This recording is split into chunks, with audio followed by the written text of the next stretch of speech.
All right. Hello, everyone, and welcome to the Brand Innovators livecast series.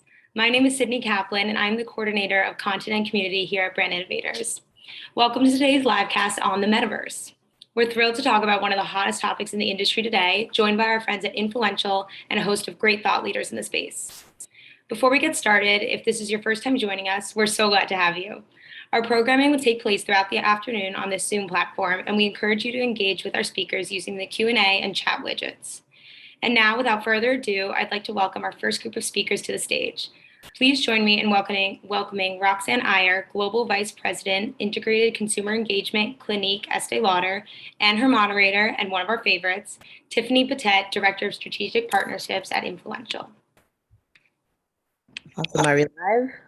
Here we go. Awesome. Welcome. Thank you, Sydney. Thank you. Hi, Tiffany. How are you? Hi, Roxanne. How are you? Good to see you. Good to see you as well. I'm so excited. We're kicking this off. I didn't realize we're the first, so let's Yes. do it. Awesome. Well, yeah, to reintroduce myself and who we are throughout the day, Tiffany Pettit, working at a company called Influential. We're a social data and conversion company specializing in showcasing the effectiveness of influencer campaigns by tracking things like attribution. Today's all about the metaverse, and so I'd love to kick this off with you, Roxanne, in telling us a little bit about your role as a whole. And I say this because the way in which that you might have started your role might have shifted and might continue to shift as we shift more into this metaverse world. So talk a bit about your role, and then we'll get really deep into what you're doing in the metaverse. Yeah, absolutely.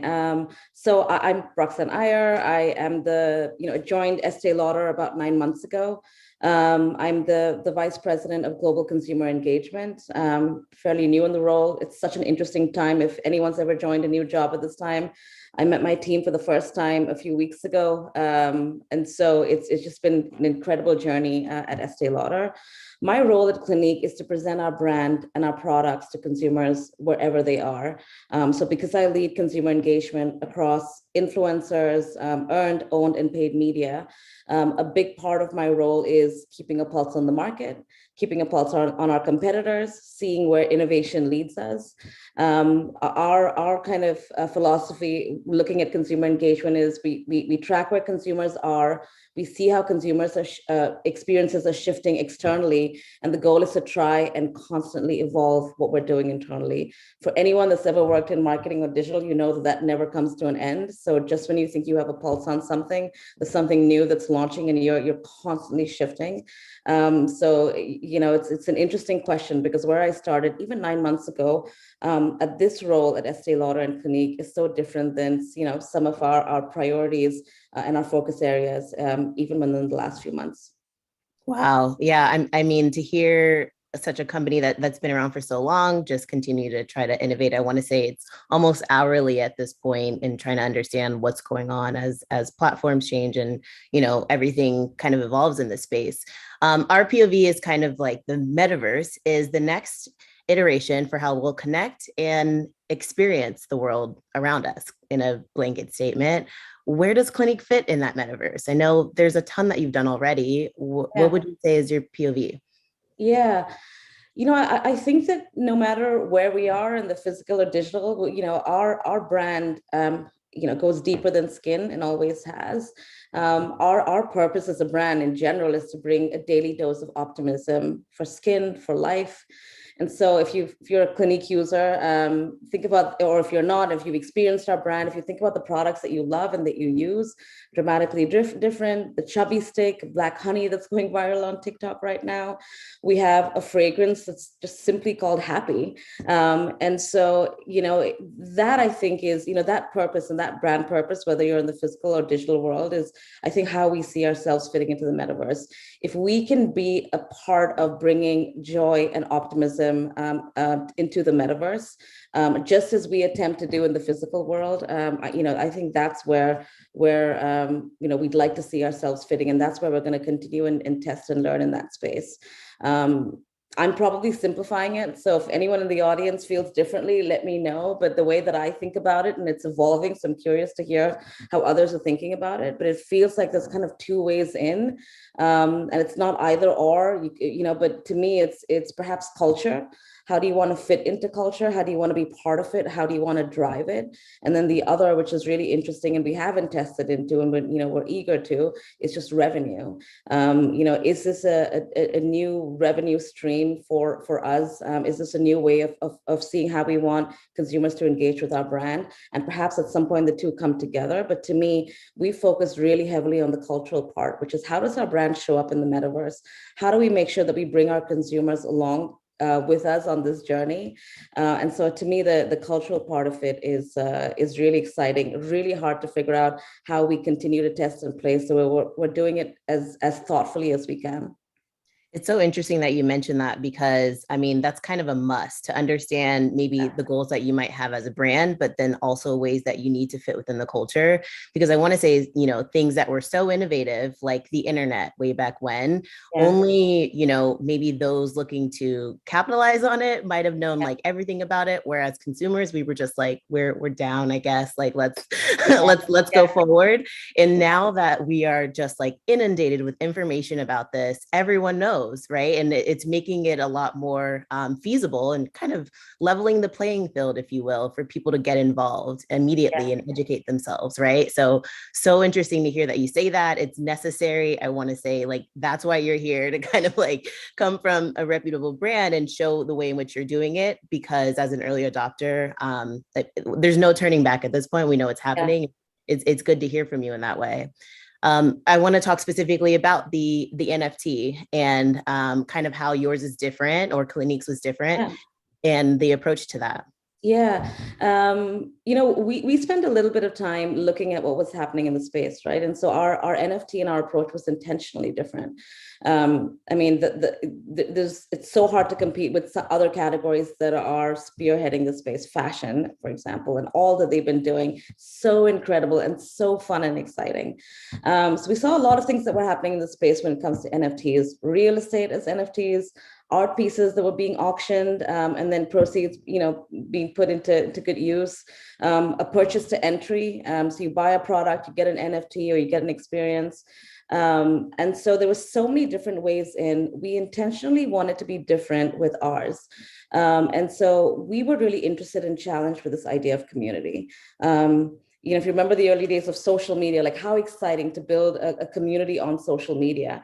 The types of communities that can form in the metaverse are so different and so unique, and the brand ownership part of it is to me, I thought was really different, and a way to differentiate us from everything else that was going on in the space. A big part of Clinique is who our consumer is. We have one of the most loyal consumers in the category, and our consumer base is so expansive, right? It's that girl or boy going to the store for the first time, and their first products, their first skincare or first makeup is Clinique, because of our promise on fragrance-free and allergy tested, all the way up to our ageless consumers. So when you're a brand that has to talk meaningfully and engage meaningfully with consumers who are in their teens and all the way up to, a 65-year-old, what we wanted to make sure was that we were really protective of our community. So our approach was, how do we get current consumers involved? And so our NFT was open to our consumer database. And we said, let's change the way that brands do loyalty today, and let's start to modernize it. So we said, let's keep the barrier to entry really low, so that anyone who is part of the Clinique family can feel like it's not this innovation that is so hard to understand or get into. We wanted to make sure that all barriers were it wasn't really hard to get into. So the first thing is, all you had to do was, you didn't have to buy anything. You just had to be part of the Clinique family. There was no purchase for our NFT. What we said was, we're a brand that brings joy and optimism to the world. And so the currency that we want is social storytelling. Tell us during the holiday season, as we're going through yet another lockdown for COVID, tell us what you do to bring joy and optimism to people around you, or tell us about people that are doing that for you. And so that's what we wanted to do. We said with our NFT, we wanted to be intentional about like bringing joy and optimism to the world. Like that was our intent. We wanted to continue to remain really high touch. So when you walk into a Clinique counter in the physical store, if you don't, and if you interact with any of our consultants, this is derm level expertise that you can get at any counter around the world. It is really high touch. If you don't want to speak to a consultant, use any of our tools, and the experience that you will get is best in class. So we wanted to make sure that that high touch experience was relevant with our NFTs as well in the physical and the digital world. So we had 3 winners. You could win an NFT. So 3 winners won an NFT, but they also won 10 years of Clinique products. So every year, these consumers call up our consultants. Our consultants will spend time understanding what they've gone through in life, what their, what their skin and their healthcare regime is, and we will then, give them, a number of products that are relevant to them. And we do that for every year for the next 10 years. So we wanted to make sure that our promise of being part of that consumer journey and being really high touch was still relevant. And I'd say the last thing that I think made us a bit more unique, I think a lot of brands are starting to do this, is we wanted to test and empower this idea of community. Our NFT was the Clinique molecule. And what we said is we are not assigning any value to it. Once you get it, it's completely yours.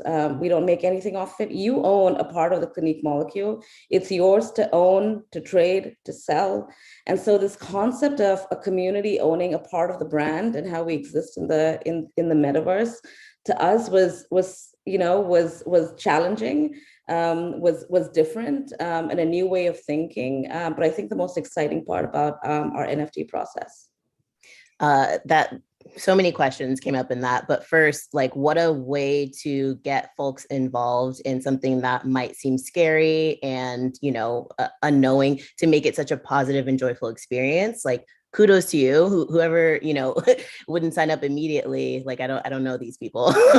What a great way. And it's beauty at the end of the day. Like, that's amazing.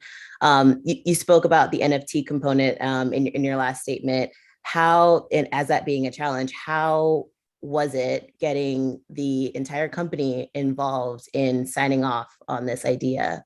Yeah, it was, it was interesting. I think with Clinique, it's been, a challenger brand and a leader and a leader in its category ever since it started over 50 years ago. There's always a sense of a sense of pride in being a leader and testing and doing things in a new way. We were the first brand at Estee Lauder to get into the NFT space, and so we were going ahead and we were kind of the first to test ahead of all of the brands that we have at the company. I think the most interesting thing that I got out of this was just the partnership from all of the teams that that is so critical. So of course, as the marketing team, we were aware of where consumers were. We knew how we wanted to target, certain groups of consumers. But to me, it was the power of a team that was led by our IT partners, our legal partners, our finance partners that took a risk and said, we're going to try to protect the brand as much as we can. And then there's so much unknown that we just have to test and learn.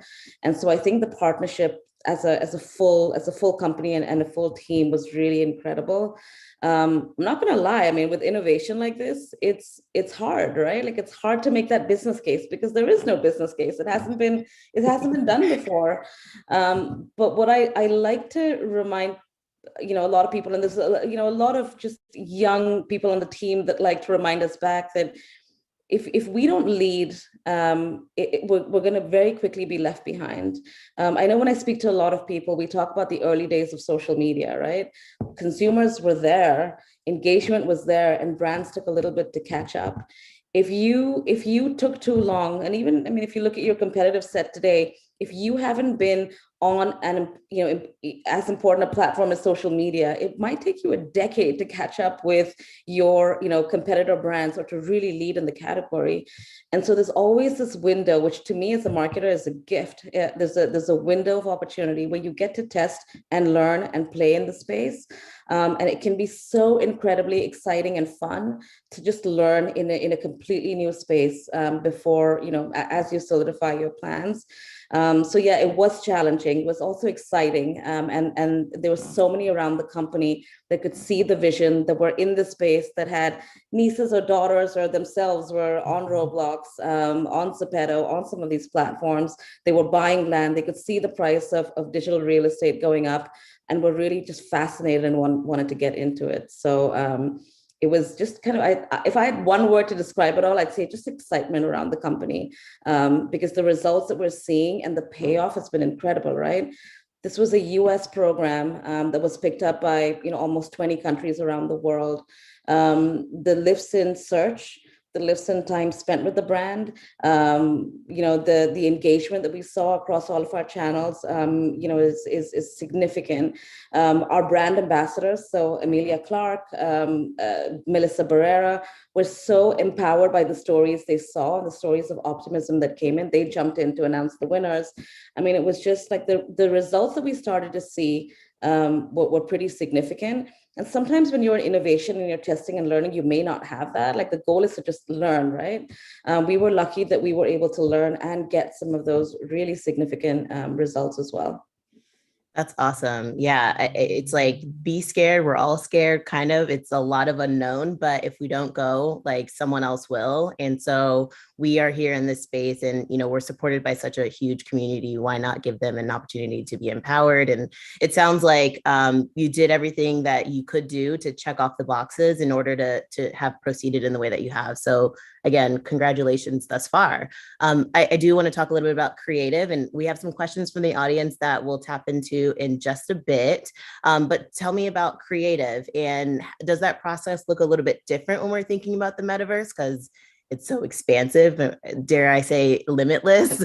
Yeah. What does that creative process look like for you? Yeah, I think we started the creative process by looking at like who the consumer was, right? On most of these, it's primarily Gen Z. Like there's a reason why so much of this is taken off. And everyone knows that with every new generation that comes in, it's really hard to understand their values and understand what's important to them.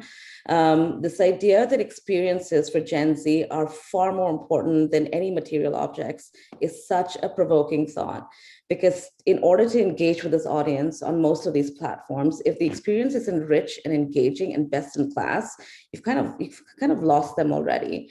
We went through so many studies over the past few years, right? This idea of no ownership. We thought millennials were such an extraordinary generation because this idea of no ownership started, primarily with them, where only 35% of millennials felt like owning a home was important. With Gen Z, those numbers are so much lower. And so we knew that in order to engage with consumers, and listen, there's a long road ahead for us. But as we see other brands, it's amazing to see how important the creative process is in this. Ultimately, what you're selling is an experience. And the more engaging and real it is, the more powerful it can be. It's also interesting to work with creative teams because I think, when we've spoken to creatives, over the past year or so, and you give them a brief that says create a brand experience, and you're taking elements from your stores, your counters, like things that you can understand in the physical world, because there's four walls and there's a limited amount of like just real estate that you work with in the physical world. And you tell a creative, like, there's no gravity, there's no physics, there's no walls, like create, like, I don't know, just like create whatever you want. Like, here's the brand promise and start to just create. I think it's such a powerful brief to most creatives, because I think that you can get really fantastical in this world. I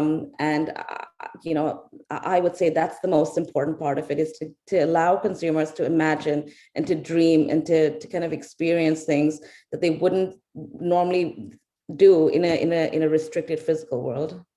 Yeah, I mean, you nailed it. To again have creative kind of come within the confines. I know a lot of people are working from home is already a challenge. To now think that, okay, cool, there's no confines, actually, like really take it, to the limits and see what we can do. That's inspiring. It makes me want to understand as well, what are you looking for in folks that you're hiring for your different teams? Are we making this a mandate? You must know something about the metaverse, or what are some of those skills that you're looking for to leave it open for some folks that you're hiring? Yeah, it's really hard to find talent that is experienced in the metaverse. I think, going back to who we are as a brand and what our culture is, right? Joy and optimism, and this need to lead, and to kind of lead our consumers through this journey. I think it's just, cultural fit is really critical. But people that are hungry, proactive, and really just want to learn, because I think the metaverse isn't about knowing it all. I know there's a question about like resources. How long does it take? I mean, it is, unless you're in it, it's like putting together a deck on TikTok. Unless you're in it and you're going down that rabbit hole and watching, 50 videos a day, I think that's when you start to get it. This is me speaking from personal experience, going down a TikTok rabbit hole. But you have to be on those platforms, and just a willingness to learn and explore, and watch what competitors are doing. So much of what we've been inspired by has been just other categories, just seeing how fast they've been moving and how far their imagination takes them has been really inspiring. So I'd say just like young talent that is hungry and proactive and willing to learn, but also willing to teach us, because there's so much learning that needs to happen across the org, I think is key. Yeah, yeah, that's yeah, incredible. Couldn't agree more. I'm going to jump into some of these so we don't miss them. Someone's asking, with all this being new, how much self-study was required on your part? What kind of resources did you use? How long did it take for you to get it, quote unquote? Has it clicked? When did it click? Is it clicking? If I could add to that. How long did it take to get it? Gosh, I mean, I feel like we're learning every day about the metaverse. To me, there was something that happened during COVID. Like, it happened at a personal level with so many of us, right? Mm-hmm. I had never worked from home, which is kind of crazy. Like, I just working from home just like wasn't, just not something that I personally ever did. Didn't think it could ever work. I attended a friend's wedding on Zoom. I had never had a Christmas party where I was having a party with friends and family that were all the way around the world, but also like 5 miles from my house. Like, I attended the weekend concert on TikTok. I mean, virtual concerts and virtual events. There is so much that happened during COVID, that was just surprising and new and different, right? I started to see certain brands in the fashion space that were starting to launch things almost every 3 or 4 weeks. So, if there's any brand that you follow, I mean, if you see what Gucci's been doing, launching every 3 or 4 weeks in the metaverse, Balenciaga, D&G, there's so many, Ralph Lauren, so many interesting brands that, were starting to make shifts, and there was movement. We had employees who were talking about what their kids, their nieces, their sons and daughters were doing, and how the world was changing. And especially during COVID, my nieces were connecting with their friends and their schoolmates who they hadn't seen in months on Roblox, and that was their learning platform. And so to me, those are the personal shifts that I think were starting to happen. We started to see avatars just take such a turn, right? Like, Nike and Ralph Lauren and Air Jordan launching on Snapchat and Bitmoji, and just like the spiral of that. So there was certainly like really big movements that happened before some of the big news hit, right? Beeple's art, and Jack Dorsey's first tweet, and all of those. And you kind of started to notice that these weren't, one-off exceptional headlines. Like, Beeple selling a $69 million piece of art wasn't just a one-off headline. There was something there. And so I think that's how it started. It was really fun. We started to keep track of just digital real estate prices that were going up faster than in the physical world. And we started to notice brands starting to buy up blocks of land so that they could build for the future. I mean, there were just so many massive movements that were going on, and that continue to go on. So it's been a lot of learning, and it's going to continue to be learning in the months to come. Just a fun story. Yesterday, I met with a partner who was, talking to us about some of their experiences, and they all showed up. All of these, everyone on that team showed up in their digital avatars. Like, I don't know what any of them look like. If I met them on the street, I wouldn't know. but it was so freaking cool. They were all in their digital avatars, and that's how they chose to express themselves, which I think is a really beautiful thing. I am kicking myself. Why didn't we show up like that today? No, I know. That would have been the icing. Oh my goodness.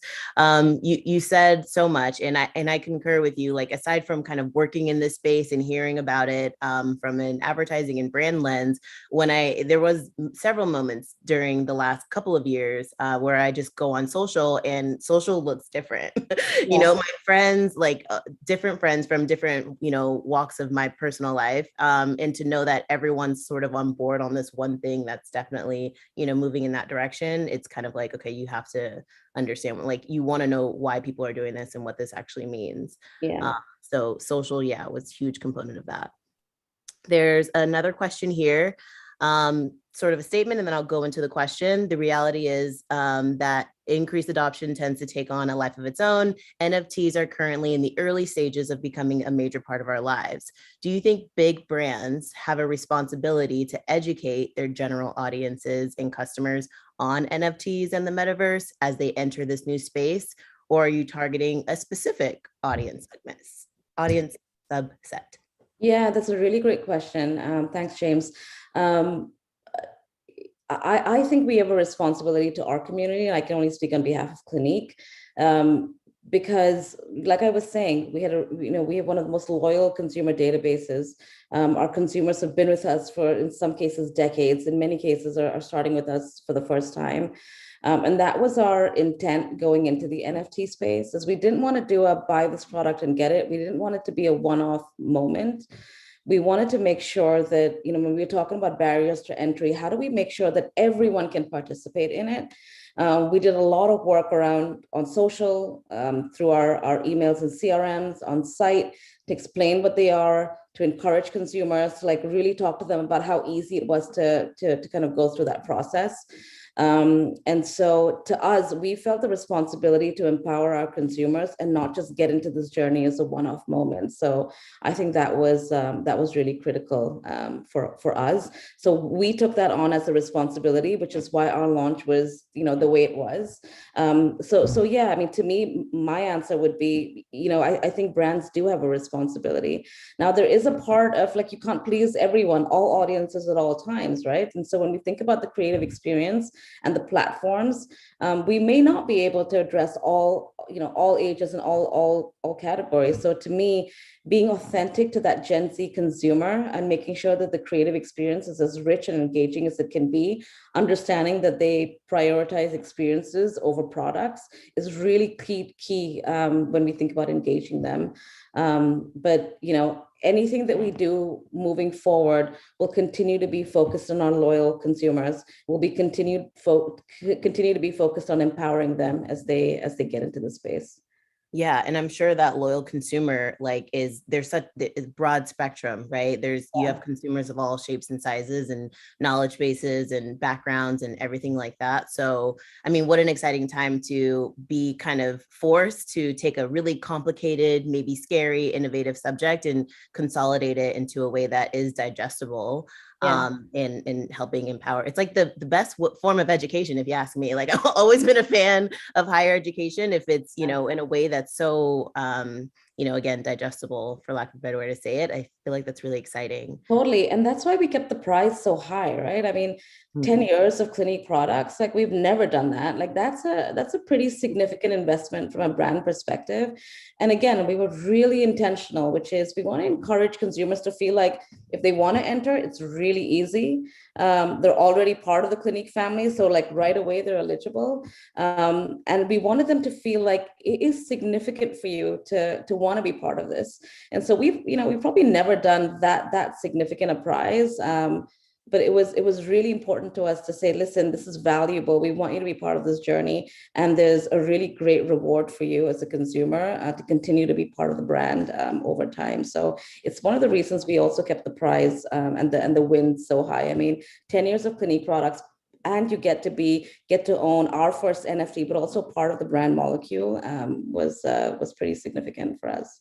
Yeah, I mean, I'm thinking about my skincare in the last 10 years in general. Like, I would love to have won that. That's amazing. Someone's asking, can you talk about Clinique's ties to celebrities versus influencers? And does one have a bigger impact over another? Um, I think we have so many tiers of influencers and the way we look at it. We have our celebrities. We have two global ones. There's a number of regional ones as well. There's influencers that we obviously work with really closely. Our consultants are one of our most impactful kind of influencer category. They are connecting and meeting and speaking with consumers in the store or on social media every day, different languages all around the world. We have hundreds of them. I'd say that has been the most important pillar for us. It's the core of the brand. It's where we started. It's where we continue to grow. And so I'd say that our consultants and the value they bring and the high touch experience that they bring is always going to be really critical. So I don't know if there's one versus the other, but I'd say all of them, all the way down to consumers who talk about our brand, love our brand, share our brand, and then pass it from their generation down is really critical to us. Back to the metaverse, we've been spending so much time, looking at partners that are bringing, digital avatars to life and trying to understand how do we negotiate or start to work with influencer or celebrity avatars. So if you follow Genies or you see some of the other work that, as Snapchat has done, it's really incredible to see a Chance the Rapper Bitmoji or Rihanna's Genies come to life and to see what they're doing in that space. But it's something that we've been keeping an eye on and is really exciting for us as well. Yeah, I mean, ditto. We share the same excitement because at the end of the day, our go-to is that, these avatars, they still have audiences that are very, very real, as much as this might seem like a facade. So yeah, I agree with you in that statement. Absolutely. And how hard is it in the physical world to meet an Emilia Clarke, right? Or to, she's on, like, celebrities are on shoots, they're shooting movies and they're really hard to get to. If I could, I would get all of our millions of consumers in a room with her to interact and engage. Can't do it in the physical world. I can absolutely do it in the digital world. And so this idea that we can bring people together and bring moments of joy and optimism, which is so critical to our brand, and we can do so many more of those moments in the metaverse is something that's really exciting for us. Yeah, I agree with you. I have a question from someone. How do brands, and maybe you speak specifically on behalf of Clinique, how are they wrapping their heads around the new rules defined by Gen Z, like social constructs, like gender, reality, physicality? Yeah, that's such an interesting question. And it's something that we're going to continue to explore, right? I mean, one of the things that we've been looking at really thoughtfully is like, who do we partner with next? Like who represents our brand, and our brand is, in service of all skin, and that notion of diversity and great skin for all can be created. A big part of what we're doing, knowing that these are values that are important to us as a brand and really important to this Gen Z consumer, is, how do we pick partners that help us show up in the metaverse in that way? And so is it women-led? Is there enough diversity in some of the avatar platforms that we've been seeing? Do they truly represent all skin types, all skin issues, different types of men and women? That is really critical to us. And our next partnerships and whoever we work with has to be a real representation, because we know it's important to our consumer and important to Gen Z, which is really important, but really important to us as a brand. I love this idea of you decide how you show up. And so we're interested in testing out to see, like I said, on the call in the meeting I had yesterday, no one showed up as their true selves, but they chose who they wanted to be, who they wanted.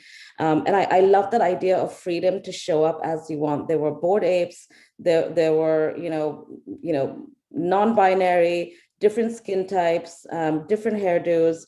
And that freedom of expression, I think, is going to be critical and is so powerful in the metaverse. And so I know that we as a brand are certainly keen to be part of that. I love that. I have a question you made me kind of think of as you think about your role and working with this and then Gen Z. How much of this metaverse speak makes it back to like your kitchen table, like your dining room table back home? Like, does this translate to like your family, like conversation, like what, tell me a little bit about that. Yeah. It does because I have two boys. My oldest son is 7 years old, so going on 8, and is starting to get into Roblox. And it's kind of interesting that I'm over his shoulder trying to see what he does. I have nieces that, like I said, interact with their friends on it, use it as a massive learning tool. So it's really incredible to see what's been happening in that space. But yeah, it's a big part of what we talk about. Some of the NFTs that I personally own, because there's a whole movement for more NFTs owned by women, more power to women creators in the metaverse. Like it's a big part of my what I believe in personally. So there's a lot of that going on. So yeah, it's starting to become a big part of the conversation. I had friends who may not be on social, but kind of understand what's going on in this side of the world as well. I think it's starting to become a whole lot more mainstream than we think. I'm excited to see where hotels and airlines and like some of those categories go, where I don't know, every ticket's an NFT, your room reservation is one. I just think it's a matter of time before it starts to become such an everyday experience.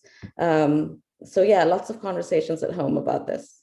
Yeah, that's exciting to hear. Travel got me excited. I was like, I think I was excited when we started using like our wallet for boarding passes, like convenience, it's one less thing to think about. Yeah, I know. So two things to get excited about. One, traveling again in a way that's Exactly. easy, hopefully. And then two, just like, let's see where NFTs go in the travel space. Yeah. Does Clinique, I don't know how much you can share, but does Clinique have plans to offer another or create another NFT or or get maybe their consumers involved in this? What does that look like in the near or future? Yeah, that one's a bit hard to share, but I can say that we're certainly committed to it. And it's it's going to continue to be a big part of our roadmap and our strategy to engage consumers. It's going to continue to be a space where we test and learn in. And I can say for sure that we're committed to being really thoughtful about how we continue to enter into the space. We may not have been, the very first one to do it, but I'd like to think that we did it thoughtfully. And so as we think about empowering men and women, being responsible for some of the diversity that we see in the metaverse, empowering our community and the communities that we work in, I think our commitments stay the same, and we're committed to continuing to do it as thoughtfully as we can. Awesome answer. I'll take it. We'll all take it. Question for you on kind of a personal side. I consider you to be a early adopter of someone, interested in the metaverse from a professional level. And it seems like even personally, you have an affinity. Are there other examples in your life that you've been an early adopter of something more on the innovative side in our world? Yeah. And I've kind of been lucky to be surrounded by some really great people and teams. Most of the time it's, a 21-year-old who's just joined the team and is like, wants to tell the world about a new platform or a new way of doing things. There was so much that happened on TikTok, which, sounds like it was years ago at this point, but just, the innovation in social media, I think is a big one. I think some of the work, getting into avatars and previous roles, just getting onto some of the social platforms, testing social selling. There's a lot of work that, I've done, tested in, learned a whole lot of, failed with some, one with a few others, that I'm excited to continue doing. I think, with some of this innovation, it's important to find the leaders that are talking about it, thinking about it, and living and breathing it. And so I've always been inspired by like men and women that are doing that every day, and I follow them pretty actively. If you're ever interested in the metaverse, Kathy Hackle on LinkedIn is such a great voice to follow. But then there's a bunch of other brands that are doing really interesting things, and a lot of other publications that are starting to talk about it. And so just that awareness of like what people are talking about and listening to them. I'd say most of my learning has come from like amazing partners, like, agencies that are constantly reaching out, vendors that want to have a meeting to show you what they're doing, startups that like are run by one or two people that just like for a great idea and are looking for a partnership. To me, that's where so much of the inspiration comes from. And so I'm thankful that there are people that are so passionate, that are always eager to share. No, 100%, Roxanne. I was inspired by you in seeing like what you're doing out there in the space. So thank you for joining us and educating us, and making it very, again, digestible. It's very important, and making sure like we all can just be a little bit smarter in going into this space. So thank you so much for having Thank you for having me. Love to see you. Thanks, Sydney. Thank you both so much. Okay. Goodbye. So on to our next. We are going to be joined by Amir Elder, CEO of the Anti-Agency Group, Mordecai, Principal of Mordecai Incorporated, and Jonah Minton, Senior Vice President of MediaLink, and our moderator, Carrie Purse, Principal, Influence and Inspire Consulting. Hello. Hey. How are you? I'm great. It's Thursday, right? Oh, yes. Friday Junior. Hello. Hello. See, we got Carrie coming on. Okay, amazing. Oh, last one. Here I am. There you go. I'll throw it over to you, Carrie, if that works for you. Yeah, sounds great. Sounds great. Awesome. Well, listen, we're all incredibly excited to come and talk about the metaverse. I'm honestly here with three of my very favorite people. And, all of us either work at agencies or consultancies. And so today we're really going to talk about, how we've helped brands, think about the opportunity that they can find within the metaverse. And we know it's a rapidly, evolving and developing space, but a lot of what we're going to talk about today is, how we see brands navigating it, and how we can, all try not to get lost in the metaverse together. So I'm going to, let each panelist introduce themselves, their organization, and then, guys, just give us a little bit of context or your philosophy on how you consult clients on emerging technologies.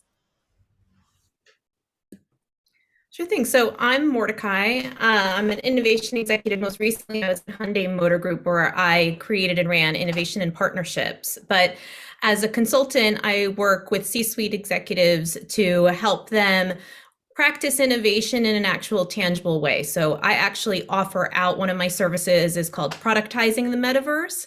And it's where I help brands engage into this space, looking at a 3 to 5 year roadmap when looking at these technologies, so they can make informed decisions with their investments, and have just something that can encapsulate the business much more long-term. Hi, my name is Amir, and I'm the CEO and co-founder of Anti-Agency Group, which is a marketing consultancy focused on paid advertising based in Los Angeles.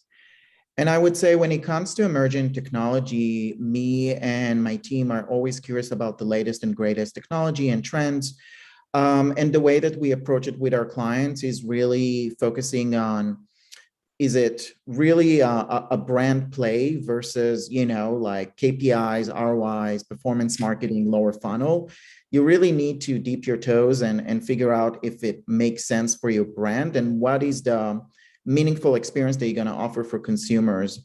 But really looking at it as more as like test and learn opportunity versus like a focal point of performance marketing for our clients. Hi, I'm Jonah Minton, a Senior Vice President at MediaLink. We are a strategic advisory firm that creates opportunity for our partners across the media, marketing, technology landscapes. And our philosophy with emerging technologies and innovation is really to identify a short-term opportunity to test and learn, and then ultimately to figure out a longer-term strategy, right? And the operational plan and the business model that goes along with that. And so for this emerging field of the metaverse, right, we're all doing this together as an industry, and there's so many different aspects and different ways to enter. And each client is a little bit different and unique in terms of their philosophy. So we create, essentially custom or bespoke business models and solutions for each client. Great. Well, thank you so much for that context. So you know what, we'll dive into the questions. I think a good place to start is, so this word metaverse is certainly new, but has been getting a lot of attention.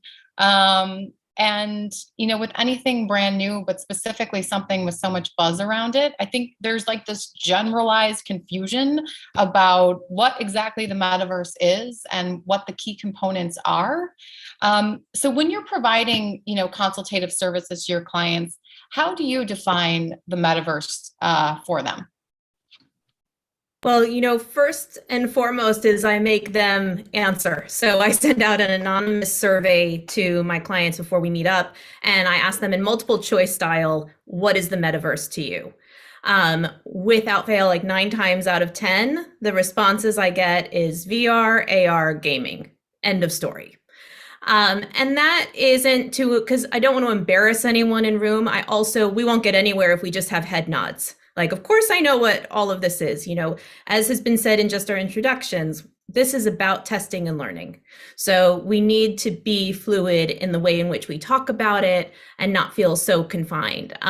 So for me, though, the way I approach it is that we are looking at technologies, philosophies, and strategies in the metaverse, which will have a long play into what our channel marketing will look like in future. And that's what we're exploring. So it's very exciting. As I mentioned, productizing the metaverse is looking towards that.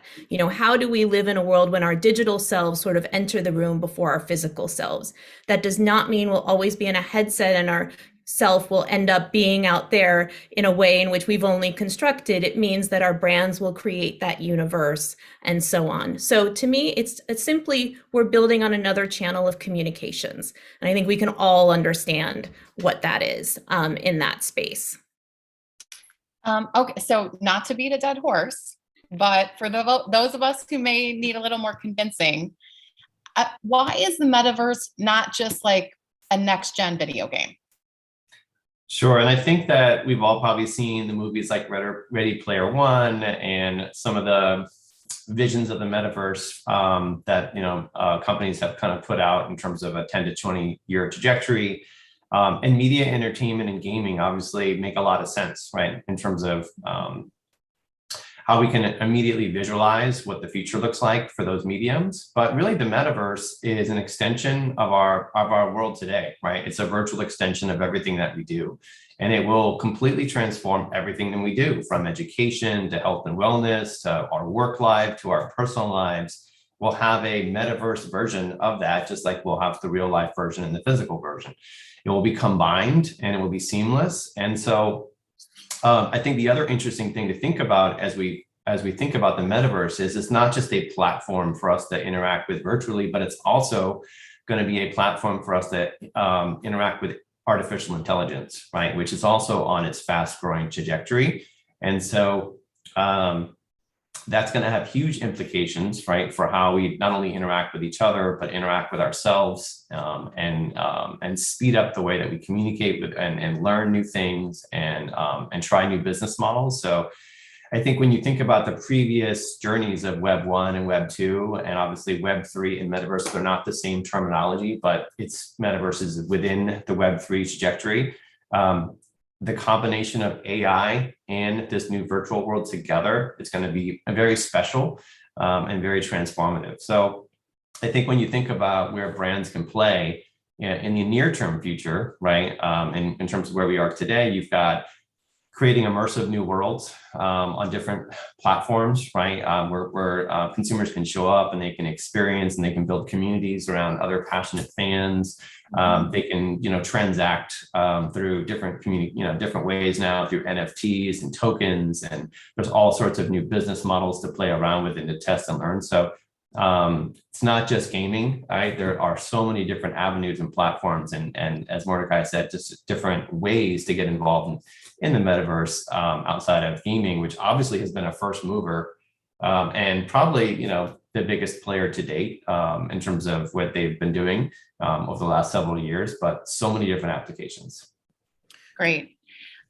Okay, so now that we have the definitions out of the way, let's talk a little bit more specifically about the opportunities that the metaverse provides to brands. Right now when brand marketers try to find insightful information on how to use the metaverse, they're met with like an entire spectrum of opinions, some of which are really polarizing. Even prepping for this panel, last week there was a podcast episode on The Daily. It was very dystopian. It was basically like, we could use the metaverse to escape all the problems of real life, right? And then literally the next day, I got an email newsletter from Media Post that published an opinion piece called Metaverse, and basically said, it's like a fad, it may go the way of Google Glass. So knowing that, they're getting all of this polarized information, give us your best opinion on the current and future opportunities for brand marketers. I think when you look at it, it's constantly evolving and changing, right? And it's really at its infancy stage. But what we've seen, I think, in the past few years, you've seen many brands are dipping their toes and experimenting within the metaverse. If it's retail brands, consumer packaged good, or quick service restaurants, or even automotive and entertainment. And, from my perspective, it's really not, the opportunity is not like a pure paid media opportunity where you basically do an insertion order and you book an inventory in the metaverse. It's a lot more essentially complex than that. And what we've seen is that brands are either attempting to work with existing metaverse worlds that are popular, or trying to build upon open source code and build their own experience or hub. That's what we currently have. So, to Mordecai's point, what we've seen brands are doing in the past few years is really essentially like one of the most popular metaverse initiative is creating those virtual goods, right? So those virtual goods are the first phase where brands are either creating virtual goods to collect or purchase that you can bring to the metaverse. Coca-Cola had a digital collectible that you can actually bring to the centralized world. Balenciaga is a brand, built, four skins for Fortnite, and took it even further and created a virtual store with a virtual billboard that mixed with actual real billboard. So, brands are really experimenting in that space. And I think, some brands are even taking it further and creating their own hub or experience. So, we saw entertainment brand like Warner Brothers Pictures that taking In the Heights and doing a block party to commemorate and celebrate their film.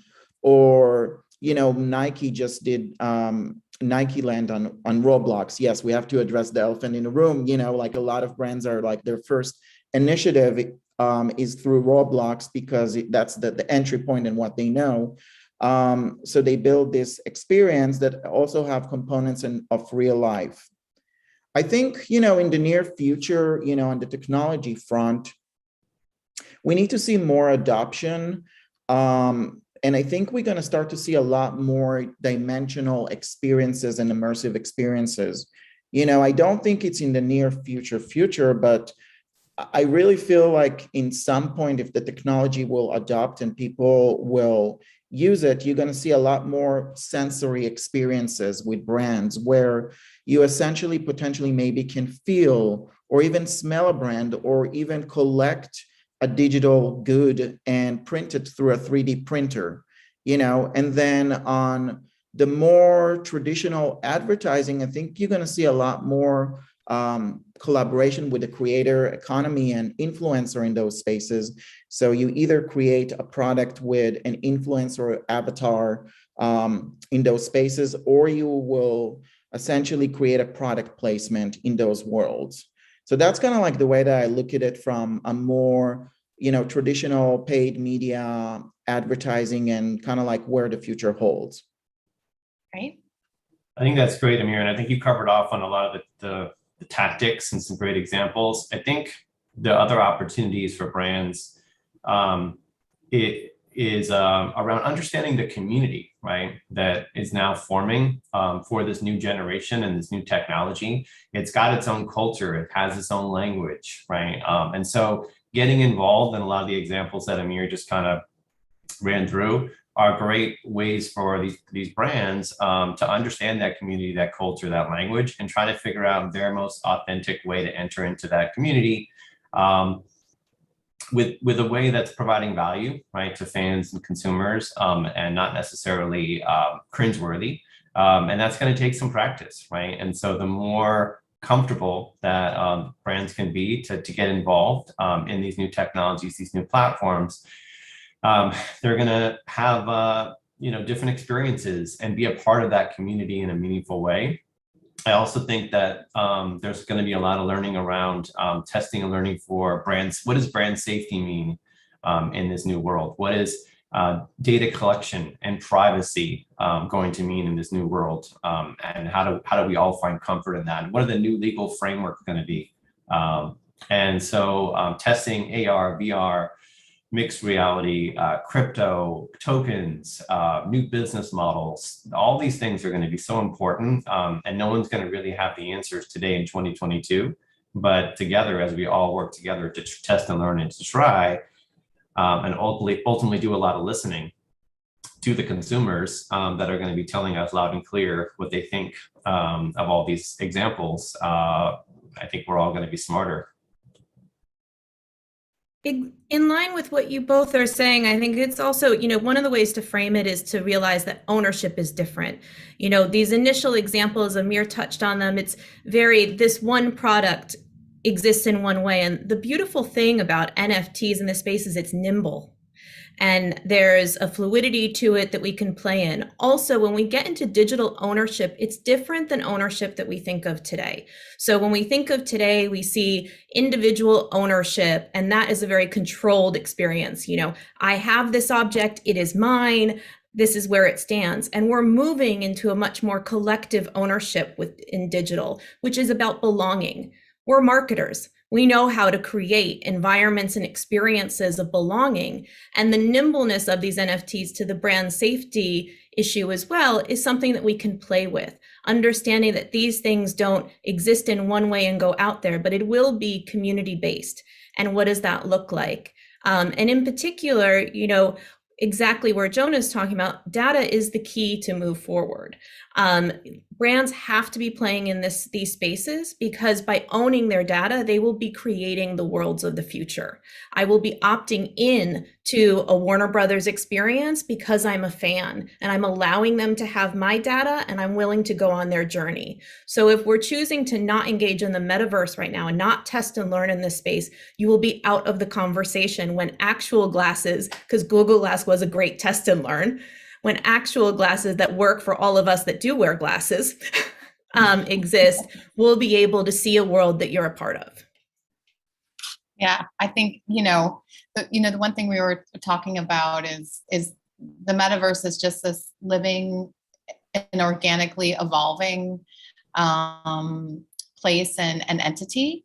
And the conversations we're having now are going to be so different than probably even 6 months from now. So I think the strategy, all of you, the common theme is really test and learn, and just make sure you kind of have clear KPIs or a clear hypothesis on what you want to test out.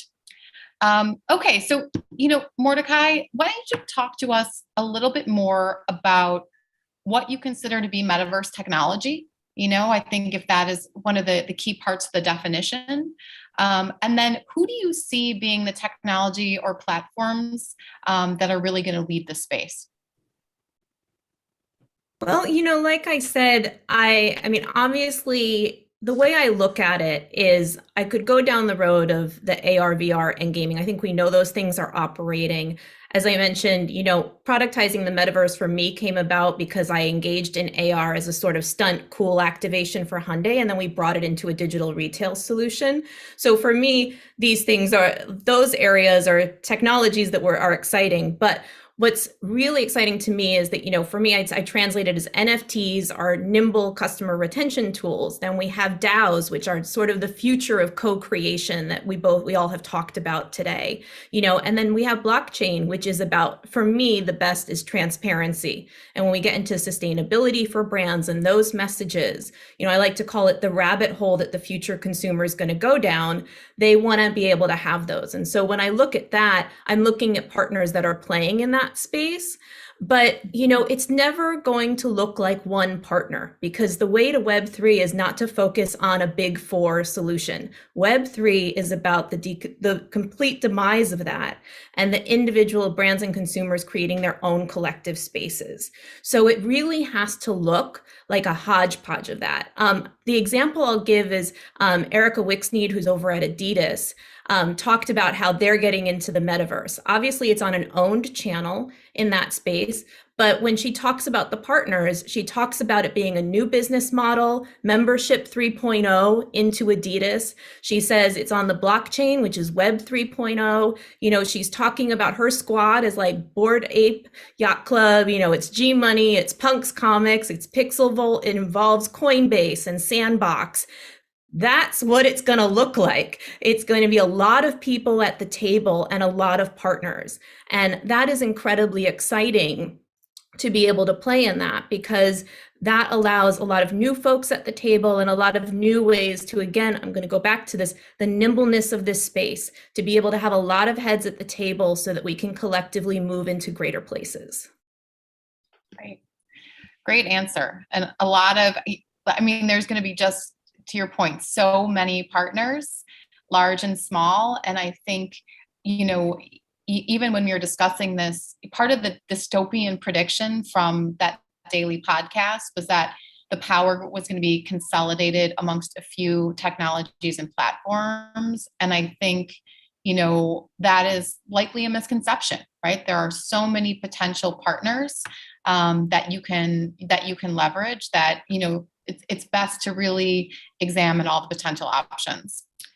Okay, Amir, from your perspective as the CEO of a media agency, what are your thoughts on how to identify whether the metaverse is an effective way to reach a brand's target audience?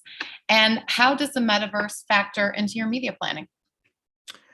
So I think the big question is it all depends, right? So who do you want to reach? What are your KPIs? What are you trying to accomplish from a business perspective? If you are focusing on your reach and frequency and want to really create, linear performance marketing of transaction, probably metaverse is not a line item on your media plan. However, if you have, your 20% brand experimentation budget of R&D, test and learn, brand play, we will definitely encourage you. Why? Because it's the next generation, right?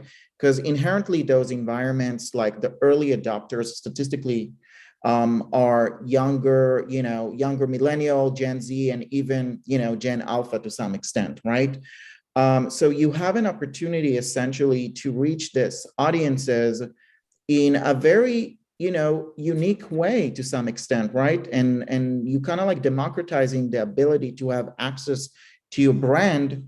So yes, it's not going to be reach and frequency at scale, but it's going to be a highly engaged environment if you do it right and if you create valuable experience for your audiences. But this all of this initiative around metaverse, it takes a village to build a compelling metaverse experiences, because there are many different partners throughout the supply chain. But I think if you do it right, before our panel, there was an example how Clinique did it, and they really thought about it throughout this entire supply chain. But they look at it as a brand play and a place to create experience versus transaction.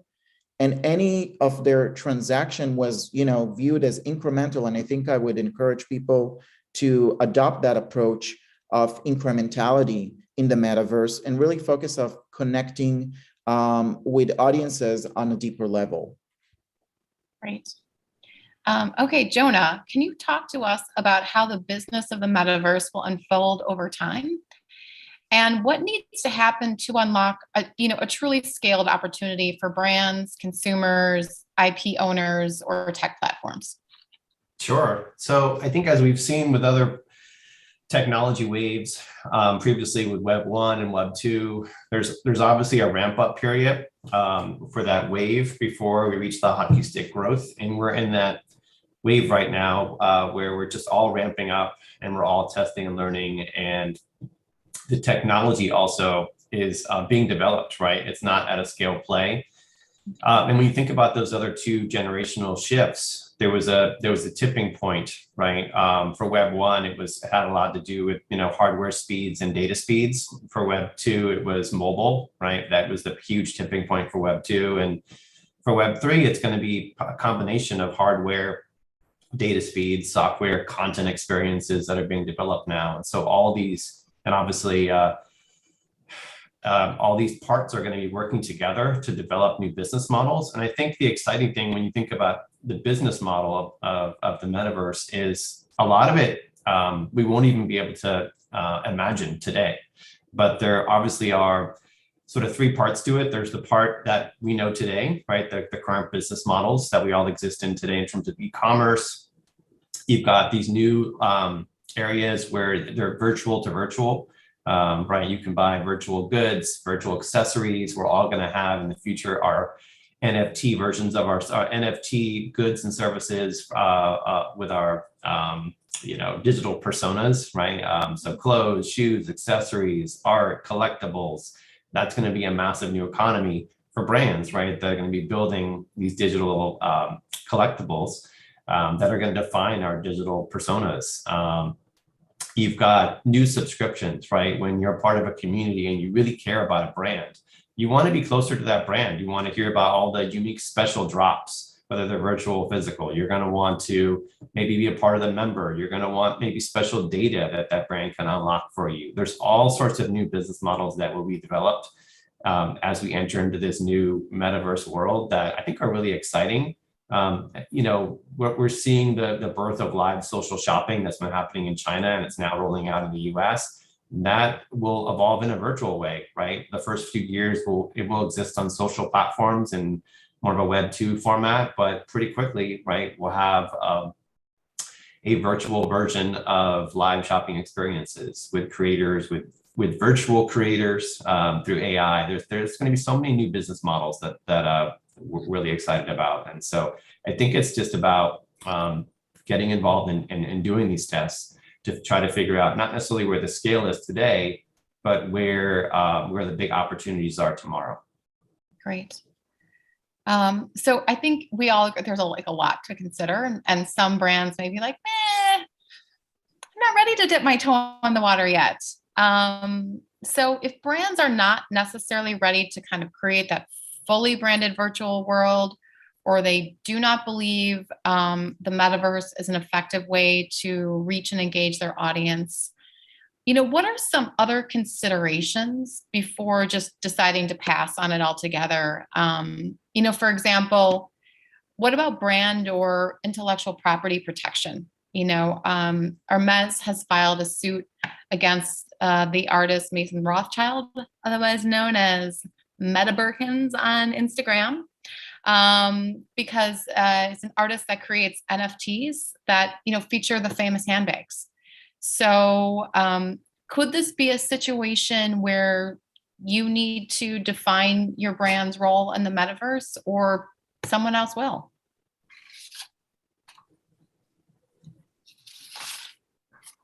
I think Amir, yeah, I think it's an interesting question. It's really about what's the trade-off, right? What are you trying to, what are you willing to give up in order to earn, So looking at, 15 years ago or even less, brands were chasing people that creating memes and GIFs and, taking some of their properties on YouTube and basically trying to remove them. But, as time goes by, they realize that this is actually an earned media for them. And it's always on exposure. And it's actually like the highest engagement, right? You're not just advocating, you're creating something because you're inspired by the brand.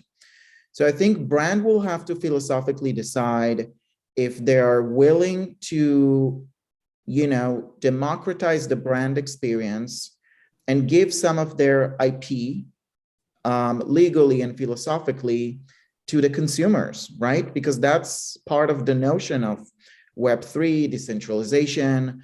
And I think it's a hard question, but I definitely think that looking at the overall earned media, looking at 10 to 15 years, what the next generation of consumers would want, they would want an authentic experience where they can be part of the brand. So I think brands should really focus on not what's happening today of control and looking what's going to happen in the next 10 to 15 years and building a roadmap of, of testing what they're comfortable with. But it's definitely something that shouldn't be omit or not be considered because it is here.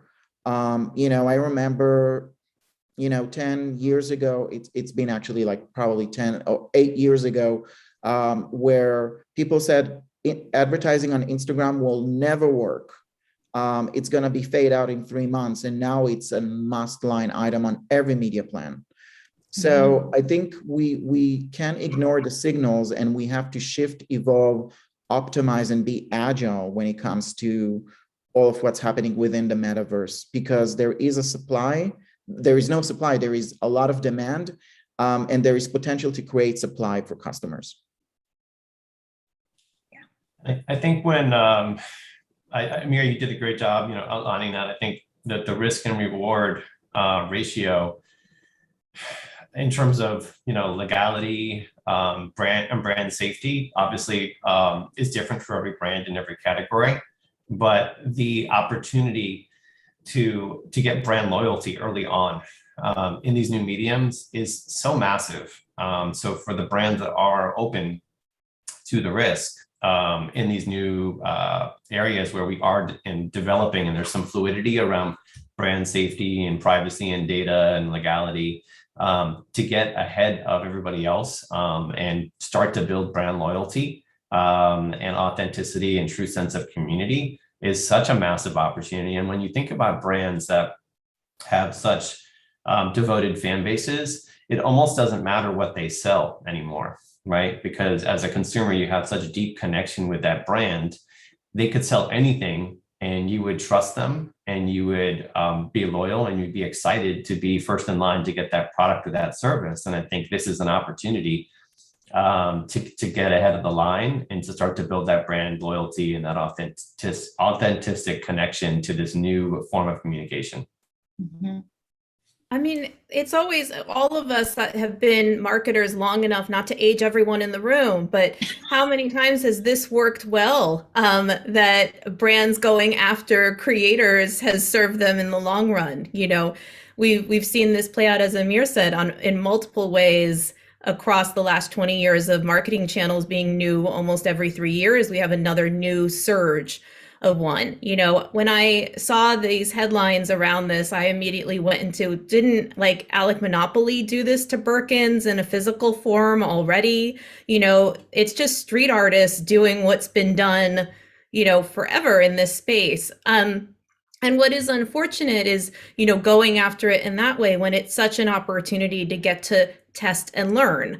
I know we're really drilling this home today, but the future of Birkin and luxury fashion is that if I have my Birkin and I've gotten on the wait list, purchased, I'm in with the brand, I have a physical form, and I spill something all over that Birkin, I actually have the pattern to go and make my Birkin again, because not only did I purchase the physical form, I've also purchased a digital version that I own forever.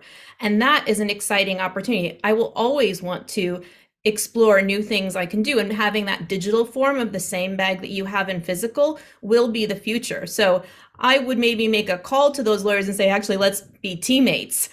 in this space because Birkin has done that before in terms of working with artists. And it would be great to see that really build out.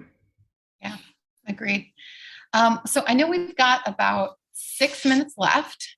So I think I'm gonna open the infamous Q&A widget and see what we got in here. But I would first love to thank all you guys. I mean, just such a wealth of knowledge on such a new topic. So it's really been great to participate today. Okay, so we've got a question that says, how are metaverse communities different than media audiences? Comment on the difference between engagement and targeting. I know, Amir, I think, I feel like this is right up your alley. Yeah, again, I think, it's such a new medium when we think about it. And, on the targeting perspective is just, there is no, as I mentioned, there is no insertion order where you can actually do media targeting here. This is really either a brand play where you reach inherently people that are in those environments or younger people, because they're the early adopters. And from an audience perspective, it's, I'm trying to figure out like what is the parallel. So, in a casual game, which is a planned environment where you can download and essentially like with even nowadays with a cookie-less world and yada, yada, you can still get some data of demographic, psychographic, geographic. The metaverse world, the way that it's heading is that brand will essentially own that targeting information. And, you're going to see, because some of those worlds are, hybrid between real world and virtual world, you're going to have a lot more data, but it's not there yet. It's such an easy, it's such an infant stage. So I would say when you are looking at a metaverse and looking at, in a traditional way, I would challenge people not to look at it as like target audience, reach and frequency, as you do when you do advertising on game. I think you should look at it as, experience with audiences that are engaged based on subject matter and what they do. So it's a lot more psychographic than demographic initiatives, if that makes sense. Yeah, 100%. Okay, so next one, how and what do you think brands need to be thinking about when it comes to utility and bridging the gap between the metaverse and the real world? I think whoever feels inspired by the question and wants to pop in.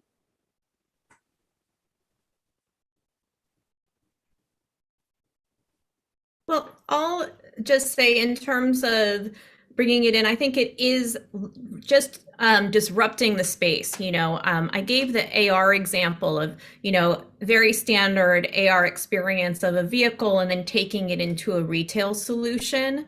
And I think that is overall where we need to be thinking about it. What is the long-term play of this technology? A lot of these things cost a lot of money in the long term. So we have to have a reason for it. The audiences aren't there that I can quantify it in just a marketing execution. I have to be able to quantify it into the business, into that space. And so to me, it's figuring that out. But I will say in regards to that, it's also important that we're all growing our agency teams, our brand teams, and so on in this space, which I know is something we wanted to talk about, which is that, when I did that AR execution, all the digital production team came with me on that and learned how to produce AR. And so moving it into utility is about bringing everyone on the road so that these technologies are no longer foreign in this space, that it's not just about the technology coming into the real world, it's coming into the business. And so that everyone's learning that at all times. Yeah, and I think from a supply chain, right? Because it's really about, you have the people that create it, the people that distribute it. Like you have to understand all the different, path to get a really meaningful metaverse experience for your consumers, and always ask yourself, like, why do I deserve, as a brand to be part of that experience? because it is a, a place where users are allowing themselves to express themselves. And we want to make sure that we don't disrupt that environment. Mm-hmm. Exactly. And I think that, as Amir, you just touched on, it is kind of a 360, it has to be a 360 approach. And if you narrow too deeply on the tech or the creative, or maybe the amplification piece, you're going to miss, the true value. And so you really have to have a 360, strategy and execution to get that full part of it all. And I think the other interesting piece is when we think about the word metaverse, there isn't one singular metaverse, right? There are lots of small metaverses, right, that are disconnected that eventually will be connected.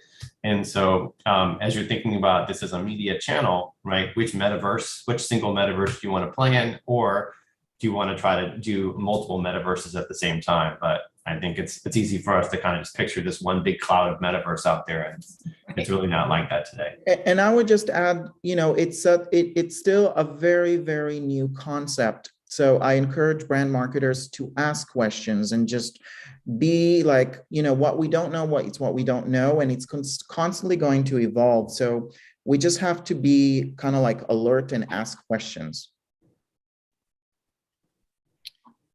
Sounds great. Are we getting the boot? Boot's coming, but you can wrap up as needed. But it's been amazing so far. But final statements for sure. Okay, sounds good. So again, thank you to everyone. Honestly, thank you to the audience. Really good questions, some of which we did not even get to. So it's just, as marketers, I think it's really fun to be a part of something that is truly new and also has so much energy and momentum behind it. So, thank you for attending today. And thank you to Amir, Jonah, and Mordecai for sharing your amazing intelligence and insights on this. Thank you. Thank you all so much. All right. Bye, guys. Awesome. Bye. Conversation. Bye. Bye. That was amazing. Okay, so up next, thank you all again so much for that. Up next, we're going to hear from Michael Bodekar, CEO of Labster, and Shannon Pruitt, the Global Chief Content Officer of Stagwell, moderated by Hope Frank, the Executive Board Member, Advising Chief Marketing Officer of Influential. So as long as they're jumping on, oh, there we go. Hello. Hello, hi. Hi. Glad to see you're all on okay. And then Hope, I will hand it over to you if that sounds good. Yeah, fantastic. Thank you. Thank you all for being here. I'm absolutely delighted to have Shannon and Michael here with us. And I'm going to hand it over to Shannon first to introduce herself, give us a little bit of background, and then we'll head over to Michael, and I have a trailer video to share as a prep. So Shannon, over to you. Thank you, Hope. Hi, everybody. So good to be here. I'm thrilled. I think the opportunity to be having this conversation, and we all come from the brand marketing world, many of us, and I think to have Michael here is such a thrill, because it is going to expand all of our minds in terms of how we've been talking about the metaverse in the last two sessions, and really the opportunity of where the metaverse is going to take us all in industry, in community, and how we define and redefine ourselves in the digital world. So I think that I'm so thrilled to be here. I'm Shannon Pruitt. I'm the Chief Global. I should say who I am. I'm the Global Chief Content Officer for Stagwell Media Network. I have a long history in content and storytelling and production and agency and digital. So, but today my current role is to work with all of our media agencies within the Stagwell Media Network and support them and guide our clients as it relates to strategic consulting in anything content and storytelling. So that can look like partnerships that we do.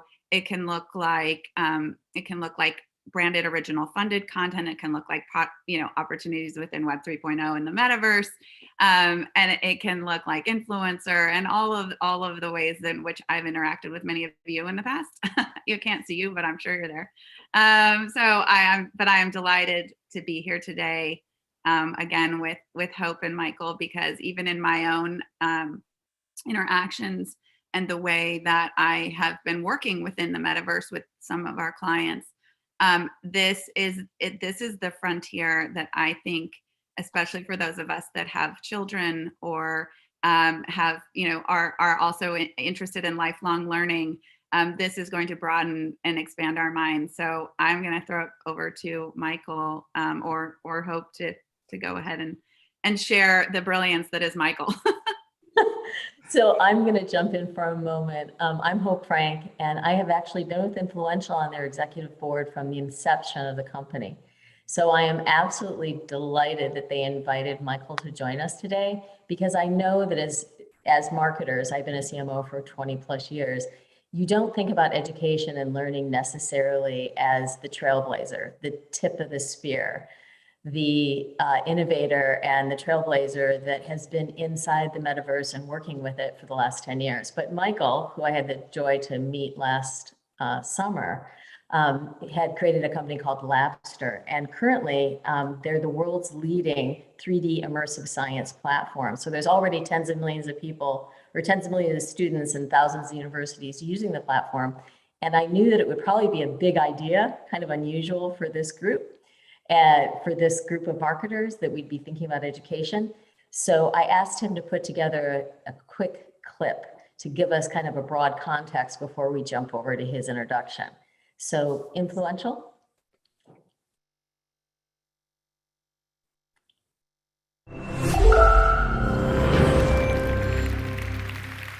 Today, I am going to show you how this tablet and this virtual reality headset that I'm wearing is going to completely revolutionize science education.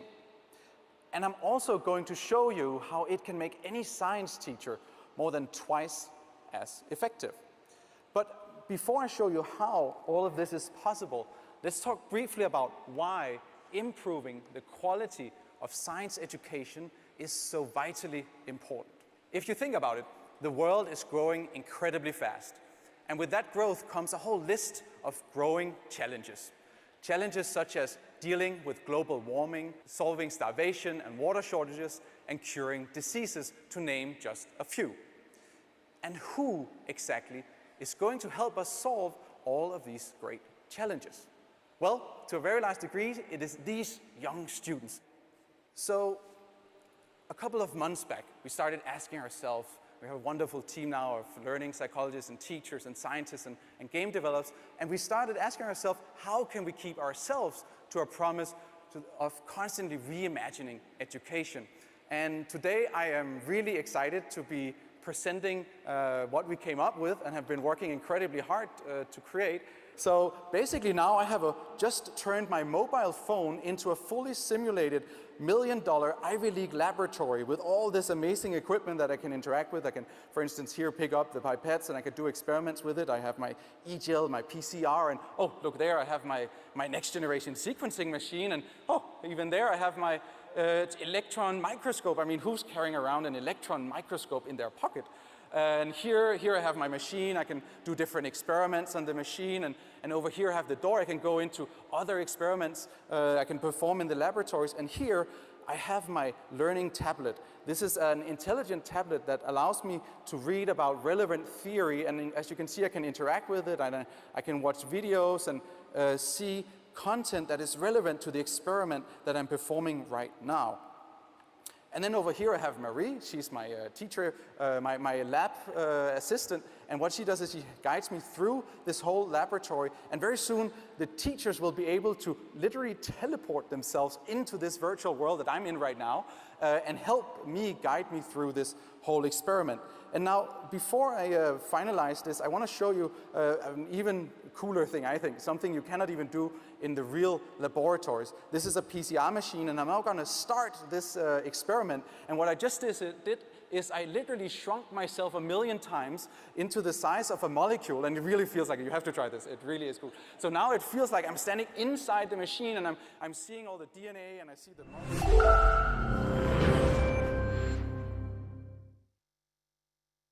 So with that, Michael, who are you, and when did you start Labster? I think you're on mute.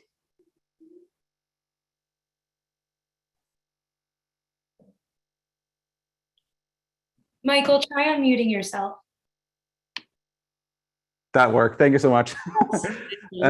Yeah, so thanks so much for that. And yeah, just very briefly, I'm the founder and CEO of Labster, and we're an organization of 350 people. And as you could see in the presentation here in the short video, we're really on a mission to transform education on a global level and truly inspire and empower educators and students all over the world to solve these important global challenges.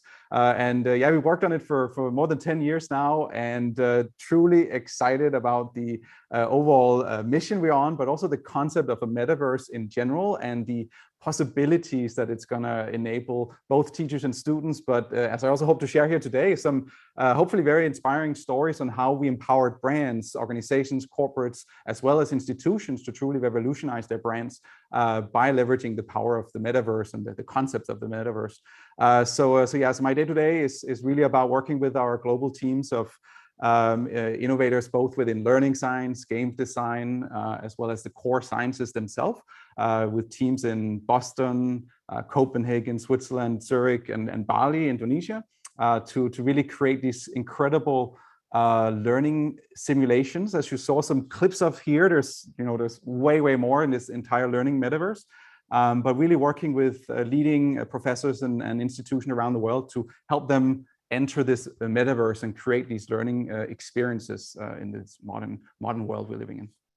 Thank you, Michael. So Shannon, what I'm curious about when you look at education and you see to a certain extent that the pandemic has been such an accelerant for education, what are you seeing with brands, specifically CPG, financial services? What is the accelerant? What is the accelerator? Because it isn't COVID. What is it that changed the game? I think there's a number of things, right? We all were forced very, very quickly into a world where we were only able to connect virtually. So whether that looked like a Zoom gathering with friends, or you spent your holiday, with your family in that way, or your children were at home with you, like mine were, Zoom schooling.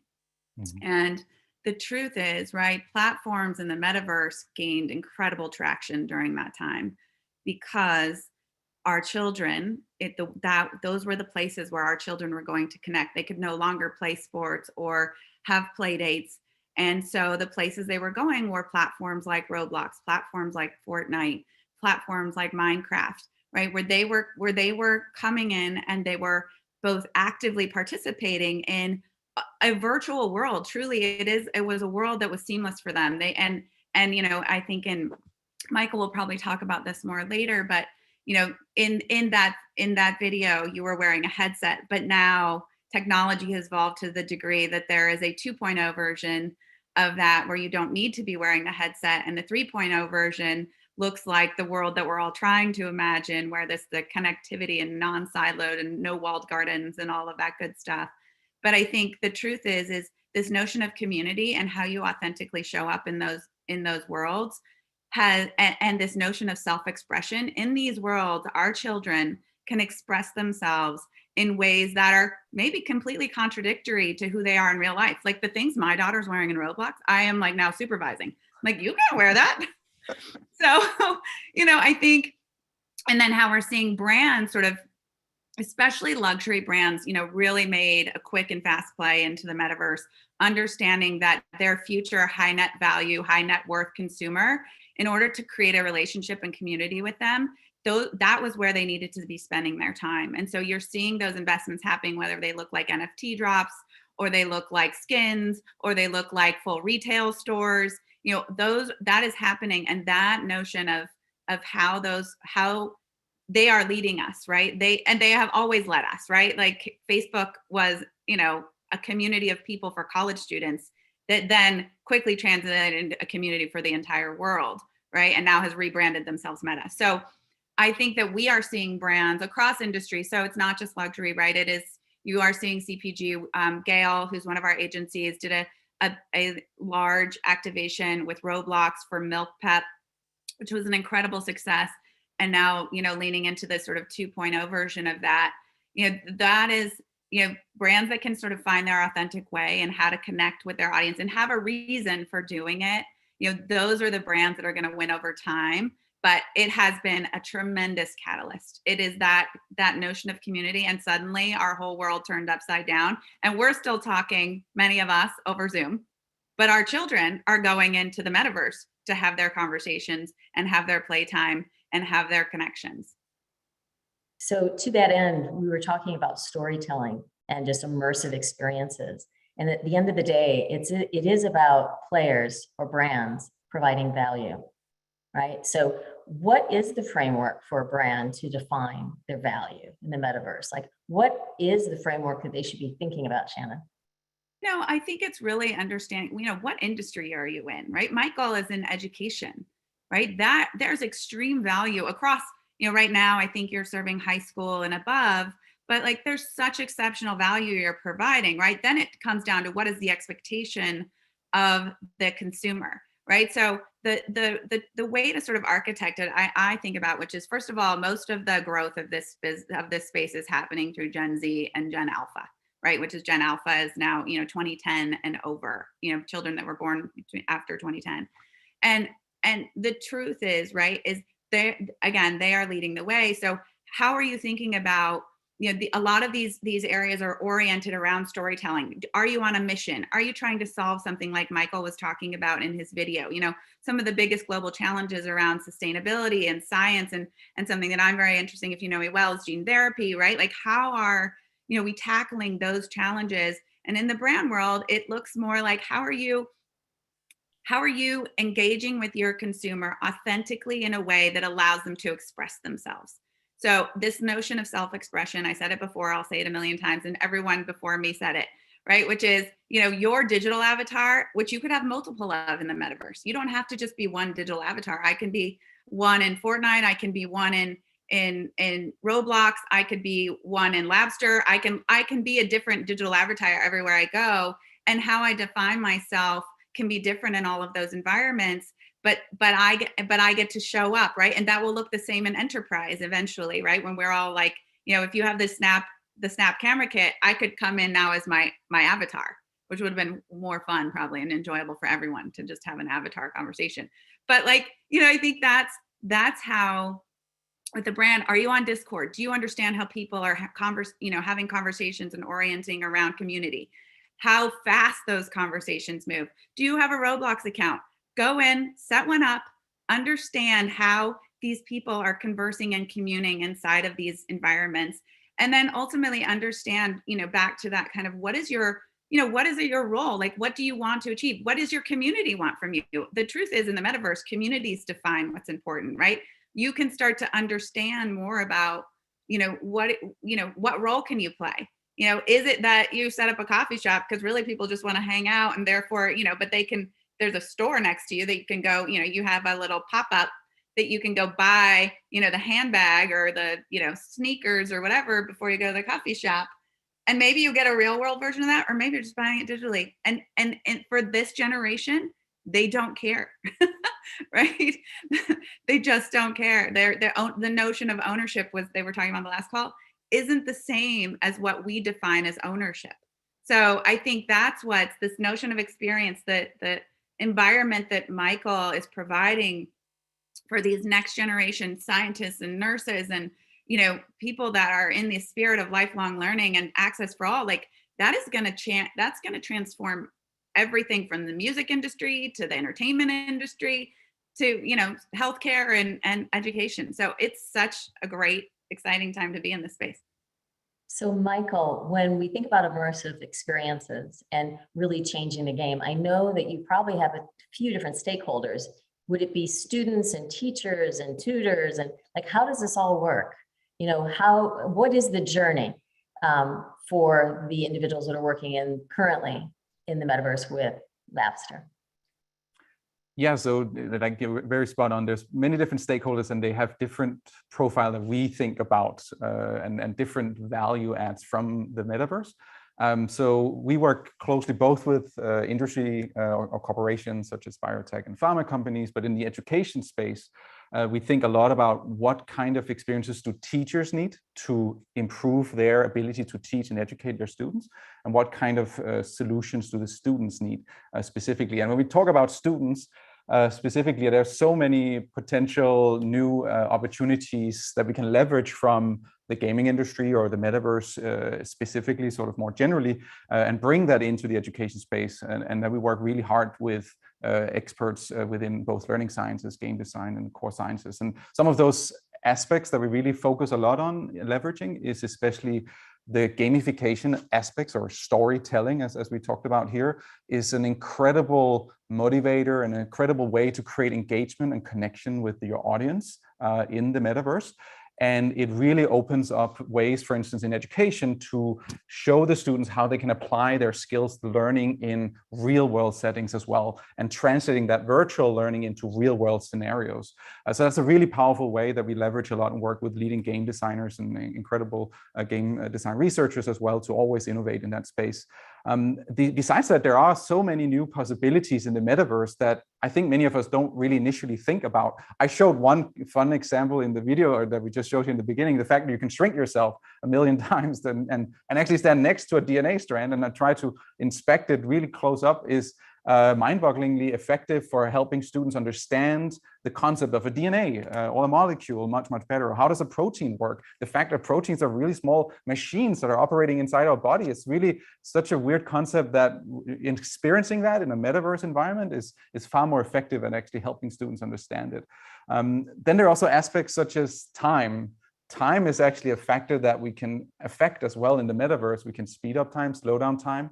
And it allows you to perform experiments that typically would take years or weeks, just weeks. You can do that in a few seconds. And this opens up for a whole new space of learning through rapid failure and iteration, so trial and error, and allow students to experiment and fail in these virtual worlds is something that is really effective in helping them learn faster and understand concepts. And that's also something you don't want to do in the real world. Like you can imagine a teacher asking their science chemistry students to just go into the lab and have fun and just fail around and create a few explosions. But we actually do encourage them that in the metaverse. This is actually one of the things that we found to create better learning experiences that you can't even do in the physical world.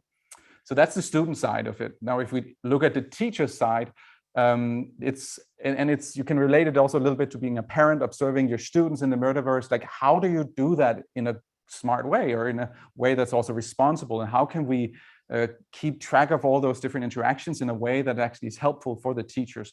And their data and understanding how students are navigating these learning experiences are super important. And so we work again very hard with learning science and data scientist experts to understand and observe the relevant interactions that students are making in their learning journeys, and translating that into aggregated, often anonymized data sets that the teachers can leverage for their follow-up lectures. So imagine a simple example. You give your students a homework exercise. Go home, kids, play this game, have fun, learn about Mars, for instance. Go to Mars and learn about that.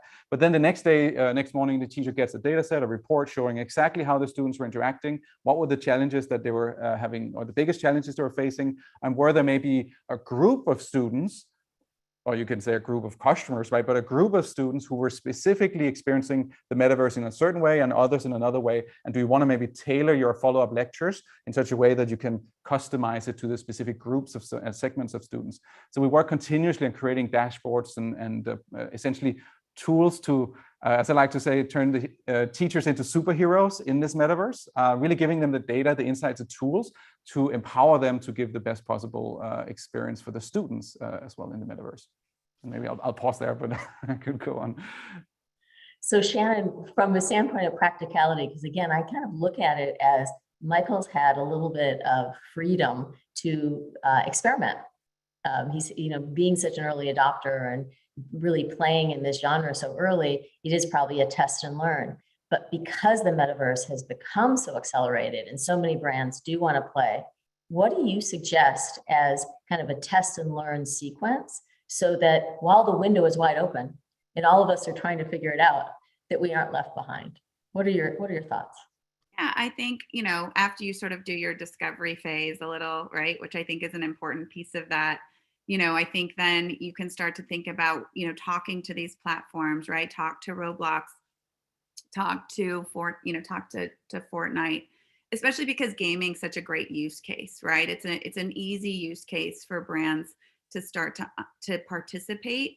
And so, as you're thinking about those budgets, those test and learn budgets, those innovation budgets, how can you think about either, a product inside of the metaverse, right? And the role that it will play. And for example, actually I'll save that example, but then there might be a storyline or an experience you can host, what we've seen with musical concerts, for example, inside of Roblox and Fortnite, or the Galactics event, which was, 15.3 million people concurrently on inside of Fortnite, playing this game together, or the Travis Scott concert or the Ariana Grande experience.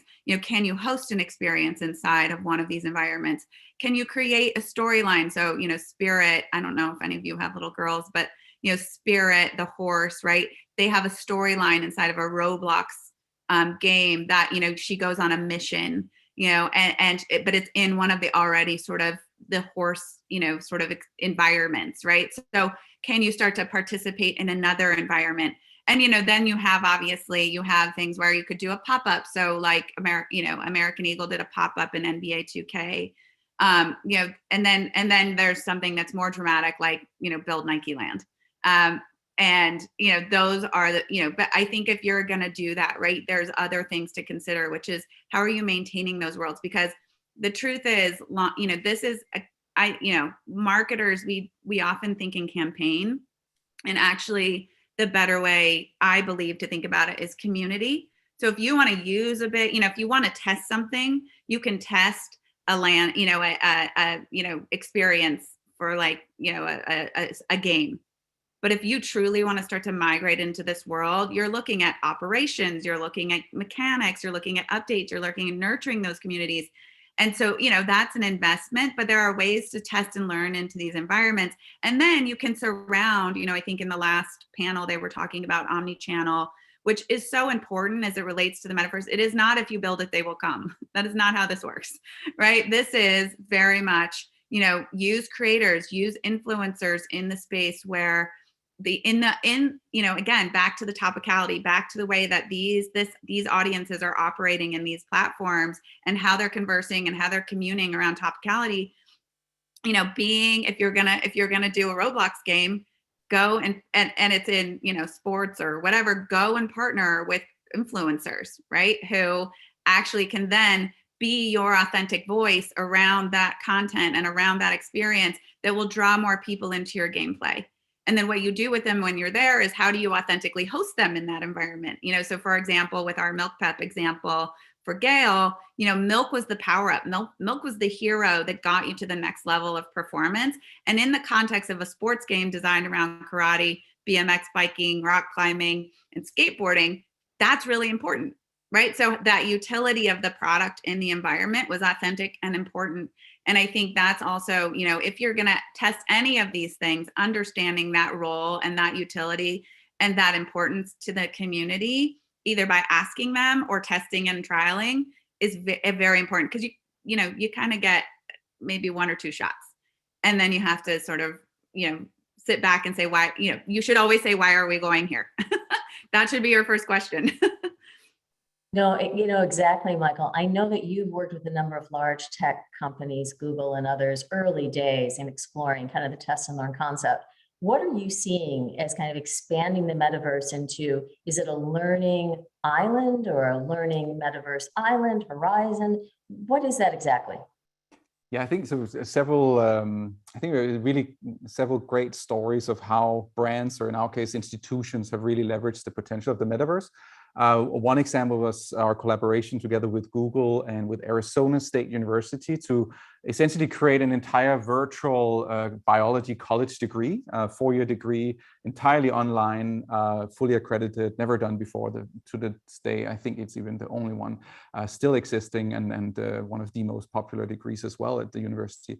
And it really, of course, helped Arizona State University solidify themselves as really one of the world's innovators within not just the metaverse or virtual learning, but more generally as well. So I think there's great opportunity there for those who are able to move fast in these spaces. And it doesn't have to be huge or large investments that like this. This was a 4-year college degree, so that was a massive virtual, you're going to see it, a virtual learning island we essentially built, where students can go in and they can go to different parts of the island, take different courses and acquire key skills that they level up in this virtual world. But again, the key here is, of course, compared to World of Warcraft, where you get rather useless skills in a virtual world, these skills you can actually apply to solving real world global challenges and get real world jobs as well. But simpler examples that we did as well was working with biotech or large pharma companies to actually create virtual learning experiences for their customers. So they essentially access sales demos. So you can imagine having a product or experience that a large biotech company want to promote, a new type of electrophoresis machine or electron microscope or any type of advanced equipment that would cost millions of dollars and would be too expensive to even bring to a conference floor in a physical world. You can now do these things virtually, invite hundreds of thousands of customers in, interact with your customers one-on-one or in groups presentations, and allow your customers to engage with the product or even talk to other customers in these virtual worlds. And so these things are already happening. We work with several corporates and are still doing now to create these virtual mini metaverses essentially for each corporate. And as was said earlier, also in the earlier presentations, again, the metaverse is still an evolving concept.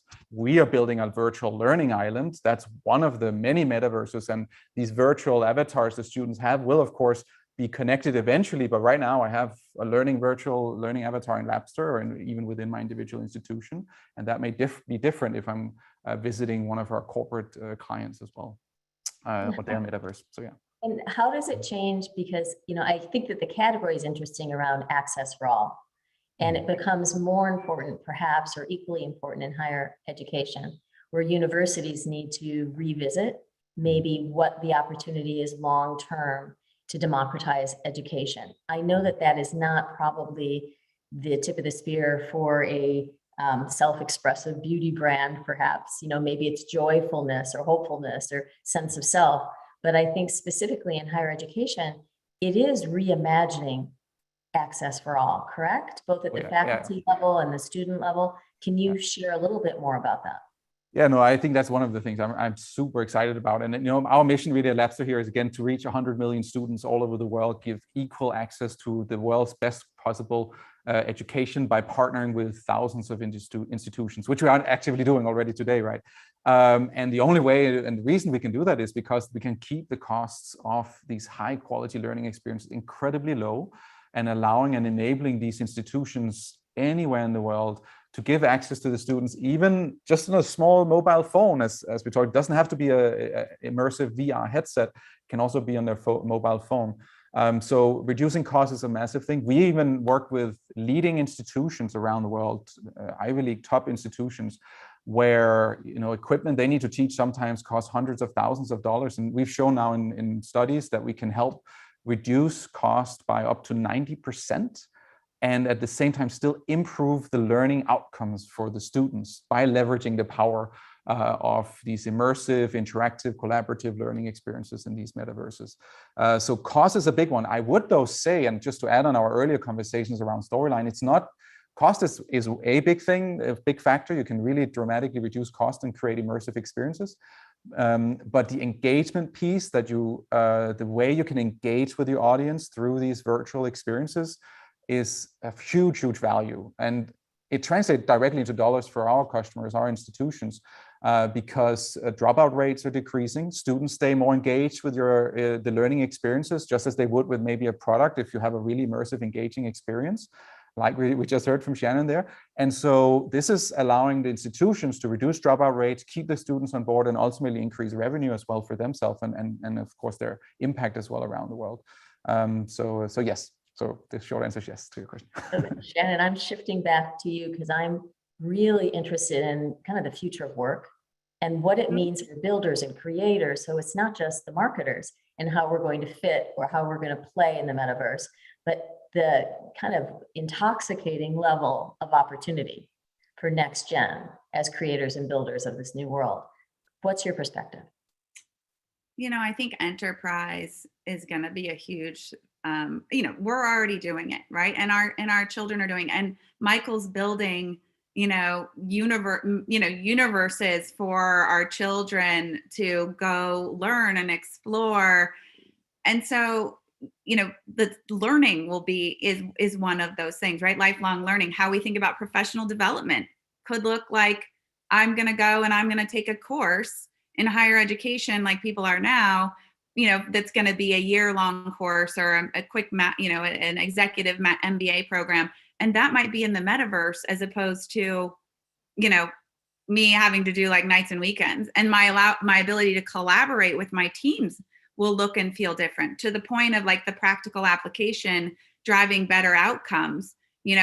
That ability to have that hands-on experience around a group project or whatever will be very important, and sort of in the same spirit as the work. One of the things that I think many of us are missing, I personally am missing it, is that in-person collaboration where we get around a whiteboard and we think about, what's the key insight, and then how should that drive a creative strategy, and then what are the applications for that, and the big idea, and then what are we going to do with it? Like the energy that comes along with that is something that is palpably missing for me over like Zoom, right? So the metaverse from an enterprise perspective will allow us to come together, as our digital avatars, right? So I might be wearing something different than I'm wearing now, but it will be a version of self-expression. It will be where I can hands-on collaborate. It will be where we can have communication. You can see, obviously Facebook rebranded as Meta, and they have their, Horizon, and Microsoft is treading into the space with Teams and imagining how that will work, but you can imagine communications companies like Zoom starting to think about what the metaverse looks like for them, because they are a communications company, right? So I think that I think we're a little ways off, to be honest, but I think we are leapfrogging. The thing is all of this is being created in real time. And we are the last generation that is sort of in rapid adoption, to be honest. Maybe not Michael, but like most of, me and some of my contemporaries, right? So it's, this is going to move so quickly that, soon enough it will be. Remember, I don't know if anyone remembers like the Cisco, technology where you could walk into a boardroom, you could walk into the conference room and then it looked like you were sitting at a round table. The next version of us is like us sitting as our digital avatars in that conference room, but then somebody gets up and they're like, let's do the whiteboard session. That is going to create camaraderie, but also to that end, what you were just talking about, access for all, right? It democratizes in much the way that we love seeing someone's pet or child or, whatever show up in a conference call because like we were all like, the struggle was real. The authenticity that this has created in our own work environments can more easily translate into the metaverse than ever before. And I think that is the power of like us getting to be humans and professionals, which may also change the ways we collaborate, which may change the ideas that we have, which may change empathy levels, which may promote, more diversity, equality, inclusion. Like there's so many powerful things that can come out of the metaverse as it relates to enterprise and how we work together. Yeah, as a shift, the idea of better, broader, faster for students to just get a leg up on the future and have like an equal playing field for solving these problems, Michael, I get that. I really do understand why the students are drawn to a seamless world, a hybrid world that's both virtual and real. I just think it's so critical that the champions that we're asking to upskill, that we provide real critical value to the teachers or to the institutions. So I would think it's far more than just the students enjoying the metaverse and finding how exciting and engaging and immersive it is and how successful they are as students. It's making sure that it's as easy as possible, I would think, for the teachers, because I cannot even imagine the weight on them in this transformation post-COVID. What are your thoughts? Yeah, I think there's yes, you're absolutely right. There's two aspects to it, especially. One is the creation part, the creation of the metaverse, and the other one is for teachers to utilize the power of the metaverse. So we start with the latter one first. So as I mentioned also early on, we work really hard on creating digestible dashboards on how their students are engaged and interacting in these metaverses, which is a rather complex thing to do. If you have hundreds, in some cases even thousands of students that are navigating these virtual worlds, how do you how do you summarize in a meaningful way what their interactions are for the teachers so that they can leverage that in their follow-up lectures, or even how they design their curriculum, or how do they learn from the experiences the students have so they can improve that overall curriculum going forward, which is super important for any innovative or any institution for that matter.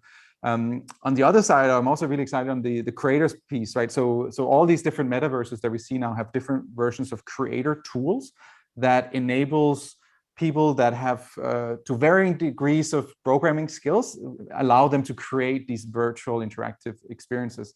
So we work really hard at Labster to create what we call the Labster Builder, but it's basically a creator tool that takes in years of research in game design, in pedagogical design, curriculum design, and essentially make it as simple as possible with small, easy building blocks, and allowing educators who may have a great experience and knowledge around how they teach and educate their students, but may not have the game design experience or understanding yet of how to leverage all the power of the metaverse. And so by creating a creator tool where it's really more a building block approach, and you can allow the educators to help co-create these virtual worlds that we're building, we're really opening up the doors and giving equal access as well to creators all over the world, educators who want to be participating, which could even also be the students, which is quite exciting. So yeah, so that's a big part of the metaverse that's also in its, I would say, in early stages for many of these different tools. And in many cases, I still find that the tools are still too cumbersome or not easy enough to use. So that's one thing that we really invest a lot in ensuring that it is. So, yeah. You know, it's interesting. You make I think, kind of hope maybe some of the point you were getting to, which is, I think also, as we think about the future of our workforce and our people and talent, right? This notion of, professional development and learning and being a creator within your organization, right? And how can HR professionals and our kind of leadership teams think about this notion of creating worlds within the metaverse, right? These opportunities within the metaverse to continue learning, and thereby also, that changes how, the people you're able to hire. It changes how people want to stay with your organization. And I think, as we think about that, the platforms that start to enable that, for enterprise, as it relates to businesses and corporations and things like that, that will be a very powerful tool in how we nurture, attract and nurture our workforce. So Sydney, are we wrapping up, or do we have a minute or two? I have one last question. Yeah, you can finalize your last question, but just a minute or so. Okay. So knowing what you know now, Michael. Yes. What would you have done differently? What is your advice for founders, leaders, marketers, excuse me, marketers that are venturing into the metaverse? What would you have done differently, or what would you say other than be brave and dive in? I think definitely dive in. It's massive potential. This is as clearly as it is. This is a huge move and trend that's massively accelerating. We worked on it for 10 years. Super excited to see how it's moving now. And I would say leverage the hundreds of millions of dollars that are already being invested into the metaverse. For instance, through these creator tools, and leverage these platforms that are already there. Don't try to recreate the wheel every single time. I think we need, or there's so much potential for you to just explore and use the tools that are already available out there. That would be my general advice to capture the most value from the metaverse opportunities. I would also think like power of partnerships. Shannon, what's your perspective? 1,000%, right? I think, the Bloomberg Intelligence says that the metaverse is going to be an $800 billion marketplace by 2024. So if you're not treading or starting to learn about it, and as a marketer now, and a lot of innovation within companies around the metaverse is coming from marketing departments. So start learning, educate yourself, become a champion, start talking about it, because culture is being created in these communities every single day. And you have this unique window, where we're able to kind of get our feet wet, but then, many organizations are creating test and learn budgets. Use some of that budget to start to talk to the right partners who know what they're doing. If this is your first time, you need to go to a platform and work with third-party developers who know what they're doing. You need to, you can work with entities. For Milk, we worked with Super Awesome, who are a great partner. Snap has a number of interesting ways that they're thinking about the metaverse and can partner. Like, So it's just, I think there's lots of ways in, but making sure that you're starting is super important. And, this is going to accelerate quickly. I don't think that any of us should kid ourselves that, this will go faster than what we saw with Facebook. This will go faster than what we saw with Instagram and WhatsApp and Snapchat. And all you have to do really is look at APAC, and you start to see what the future will really look like for many of us, because they are far ahead of us always in these spaces. It's such an exciting time. So just learning will even be the best way in, and start talking to partners. The power of partnership, Pope, is everything, because that's where we learn everything. And if you're just curious enough, that's all you got to do. And then the floodgates will open. Thank you, Sydney. Thank you so much. And thanks, Influential. Thank you. Thank you. All. Yes. Amazing discussion today. Shannon, Michael, Hope, awesome. Thank you for being here. All right, I'll see you guys soon. Thank you. Bye, everyone. Bye. Okay. So up next, coming in, we got DJ Ski, CEO of Dash, and Influential's very own Krista Turt, the CCO. So they should be logging in right about now. Hello, DJ. Hey, Sydney, how are you? Good, how are you? It was amazing. Love to hear it. Happy Thursday. Yes. All right. Seems like Chris was just on. Oh, Ryan's coming instead. Okay. The two brothers, we love it.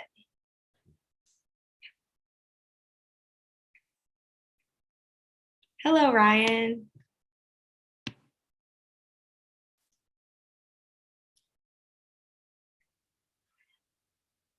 There we go. Yeah, no, Zoom issues, always classic. Always fun, right? We're still not back to IRL. Someday we thought we'd be through it, but Never ending. Metaverse will solve Zoom issues. That is the issue. Hey guys. So, Ryan? Hey Sydney, hey, DJ Ski. Sydney, I haven't seen you forever. I haven't seen you since Cannes a few years ago. Good to see you. I know. How are you? I'm very good. How's Cappy doing? Doing great. Hanging in there. Oh, it's great. Well, thanks so much for filling in for my brother. Who usually does these hosting pieces. And Ski, it's always great to see you, and excited to jump in the metaverse. Yes. It's great to be here. Thank you guys for having me. No, of course. Well, would you prefer DJ Ski or Scott? What do you prefer? Either one. I go by both. People know me from the music industry, obviously Ski, but Scott is the easier name to say and remember. So I'm fine either way. All right, we'll mix it up a little bit. So we'll go with your given name, Scott. So yeah, you mentioned the music business. You have your DJ. For those that are not aware of who you are and what you've done over the last several years to essentially advance the metaverse, what did you do in music that essentially prepared you to be an early adopter of this? And what has that led to today, which is obviously your, I should see Chris joining as well. Excited, yeah, but love to hear more about your background. Sure. The through line for me through everything that I've done in my career has always been trying to identify trends early. If you look at like my bio, the way that I'm, the easiest way to explain and what I'm most notable for is probably introducing the world to artists early on, whether that's Lady Gaga, Travis Scott, Kendrick Lamar, Post Malone, et cetera, as well as brands doing, the first marketing with back in the day, if you guys remember the T-Mobile Sidekick through, Beats by Dre launching that brand, getting involved in a lot of different things early. The way I got started in the industry is interesting. I grew up in Minneapolis and was always, and this is around the time of Napster when the music industry was going through probably the biggest disruption it ever faced. I was the kid on the internet that was DJing, that had built a website that was really active in that. And I ended up getting connected with the CEO of Loud and Sony Records, Steve Rifkind. And, I was selling him I was making money selling like PS2s on eBay and he needed one for his son for Christmas. Long story short, just built a relationship with him and then sent him a bunch of ideas. I asked him if I could put together a proposal of thoughts that I had for him, kind of unsolicited. I didn't really want anything. I was like, hey, here's some ideas on what you should be doing. And it was all kind of focused towards what was happening with the internet and ideas that I had for the future. And I was kind of the perfect person to write that, even though I was still in high school and not in that traditional background. I was living and breathing kind of what was happening with the internet. And I was that target audience. So he loved it so much, he offered me a job. And, ironically enough, that letter got me a job when I was 16, ended up the next year packing a U-Haul, driving across the country and moving to work for him in LA. And through that, worked on the industry side of things, but then in the DJ side got noticed when I was producing mixtapes, started introducing artists. I saw when YouTube launched, I got on that very early. I didn't know what the outcome was going to be, but I knew that there was like lightning in a bottle there, and it was important for me to jump on. From that, it ended up with me, Mark Cuban giving me a TV show on his network, and then moving to Fuse, us, generating billions of views on this YouTube page. And throughout that, I was always on radio, launched a company called Dash Radio. And after leaving iHeart and Sirius, because we saw the mechanisms for content changing, and kind of in that journey, we realized like the big opportunity coming up was in like gaming in the metaverse space. And we made the decision about 18 months ago to focus on powering music and experiences in the metaverse. And 18 months ago, people thought I was crazy. I remember running around, we did a lot of work with the Discord. We're building now in Roblox, and mentioning these brands to the biggest artists and managers and labels in the world. And they were like, oh, that sounds cool. What is it? And over the last year, and especially the last like 3-4 months, obviously since Facebook's announcements, it's been, nonstop in a whirlwind. So for me, I think it was always just like identifying trends and getting in things early, even if we don't fully understand them, just like knowing that there was, something happening there, and that I wanted to be a part of it, and just immersing myself to head first in those communities to understand it as much as I could. I love it. I mean, for those that are listening, being the person that is, even if you're bleeding edge, you don't know all the answers, to lead the charge. It helps with being the influencer business. Scott in the music metaverse business. I guess I'd love just to level set. I mean, I'm sure a number of other panels have talked about it, but the metaverse as it relates to music, is that related to NFTs? The songs as NFTs? Is it live concerts? Give everybody kind of like the rundown from what you see is in the music business today, not even the future, but today. Absolutely. So for today, it's interesting, right? Like there's still the biggest hurdle with anything with music is always going to be licensing, because there's several parties involved. There's, of course, the artists, but there's the record labels, the publishers, the writers, and there's a lot of cooks in the kitchen on that. So I personally am not extremely bullish on, say like NFTs for like, selling song shares and giving royalties and dividing ownership up. And when you're looking at, I think it works in some genres, like electronic, there's not as many writers. It's easier to get done. A lot of the DJs can control it. And the numbers on streaming aren't as massive as other sounds. When you get into any pop record that's on the charts, you're looking at like today, there's about 25 records on like hit songs that you're hearing on the radio, right? Like there's writing camps, like there's a lot of people involved in those processes. And it's just such a clunky system that I'm advising in general, like, well, I think in theory, that is an incredible use case of a smart contract and an NFT. And I think ultimately it will get there. I think it will take a lot of time, just because there's so much friction and reporting and so many parties involved, and just knowing and how certain things in the music industry evolve. I think that's going to take a while to mature. However, I think the opportunities as it relates to, if you talk about NFTs, comes to artists creating content themselves, things that are everything but the song, right? Whether that's artwork, whether that's access to, I guess archives and almost like fan clubs.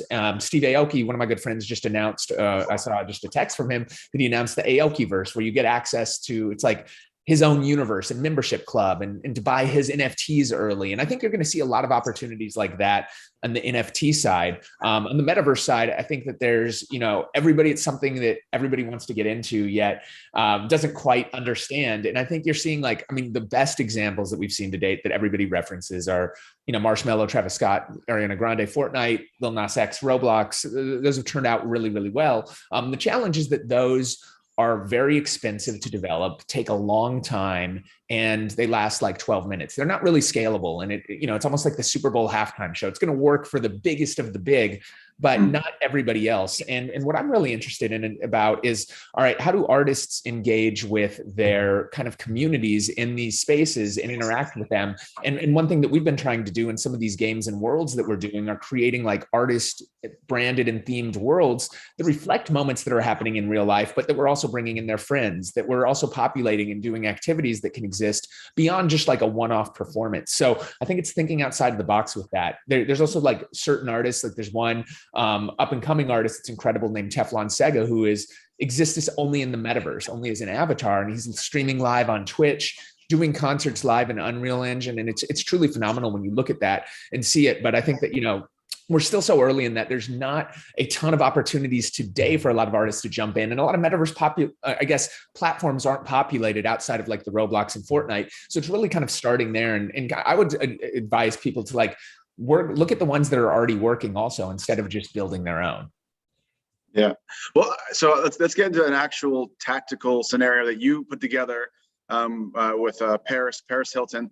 Funny enough, kind of side story. I used to, back in 2010, 2011, I used to manage beyond my own accounts on Twitter, both Paris Hilton and Common's Twitter accounts. So that was me essentially being them, which is a very different group of people in terms of what was being said. But great fan of Paris. Tell us about the essentially what you've evolved with her, and the Paris world, all the stuff you're doing. And I think once you go through it, I'd love to also just kind of double click into how it came to be and how she can use that to monetize with herself, how fans can interact. So kind of like, let's start with what it is, and let's go into kind of what it means.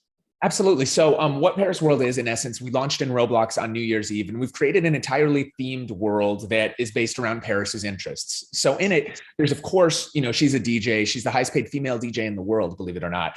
So there's a club in there. We're doing different performances on weekends. We're bringing in artists. She kicked it off with the New Year's Eve set on the stage. There's a club. She's huge into animals, so you can adopt pets in the world and walk them around with you, go play with giraffes, and, bring in your own dogs. We've recreated our house in there, so you can raid her closet, buy her goods, drive her cars. We've put the Paris pink Bentley that we call the Bentley in the game.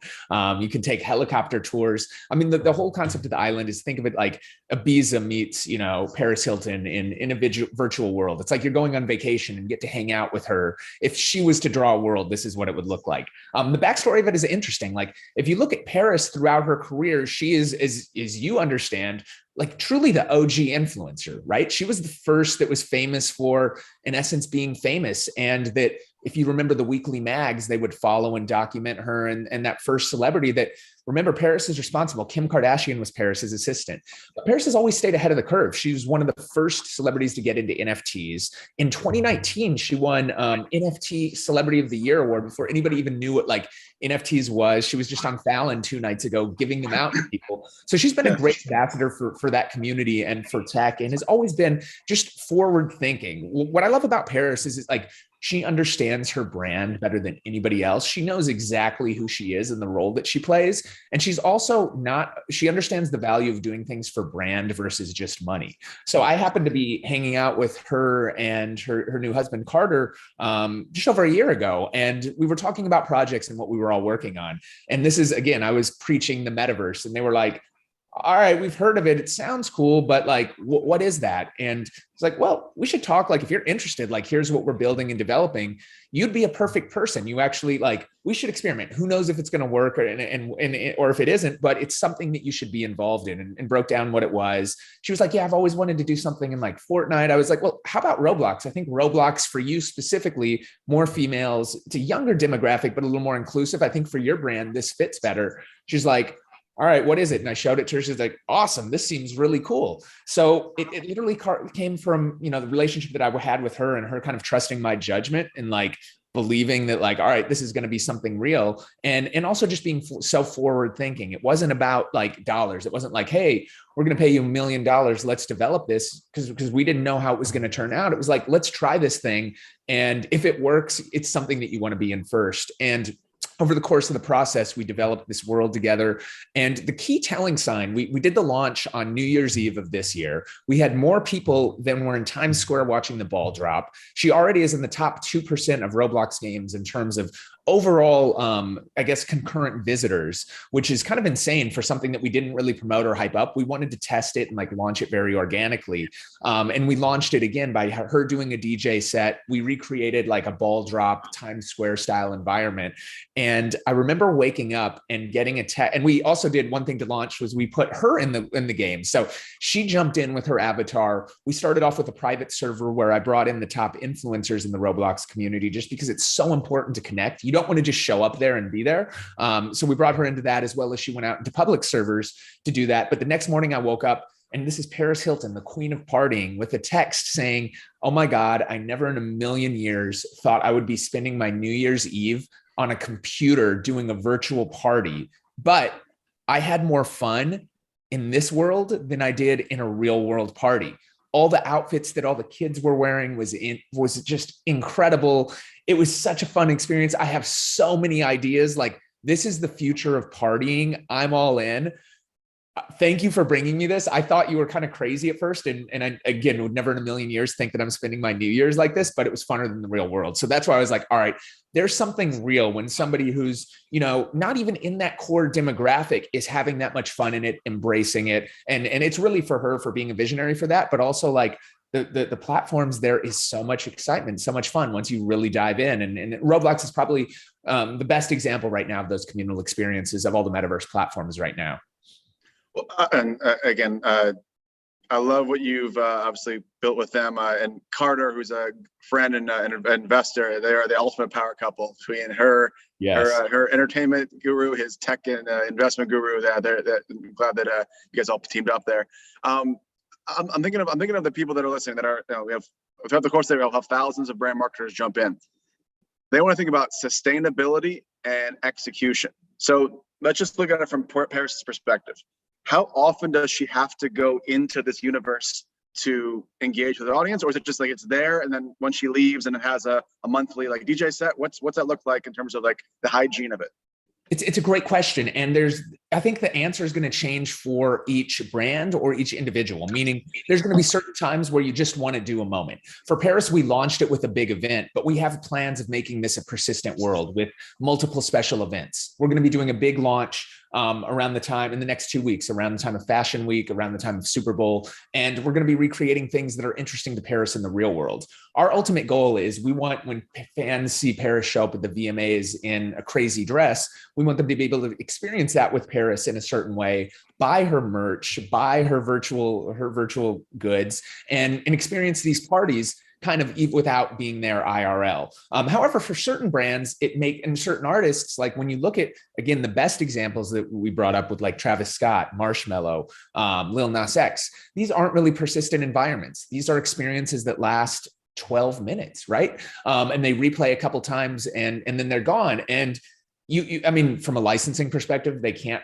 play from that, but they would also lose the kind of the fun and that live communal element. So I think it's a combination of both. The way that we look at it, you know, in the way that we advise brands is it's almost like beyond that too. If you really want to get serious in this space, it's like setting a social media account. You can't just build it and then be like, all right, we built it. It'd be like starting a Twitter page and posting one post and be like, hey, Twitter, we're here. And then like, it's like, no, you constantly have to nurture, to engage, to react in real time. And that's what Paris does. She's reacting to the community. And the one thing that we've really learned, and I think, you know, tried to build in is joining and authentically becoming parts of this community. There's key influencers, key figures, key ways things work on each individual platform. Like Robloxians are very, you know, specific with what's authentic, with what can be done, with what can't. Like we've made mistakes and corrected those and embraced the community and brought in the right people. And, you know, everything from the developer communities to highlighting others to cross-promoting it.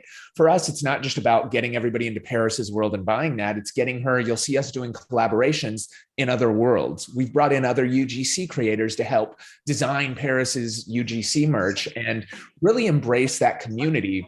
So I think like, especially, you know, what might be relevant for a lot of the brands out there, it's not enough to just build it. And that's not going to become unique anymore. It kind of is right now. It's like, oh, there's a press release every time a big brand launches something like that. But as that becomes more and more common, that's going to become less and less interesting. So it's really going to be about building and growing that community. And that's really what I've been focused in trying to like hone in on. And I think what Paris has been doing such a good job on. So it's her like reacting, jumping in, you know, quite frequently with that, interacting with the community outside of Roblox. She's retweeting them on Twitter and talking to them kind of IRL as well. It's not just isolating it to it. It's like this 360 holistic campaign and then identifying moments that we want to get really active and loud in it. So hopefully that answers your question.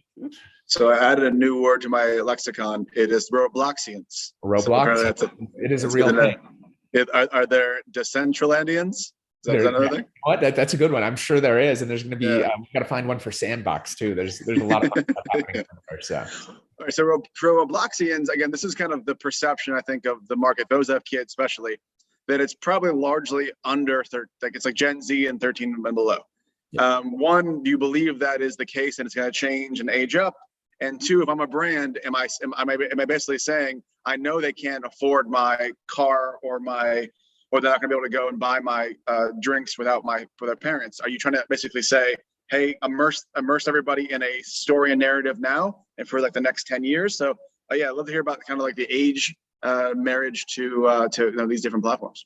Absolutely. Great question. And the way that I look at like taking it a step back as I look at the metaverse is I'm not gambling on one winner. And I think there's going to be multiple platforms. I don't think there's going to be one be all end all. We saw that even with Web 2, right? Like there was obviously dominant players when you look at Facebook, Twitter, but there's other alternatives. There's Snap. There's a lot of people, especially younger people, that were never on Facebook. So there's room for multiple ones to live. When you look at Roblox specifically, it absolutely is very young right now. And I think that, and I think you almost have to look at each platform when you're a brand.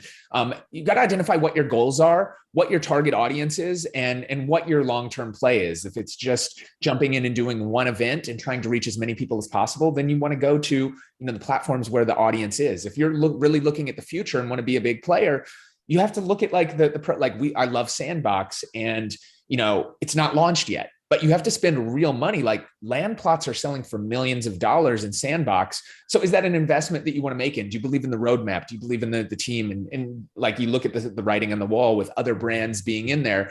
Do you want to go there and own that and do something? So I think, or do you want to go across multiple ones? And I think, again, it boils down to what target demographics you're going after, what your role, what kind of your plan is, and what you're, really identifying what your goal is. When we look at Roblox, and for the reason that I really like Roblox is, look, they know they need to age up. They have come with, several great technology advances, but they do have like kids that are growing up on that are that's their life. So, and that is where the community is today. Like, again, Sandbox isn't even launched. So if you're building and spending all this money in there, you're not going to get a true ROI day one. Other than maybe media impressions if they pick it up, because it's not even live, right? Like same with Decentraland, it's still like so new.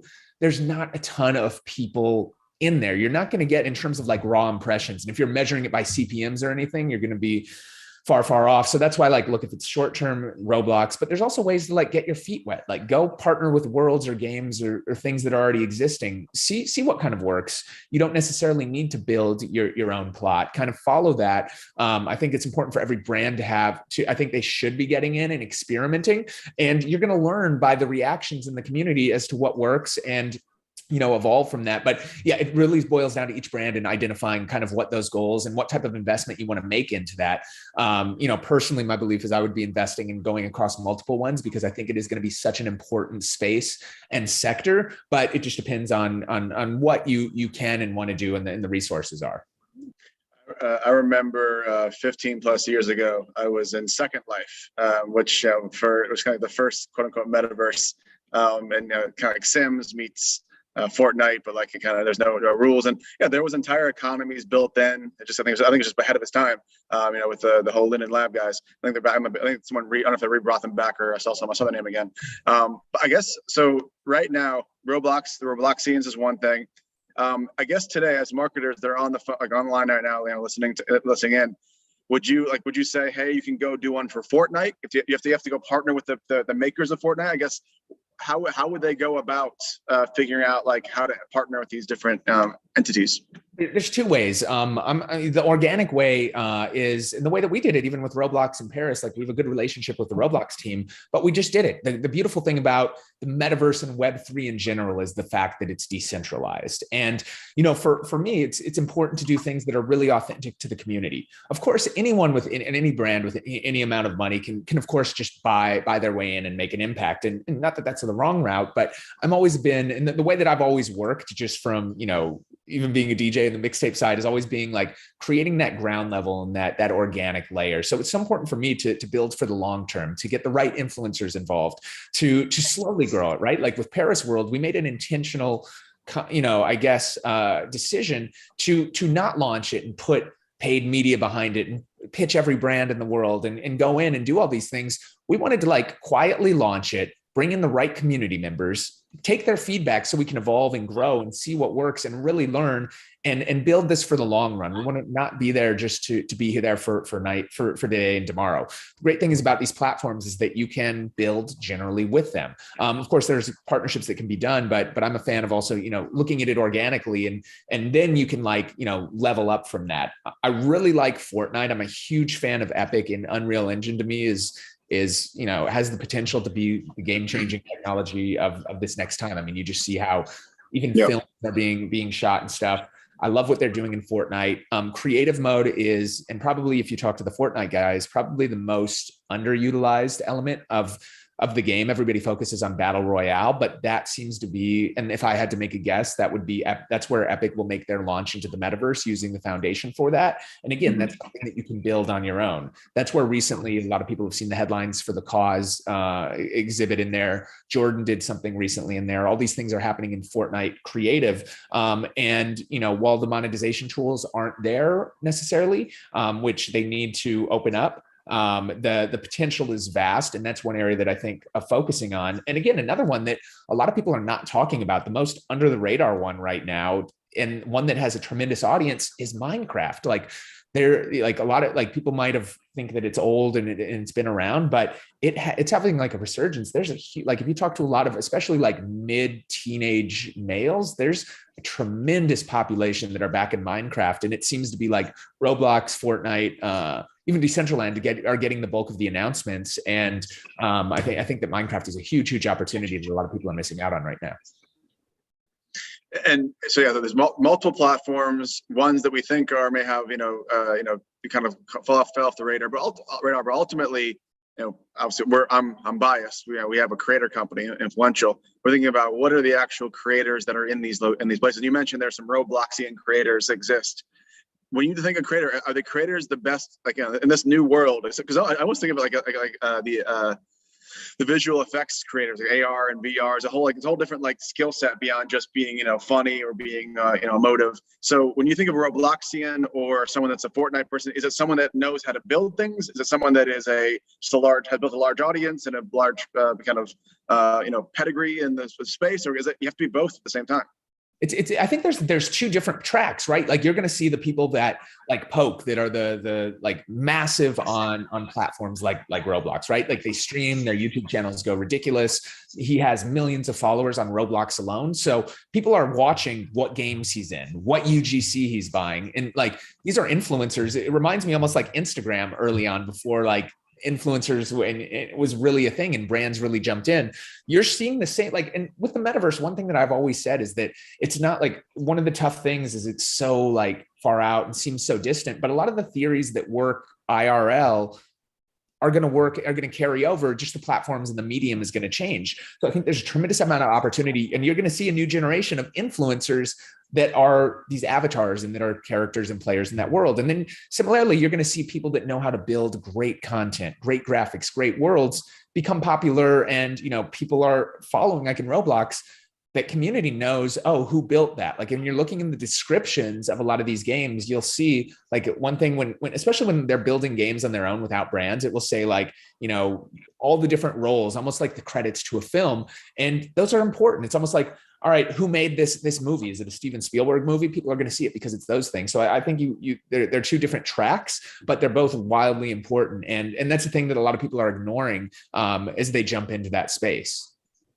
Got it. Great. Well, I've monopolized a lot of your time here. About 8 minutes left, and I see I got some questions coming in right now. So I'll start going through some of these. It's actually from one of our guys, Cody. He says, "First, go blue." So how insane was the experience DJing the game last fall? This is going off of the thing. Is Coach Harbaugh staying in Ann Arbor, and how does the live sporting experience get metaverse moving forward? So a sports question for the metaverse. Exactly. So my side stuff, I've always been into sports. I grew up in Minneapolis. I do all the entertainment for the Vikings. I just announced with NASCAR for the first time ever, I'm going to be DJing during the race and during some of the things which for the upcoming Clash at the Coliseum. Coach Harbaugh reached out to me a couple of years ago before COVID, as he, I've won several awards in the game day entertainment space, and he wanted to amp up the energy at the big house. COVID hit.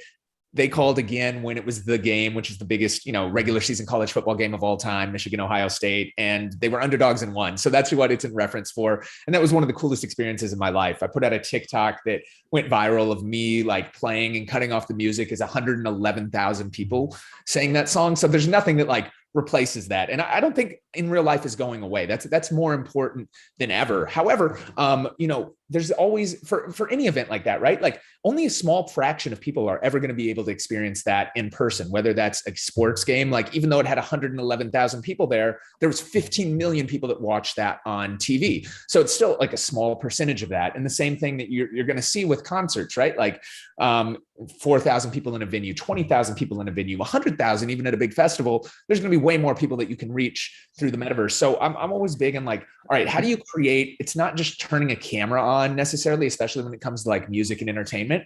How do you create these like parallel experiences that can coexist? So in the future, I think we're going to see a world where, say, if there's Coachella, there will be Coachella in real life. That's everything that we see today, but there'll also be a digital version of that. That's a fully different experience. It's optimized on these digital platforms that might be motion tracking these artists. So you can jump on stage with them in your server and even, who knows, play guitar with, whoever is headlining that year and jump on stage. And I think there's a lot of cool, unique things that won't be the same, but that will be fun and different in themselves. And that opens up an entirely new monetization, revenue stream, and business. And that's what I'm really focused on building, is how we can kind of cross between those worlds. So I think you're going to see that across sports. We're still in the intricacy in the early days of this, and we're starting to dive in and experiment with teams. And, one thing that we're working with some of the sports teams on that are trying to age younger is like, how do we create games and experiences that aren't like related to the actual game? How do we do something fun with that brand that can tie in and create these new type of experiences? So I think that there's so much potential, and it's still the Wild West that we're all trying to figure out. I love it. Well, so let's I'm gonna get pessimistic for a moment. There's so much potential here, and it's all amazing. And the idea of being in this like kind of world that anything can live. My assumption is that while you can look at it on a screen or a computer screen, we're still probably 2-3 years away from everyone having access to lightweight, low cost enough headgear, VR type headsets. Do you think this only happens at any sort of real scale when the access to technology is available, or is it something, well, you know what, people will just live and use it on their phone and they'll just get used to it and they'll still think it's exciting? I think there's going to be ways in, because I mean, even today, right? Like even in Paris world, I mean, you can experience in Roblox, which, you could argue is an early metaverse, but you could stream that on YouTube or Twitch. And so that can kind of happen for that. I think the biggest thing that's holding back the metaverse is lack of, great experiences, to tell you the truth, right? Like if you buy an Oculus headset, Oculus for what, $299 or whatever the price is right now, is the best piece of consumer technology you can buy. However, a lot of the apps are still very gimmicky. It's like, all right, you can walk the plank and jump off a building and like have this crazy experience. And you're like, all right, that's cool, but you're going to do that once. I feel like there's a lack of sticky and like really well thought out experiences. Even when you look at, some of these shows, like we're talking about Fortnite, doing these great concerts with Travis Scott and Marshmello and Ariana Grande.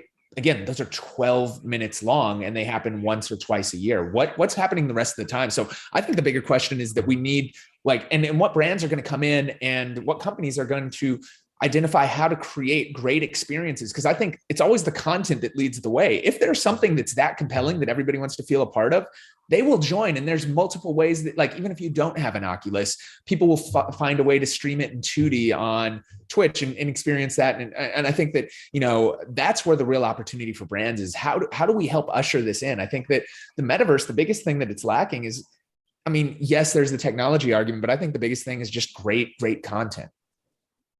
Well, I agree. With the last 2.5, 3 minutes left, I'm going to actually give you a plug, partly because I wanted to both mean those that are watching can actually visualize what the Paris universe can be in the Robloxian world. If they wanted tomorrow to figure out a way to partner up and do a branded integration, is it a banner above her DJ table? Is it a shirt with the name on it? Is it the drink on the, I guess, how do you think about the integrations that you guys have been exploring? And maybe it could be something where this leads to someone doing that with you guys the next few months. Absolutely. And thank you. And yeah, for us, I think it's like, and especially with Paris, right? Like she's very protective of her brand, but it's doing things that make sense and that are cool. And I think all of those are options, right? We don't want to be just doing something that is like spraying stuff on there and doesn't feel authentic and right. But there's a lot of brands that she's worked with in the past. For instance, she has a very infamous Super Bowl commercial with where she's eating a burger and it drips. And we've thought of like, all right, how do we recreate that in like a metaverse version of that, or like create some stunts like that? And there's just so many fun things to play off of. And especially, I think the things that work the best are things that exist both in real life and in the metaverse. And there's a lot to play with from those things. So for us, there's even like one example of brand integrations in the small scale is there's a yacht company that Paris works with that we integrated into the game and built a yacht and created the marina for them. And it was a win-win because it's natural. She was honeymooning on their yacht. So they're like, oh, we want to build something in Paris World. And we're like, awesome, that sounds fun. Like,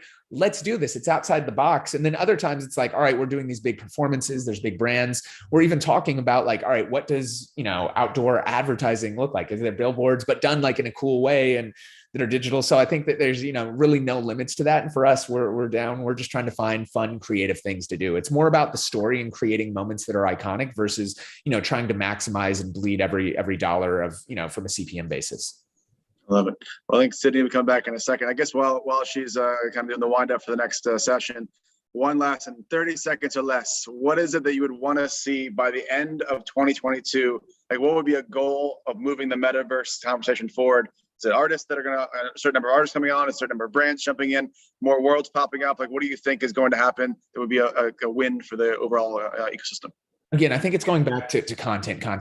I think brands need to jump in and realize it might not work. It might fail. You can't be scared of that. But because from when you're truly creating greatness, you can't be afraid to take these risks. And the good thing is you can kind of see what the reactions are. And you're never going to do anything that's like a bad look for you as long as you like organically integrate it into the community. But I think that the key thing holding it back and what we need is great content, great moments, great experiences that can bring in people that aren't currently in there and the super early adopters, but really creating things that are sticky. And I think it's going to be ushered in by brands that are working with creatives that they are, and when they're able to underwrite and kind of come in and provide that value that they have, not only from like underwriting and financially, but marketing, cross-promotional, and the credibility that they end, that's where we're going to really see it taking off. So hopefully brands jump in, creators can work with them, and we find ways to create really great kind of outside the box experiences that we haven't seen today.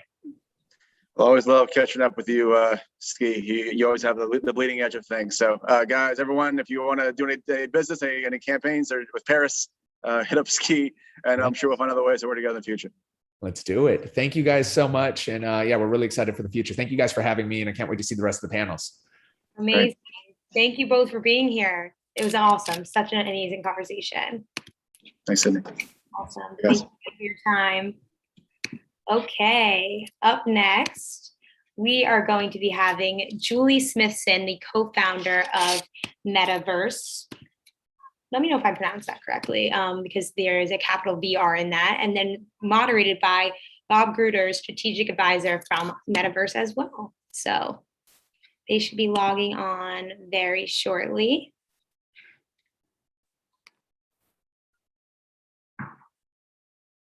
Hi there. Hello. Hello. Hi, everyone. Thank you both for being here. And yes, you did say metaverse correctly. Hi, thank you. Thank you. I was wondering, spelling was little, but I like it. It's great. I love it. That's okay. We'll talk about it in our interview. That's for sure. I can't wait. Thanks, Sydney. All right. Thank you both. Thanks, Sydney. So good afternoon, everybody. What a great day so far. I hope everybody's enjoying themselves. The content's been phenomenal. And I'm interesting. Interesting. Yeah. Julie, isn't it cool that we get to follow Ski, because he kind of left on a note of approachability and accessibility, right? That's going to be the key for brands to jump in. I think that's actually great words of wisdom and forecasting for what's going to happen next. So everybody, I get the pleasure of introducing and starting a conversation with both a colleague and a really good friend of mine, Julie Smithson. Julie is the co-founder, one of the co-founders of a company called Metaverse that started about 6 years ago. And so just to give you a little bit of an understanding of what Metaverse is a code optional platform that makes it easy for people to come in and create and share interactive 3D. And it can be anywhere. It's not limited, it's ubiquitous, and it's really designed to fall in line with their mission of just to democratize the entire experience and the accessibility of people to come into this. What I love about that is they're really looking at making this easy and simple. And then the work that they do in a consulting fashion really takes brands by the hand and actually leads them in. And instead of saying, you need to build the world's biggest metaverse, you need to allocate millions of dollars, what they really do is they're like, here's our crawl, walk, run strategy. Here's what makes sense for you based on your desired outcome and your North Star for what it looks like to be in this version of the evolution of the web. And Julie has done a lot of work in this space. She's really been an evangelist and really has been a real focal point for bringing women into this conversation as well with some of the boards that she has both started and chairing. I'll let Julie talk a little bit about that because I think it's super interesting. Julie, I'm going to veer a little bit. I think you should explain what code optional means to our group, just so that they all understand it. Just in fairness, my very first question when I met this crew over a year ago. So everybody, Julie Smithson. Yeah, thank you. Thank you so much, Bob, for having me. And again, so proud to be here. And I know Alan Smithson was supposed to be in my place, but you've got me instead, plain and simple. And yeah, Metaverse, we started years ago, back in 2016. We actually started this company, and we recognized the means of human communication that could take place with this technology, and what it meant to all different aspects of communication with each other and different verticals and that sort of thing. So we did recognize that coding and the attaching code to the technology, to this communication, was a big barrier. And so we set out to seek a solution that would alleviate that barrier and break down that barrier for entering into the metaverse. And that is what our metaverse engine and editor allows creators to do, is to create code optional experiences within our engine and deploy them on the web. And obviously there's a lot of exhaustion around apps, and we alleviate that process as well. We eliminate that piece to accessing that experience. So we play the part of the game engine behind everything, as well as having that creation process easy to use and deploy. Yeah, and 6 years ago, right, as you guys are sitting there thinking about what the world is looking like, and you're looking at the web. Julie, by the way, has been in the tech space formally since 2010, but has always kind of been in the space and been an aficionado, and has a real entrepreneurial spirit in terms of building businesses and doing really smart things with very smart people. But it's 6 years ago, you're sitting there, this is a futuristic almost journey that you're about to embark on. And you and Alan and your co-founders sat down and started to kind of like plot what this future was going to look like, really Web 3.0, before anybody was truly talking about it. I know in conversations that we've had, you talked about what a flat experience the web felt like, how it was limiting to brands and how it really couldn't be as expressive. What 6 years ago, what spurred you to start thinking about that? Sure. We just came off of the developing and creating the world's first touchscreen DJ controller called the Emulator. So, starting in 2010, I immersed myself in interactive technology and understanding, and going into the music world, which is so interesting, and that we're following Ski's conversation as well. But really taking a look at immersive technology and how humans were responding to just even the touch screen part of it. And, from there, Alan, he ventured out into the technical space to learn more, and, dove into VR and came home one day and said, this is the future of communication. We need to get into this industry, and we need to learn everything that we need to know about it. And that's what we did. We created 360 videos. We created AR videos, VR applications, all sorts of things for retail and different industries, fintech and medical companies and things like that. Just applying this technology wherever we can, wherever we could, to learn about that human interaction. And we've taken all of those lessons and built to where we are today. Yeah. And aside from maybe choosing the single best name for a company 6 years ago, like honestly, the universe was— Who would have thought Mark would have done that plug for us, right? The universe was on your side for sure. And you can definitely look at Facebook and say, hey, we kind of beat you to it. What decisions did you guys make early on that as you were building this company, right, and you were jumping into this space, which was uncharted territory? What worked, something that worked, and what didn't work? What did you quickly have to retreat and learn from? Because we just heard from Ski, do not be afraid to fail in this space. Mm-hmm. Yeah, I think, first of all, yes, we came up with the name, back in 2016, kind of had a gaming feel at the time, and that's what we went for. Our company's evolved obviously over the last 6 years and building so many different things out for so many different applications. And, just to make it clear that we are not the metaverse, there is going to be, the metaverse is a part of a whole bunch of different things that, Web 3.0 is going to apply to. And, it's everything from VR to AR, all of the different hardware technologies. And then there's AI, and then there's the marketplace that's going to attach itself to that as well. So we're really in the early stages of that, but we feel fortunate that we have a game engine that can support some of the strategies that enterprise companies and brands are looking at right now to be able to showcase their brand and what does it look like in an immersive experience. I think our history, being part of innovation and just learning every day from the things that you're doing, the processes and implementations that you're putting together, it's a learning experience every day. And, we've lived, we've learned, there's things that we wouldn't do again that we've changed before.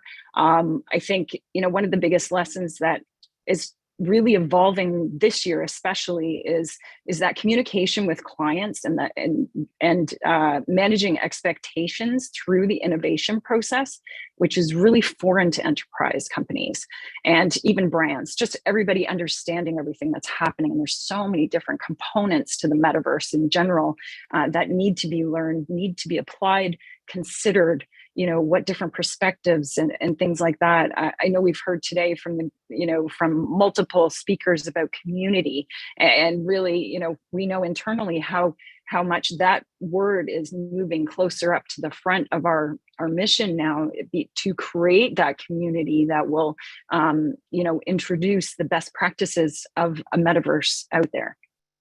And because you're acting almost like an advocate, right? The company is really trying to set the example for where tech companies are going in terms of building metaverses or consulting around them. Have you ever been able to successfully guide a client away from an objective, or simply have to say no because based on what they were doing, it just didn't feel right?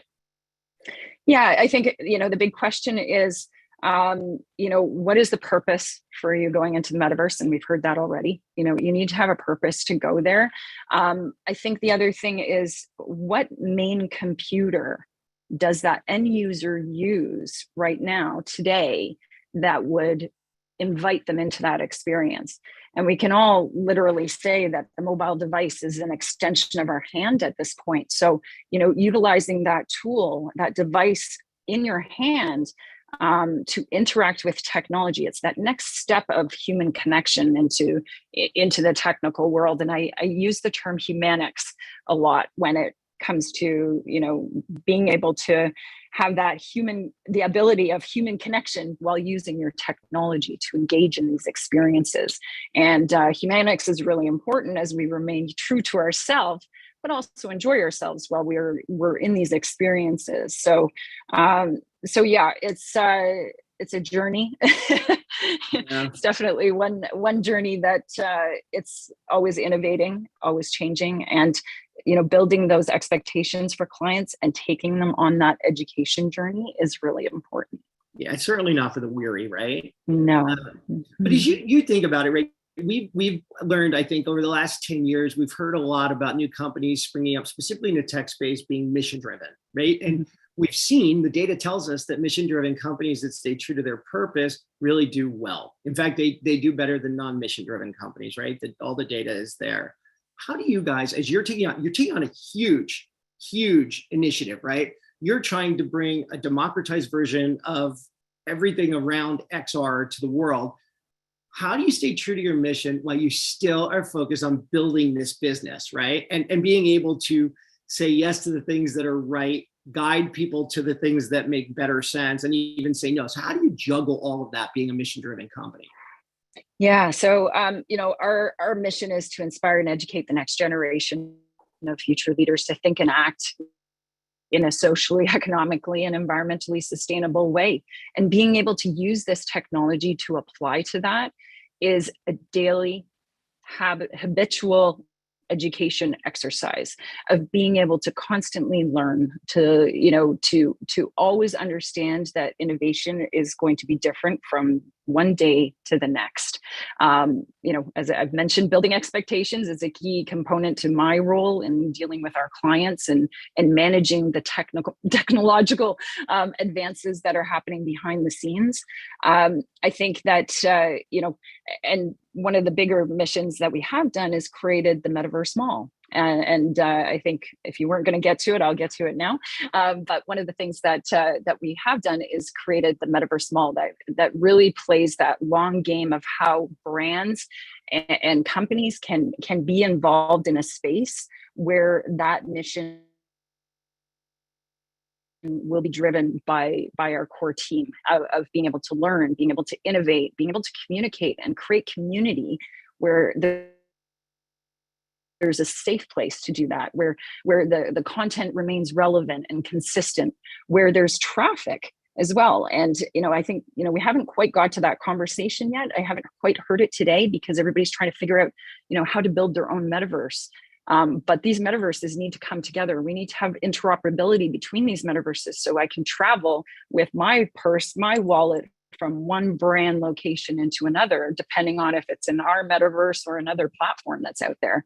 So I think, building that community right now is really important for our team to be able to build the trust in the clients and also the traffic, those consumers that are going to start to walk the halls of our mall and visit those portals of stores and things like that, and then exchange money because there's trust there.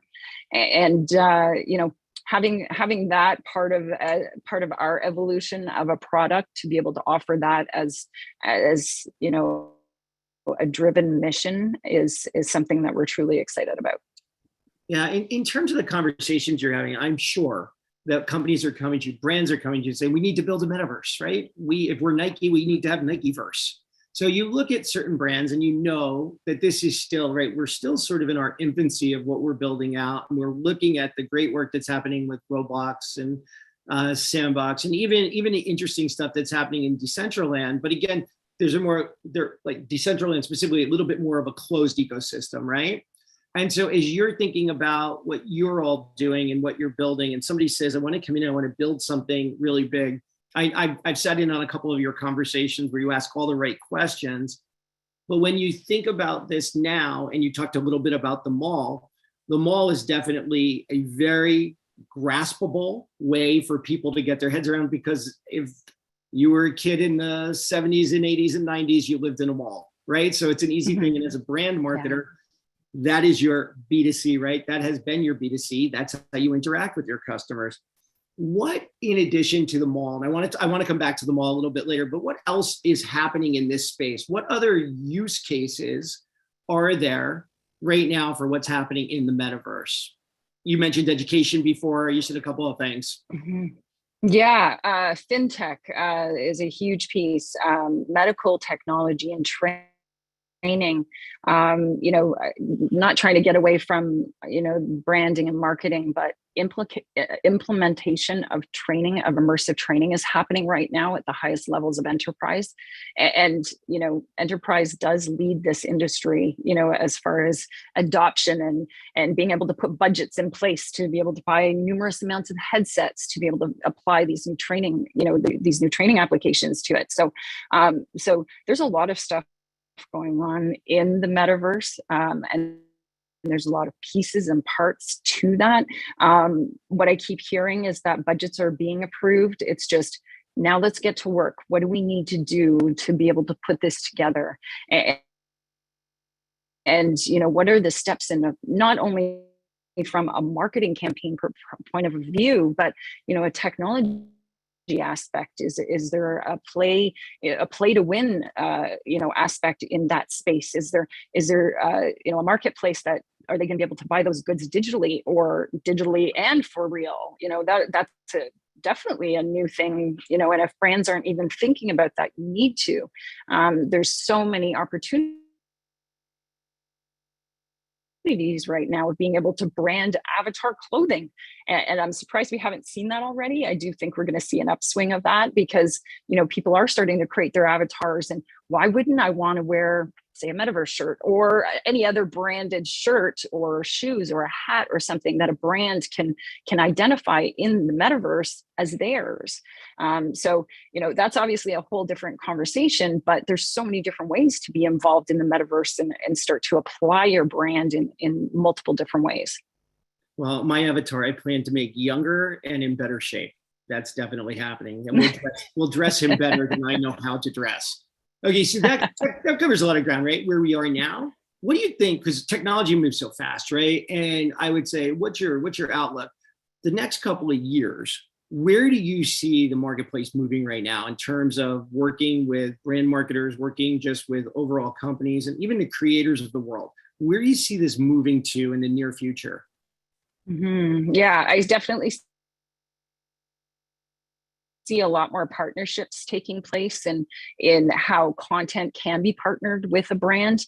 And I think, and it's been said over and over again, we're lacking content now. How do we get people into the Metaverse and keep them there and keep them interested in being there? And then even harder, how does a brand keep people from coming back more and more? And I think, this is where the marketplace is really going to take off. I know that the term NFT has been a buzzword, for less than a year, and it's only going to increase, more and more as things evolve and the cryptocurrency phase makes its way into when blockchain makes its way into these worlds so that transactions can start to take place. So definitely partnerships, but partnerships in creating content that's engaging and then has a purpose to return. And there's a term I use, I'll introduce it now. It's called return on experience. What's your return on experience in the engagement of a Metaverse experience? What is that return that you're expecting of people to return, to buy, to interact with the assets? And this is a whole new perspective that we didn't have before. When I went to buy a pair of shoes, I went to the mall, I would look at them, I've had them in my hand, but you couldn't, as a store, you would never really know what color I was looking at or the style of shoe or boot, but now we do. And this is where I think this is the game changer of all games, and being able to invite somebody into your virtual store. And I'm going to say store and showroom, because I think there's a lot of demand right now. And Bob, we've seen this, everybody wants to create their own metaverse. Everybody wants to create their own metaverse. And there's so many different reasons why they want to do it. I want to do it for my business. I want to do it for, for my store and my brand, that sort of thing. So I think if everybody starts to wrap their thoughts around having a showroom for their brand, business, product, training application, what that showroom can include are assets that reach into that brand and provide resources to that user / guest in your space. It could be a link to a PDF of the handbook, or it could be that brand, that you're actually looking at that shoe, interacting with that shoe and changing the colors and picking the preference of that shoe that you would like to have. And then, eventually, obviously putting that into the cart and buying that purchase so it can be delivered to my home. That's that end game. But I think, brands really need to look at who they're partnering with. Influencers are going to play a huge piece of this. We've already, we've had conversations. They're coming up more and more. And even some people, you have to have the Instagram campaign. You have to have the TikTok campaign. What do those all look like? And which influencers are you going to use to get your brand out there to be accepted? And then not only accepted, but engaged with. Like, what are you doing to connect with that client? And that's one of the biggest challenges, I think, right now for brands of how do they do that? Yeah, no, I think you're right. And I think we've all defaulted, right? We've said, oh, metaverse, e-com. Like we just default to e-com. We're going to sell more products. We're going to sell more services in this way.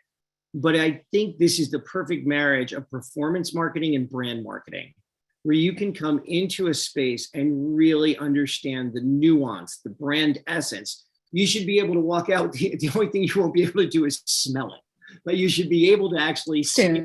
Yeah, soon. Yeah, 3-6 years. But how interesting that you can actually really build out a brand experience while you're still giving people an opportunity to source, buy, recommend. And I think you're right. I think the influencers are going to play a huge role in this, because again, the other part is you have to have traffic coming here. It's not like anything else. The reason that the social platforms have done so well is because they created a compelling reason for people to come back again and again and again and again. That's going to be the case, I think, if you're building your own metaverse. What's your experience? But even more importantly, and maybe the simple first solve is joining a metaverse. Like you mentioned the mall before. Maybe it's becoming a tenant in a space like that, a traditional tenant, in a virtual world, where you're actually being kind of seen and heard and experienced with other like brands, so that you're getting the benefit of all that. I think that's interesting. In terms and just to jump in, with that piece there, I think it's so important that the thought of hybrid immersion is what's taking place here. There's a lot of people out there that are I've seen in comments on LinkedIn, and when we see these malls that are being developed, it looks boring. It looks like the mall down my street. It just what do you mean it's going to look like this? This is boring. And I think we need to have that boring sensation just to get in there, because we're still seeing people struggling with the idea of it. And the fact that Metaverse, we built this mall, we've created a place that people are familiar with, and they can say, yeah, I can go to a mall, I could do this. And then once they're in the mall, hey, you can portal them into whatever world and design that, whatever it takes over from there. But I think, understanding that there has to be a little bit of hybrid activity happening right now, because there's so much happening. And, our devices will allow us to start to interact with experiences like this. The pinch and zoom feature is huge. This is where we start to touch the technology and invite that into, our daily experiences and how we're communicating with technology. And then pretty soon we'll go zooming into, headsets and things like that. But that ability to interact with 3D models and assets is a huge thing for brands to be able to invite into their consumers' experiences. Yeah. So now imagine, right? Let's take it back to the brand. So now imagine we're talking about what a great experience this is for brands, for sales, everything. You're a brand marketer, and you've been reading, you've been hearing, you've been in things like this where everyone's talking about the metaverse. What do you need to do? What do you need to know before you start having a really informed conversation about bringing your brand into the metaverse? Like, do you need to have experienced any of this in real life or anywhere else? Or is there an ability to walk in here and be very honest and transparent and say, look, I don't know what I don't know. I need to learn this. Or is there going to be this moment of, we're going to take advantage of people, like really trying to come in here, and it's back to 1998, and it's give me $5 million to build your first website. No, we have to change it again. I think that, first of all, brands need to, one thing that is not quite obvious yet that I keep sharing, because I just finished a project on this, is brands need to consider what their brand looks like in 3D. Let's start there, right?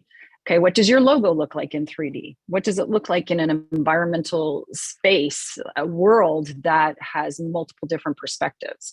And just to give you an insight on this, is I worked with a client recently who we put their logo in the space and their color palette, but the reflections within that world gave off different feedback. And of course the brand stopped and said, hey, our red is looking black. Why? And it was because something was too metallic. And this is a technical thing that happens behind the scenes, but it's something that, do you have a rule book on your typography and your brand design and what your logo looks like and your color palette? What do those things look like in an immersive space right now? And doing an analysis of that and being able to have that Bible of what your brand looks like in an immersive space with spatial awareness and spatial design considered is that huge first step. Being able to understand your assets and what you're selling, or what is that interactive piece that a consumer would interact with in your space, if it's a shoe collection or if it's a purse collection, whatever that is, but maybe it's something else. You need to understand that you have to have 3D models to be able to put into your virtual space, your showroom or your mall space, whatever you're creating, your metaverse space, that can be interacted with. And then, are there different perspectives? Are there different SKUs, different colors, different styles? And that's where you need to start off with. So, from my perspective of producing a lot of these experiences, that's one of the first things is, do you have assets? Are they built already? If they're not, then let's start there. Let's get your CADs developed so that we can get it into our engine, so we can see what it looks like, so we can make sure it looks as real as possible. Because that's the other thing, is that you want to move to hyper realism. You don't want things as, there's certain things that can cross over as cartoony, but then when it comes to your products, you actually want to see the, as real as possible. You don't want to see, a goofy looking purse or shoe or clothing items. So, as you get into realism, there's more technology that needs to be behind it, but that's where you need to start if you want that consumer to eventually hit pay here. Yeah, so literally you're talking about at the beginning of a campaign, right? The inception of the development of a new campaign. The metaverse has to be part of that conversation from the beginning, because you're talking about asset creation, curation, and delivery. And you've got to think about that. So the creative agency is really going to have to start thinking about that from the very beginning, just like that changeover happened when we went from linear to digital and we had the marriage of both. Yeah. Exactly. And story, creating that story is so important of, what is the journey of that user? And it comes back to the return on experience. What is the experience that user is going to feel when they go through that experience? What are they going to do while they're in your experience? That's something else. Like, you have to give people things to do, and maybe it's earning points, which is huge. The pay to play, the shop and earn, and gamify things so that maybe there's a coupon at the end of it, or an invitation for something real, or you can ship them a product, or whatever it is. You have to give the user a purpose for being there, and for being there as long as you can as well, and you want them to come back. So it sounds like there's also, I think you're exactly right. I think there's three takeaways that I keep hearing, right? How do you represent your brand in the metaverse to your customer, right? Current perspective, retention, upsell, all those things that are great. Get them to really believe in your brand so they come back and again and again and again. The other thing is B2B, because we're also interacting with the people that grow our business on the business side. And that seems to be like, you're gonna have a very hard time, I think, differentiating people coming to your metaverse or going into these experiences. So that has to be a consideration. There is something I know that you guys do as well when you work with new clients and customers. You're also thinking about how the metaverse will affect their employee base and what that looks like from a human like an HR perspective, as well as training and onboarding. That seems like that's another use case that would be pretty significant to consider as you go through this. Yeah, and when you say employee onboarding, it's just making sure that your employees have the skill sets to be able to design and create these experiences. So I've been working, intensely with enterprise clients and trying to help them scale and build out their teams and identify what those skill sets are that are required to be able to apply to building a metaverse experience. And not just with us, just with, with any of the engines and tools that are out there.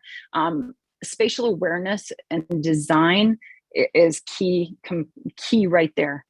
Just understanding that there is a spatial application to all things in a metaverse experience. 3D modeling, industrial design, creative design, those are key components, but you basically have a creative team now and you have a technical team, and those teams need to work together. They need to pull both simulations from both sides. You pull the creative and you pull the technical, and then you've got to build an experience that has those applications. So creating your team that can support both the technical coding applications is also just as important as being able to have a creative team that understands how to apply those creative solutions to the technology. So it's definitely a learning pool for the whole team to understand how they need to work together and not siloed. Because there's so many different aspects that need to be crossed over to create that fluid experience that, at the end is just like, wow, it worked, and yes, it's functional and people are interacting and things like that. And that comes from your team and how they build things. Yeah. Do you see anybody who's been an early pioneer in this? Do you think that anybody is approaching this like from a model citizen's perspective? Anybody that's really doing a great job in terms of coming in as a brand? There's a few of them, obviously, but everything right now is, there's a lot of entertainment that's happening out there, which, a lot of, everything from Justin Bieber, Paris Hilton, we were just talking about all those, they're fun events, right? There's a lot of one-time off events that are happening, which is great. It's great for everybody to get used to. But I think, what we're talking about here today, getting versed in the metaverse, is how do we now move to a stage where we start to stay in the metaverse and we start to do some of the things that we would have normally done, like go to the mall, and shop and, interact with each other. And I think the community part is obviously a very big part in how it makes it inviting and interesting. And it's one thing to go into these experiences by yourself, but it's really cool when you go in with friends and you go and experience things together. And that's the sweet spot of the metaverse, is doing things with other people. So if I could say, hey, Bob, let's meet at metaverse.com/mall and let's go shopping together. That's really interesting now. That's interesting for people. It's a draw in, and being able to have that community base that's safe, and you're surrounded with relevant content that applies to you. That's attractive. That's attractive right now, and that's the content that we need. Yeah, I agree with you. So we've got some questions that are coming in. I would encourage anybody, if you have any questions for Julie, please go ahead and start sending them through. We'll be able to get them, and we'll have Julie answer at the end. But Julie, we're like 5 minutes from the end of our session. So as we wind it down, you've got a great community of brand leaders on this call, right? The thing that Brand Innovators does so well is it's got such an amazing audience. What would you share with this audience? What would be your, hey, as you're jumping into this, or you're thinking about it, or you're about to take that next step, what advice would you give to this community about starting in the metaverse? And then we'll go to questions. Sure. I think, first of all, take a look at your team, making sure it's diverse. And one thing we didn't talk about is that I am a co-founder of XR Women. We're a group of women who started last year meeting every week in the virtual space and just learning from each other and understanding, all the different applications out there, but helping each other learn about the metaverse. One thing I've learned from my community, first of all, it's not just North America based, that we've got women who are there from all around the world. I think for brand marketers, take a look at your team, make sure it's diverse. And, this may sound strange, but women hold a lot of creativity that can apply to building immersive experiences that men not all men have. So that's why I'm saying, make sure your team is diverse, men lend themselves to technical roles. They often have. And I know things are changing, but that's why I come back to make sure your team is diverse, and you'll find a really, really nice balance. And if anybody needs an XR woman, let me know. I have lots of people to provide sources to. Yeah, you've done a great job, I think, in terms of building that out. I think it's absolutely fantastic that you've created something like that, and it's so vibrant. Every time I see something about XR for women, it's growing. It's never stagnant. There's always a really important group of people that are contributing and participating. And at the forefront of this technology too. They're the ones that are building and developing and learning.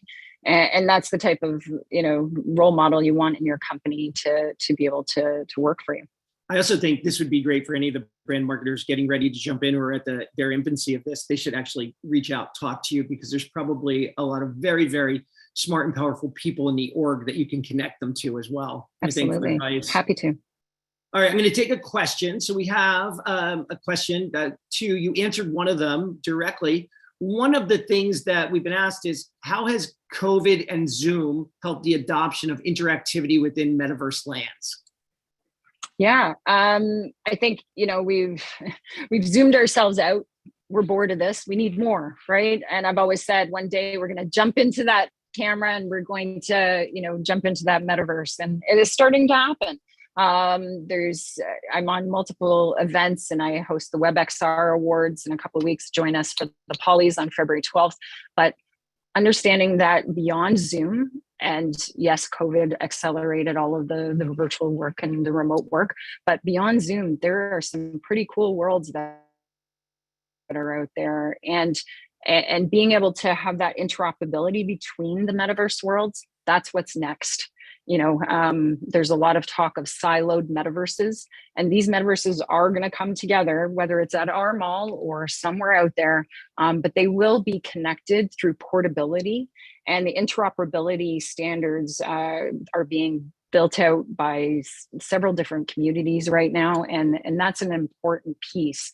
But just know that, it's not all about one world. It's these worlds will start to connect. So if you're making an investment into a metaverse, put your effort into it, because it will connect to another one sometime. Whether it's in our mall or it's somewhere else, they will all start to connect with each other. It's very meta. Yeah, the nice part about this that I love is that everybody in the sessions I heard, we all keep coming back down to doing stuff with others, community, where typically technology has kind of created and made us carve out a space for our individual selves. This is really like in the last few years, and this is the fast evolution, right? We're going to be able to do things with people again. Instead of a flat environment, you're really going to feel like there are amazing things happening around you and with the people you care about and love, and even new people that you're going to be able to meet in this space. So Julie, thank you very much. And Sydney, thank you. We're sitting there right at time. Amazing. Perfect timing. Yeah. Thank you. Thank you both so much. That was really, really awesome. An amazing way to see how you're expanding that whole women. Thank you so much. Of course. Thanks for the opportunity. Of course. Have a good rest of your day. Thank you. Thank you. Okay, so that was awesome.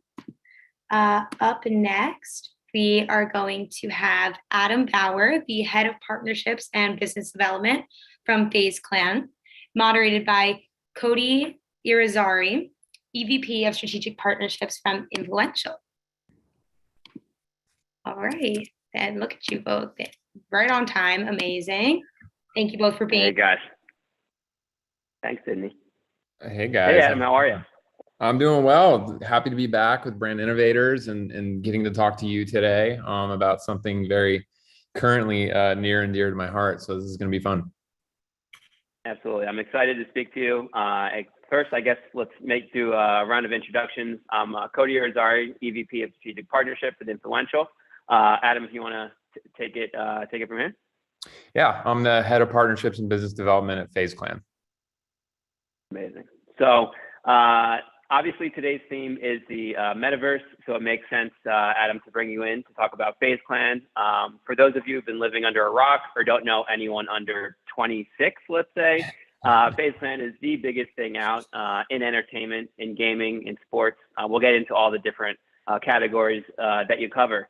But Adam, we'd love for you to kind of give a quick introduction as to what FaZe Clan is, where it started, and kind of its place moving forward, with a quick caveat that I listened to a podcast from FaZe Temper this morning, and the craziest story is how you guys started and as a group of snipers online on I think it was Call of Duty, then became vloggers, videoing and editing and remixing those trick snipes, then quickly turned into a lifestyle brand before the explosion into what you guys have become in transcending gaming itself. So I'll start there, and Adam, I'll let you take it away.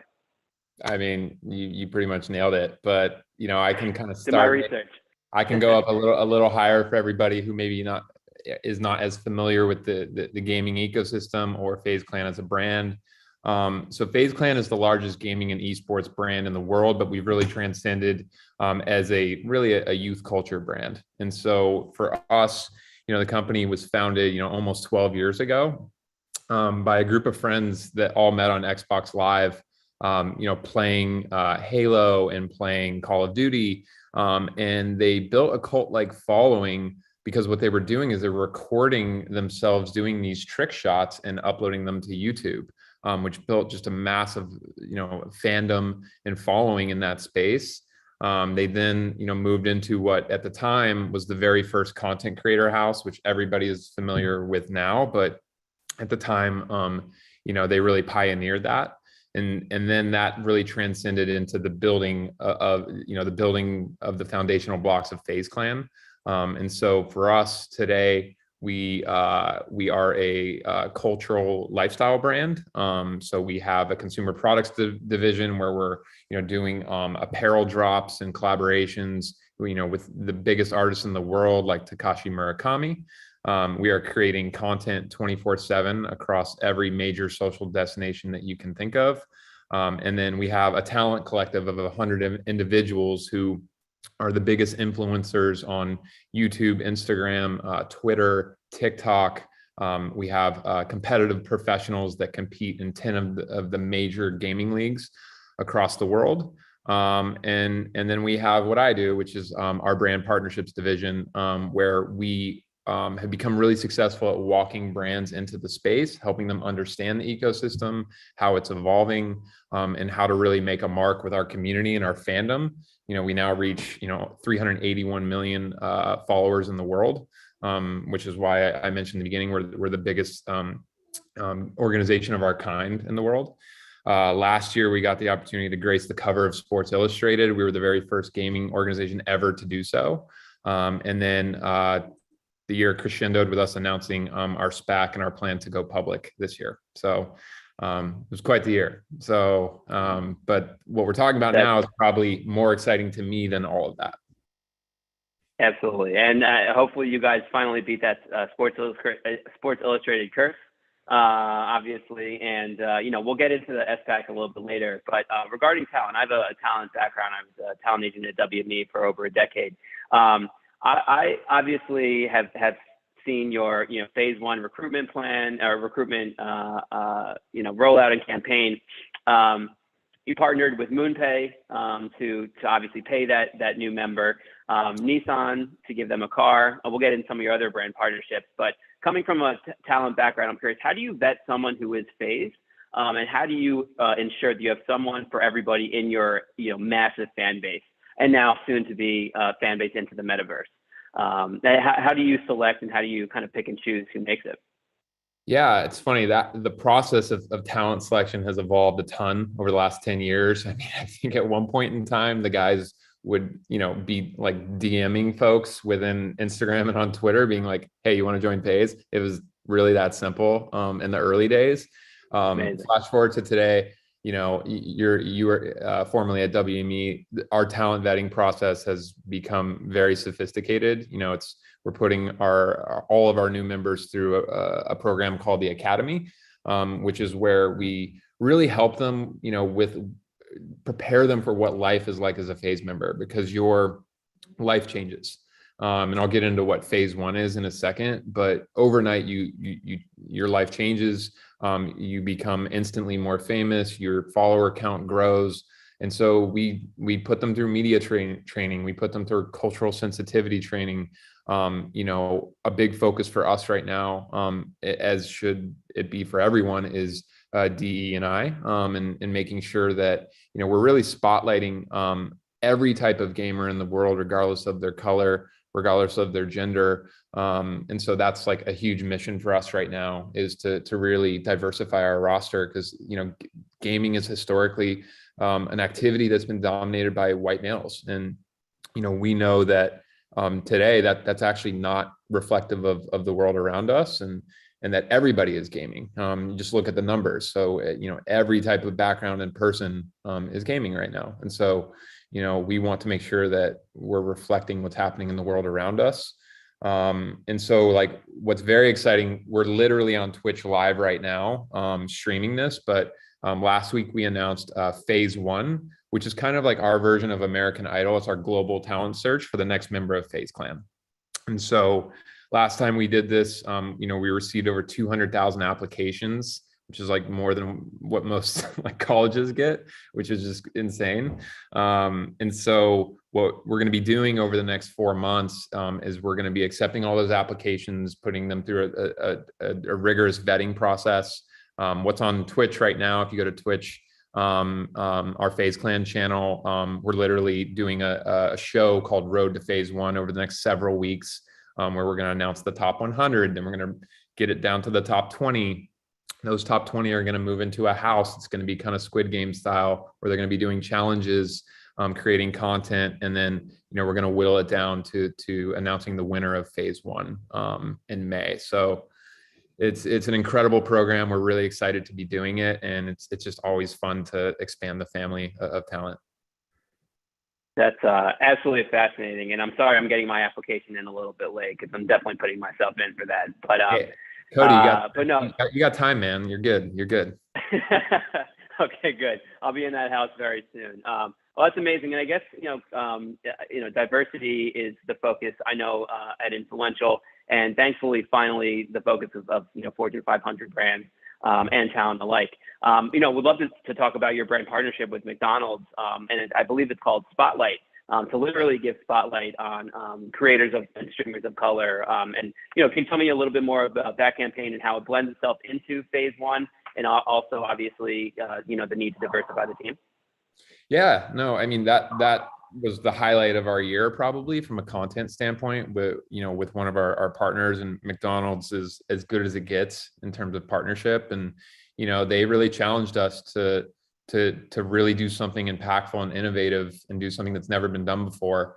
And the obvious choice for us was to do Spotlight, which is the series where we were highlighting, up and coming streamers of color and streamers that maybe hadn't had the opportunity to get showcased on a major platform. So FaZe Swag, who is the most famous Black streamer in the world, basically did a series where we identified these emerging talent, and we gave them opportunity for them to just talk about their life and what gaming means to them and their day-to-day. And they had the opportunity to ask questions of our talent, who are now established and fairly famous and have a lot of notoriety. And we're going to continue those relationships with those members of the community. And our hope one day, my hope, is that those folks get the opportunity to join FaZe and join other gaming organizations, because they deserve the opportunity. So that program has gotten a lot of press, and obviously we think just the world of it, so I'm happy to do it. I'm glad we talk about the highlight of 2021, because there are numerous, and I can go down a laundry list. You guys are, named the #9 best marketer of the year in that age. You signed Bronny James, NFL's Kyler Murray, Juju Smith-Schuster, I think it was actually a couple years ago, Ben Simmons from the NBA, deals with Xbox, Nissan, Corona, G Fuel, DC Comics. Congratulations, I guess, to start. But secondly, how do you and your team manage, to create such consistently authentic but equally meaningful partnerships? And how do you now take these partnerships that started maybe in the lifestyle or in the gaming world, and how does that transcend into the metaverse moving forward?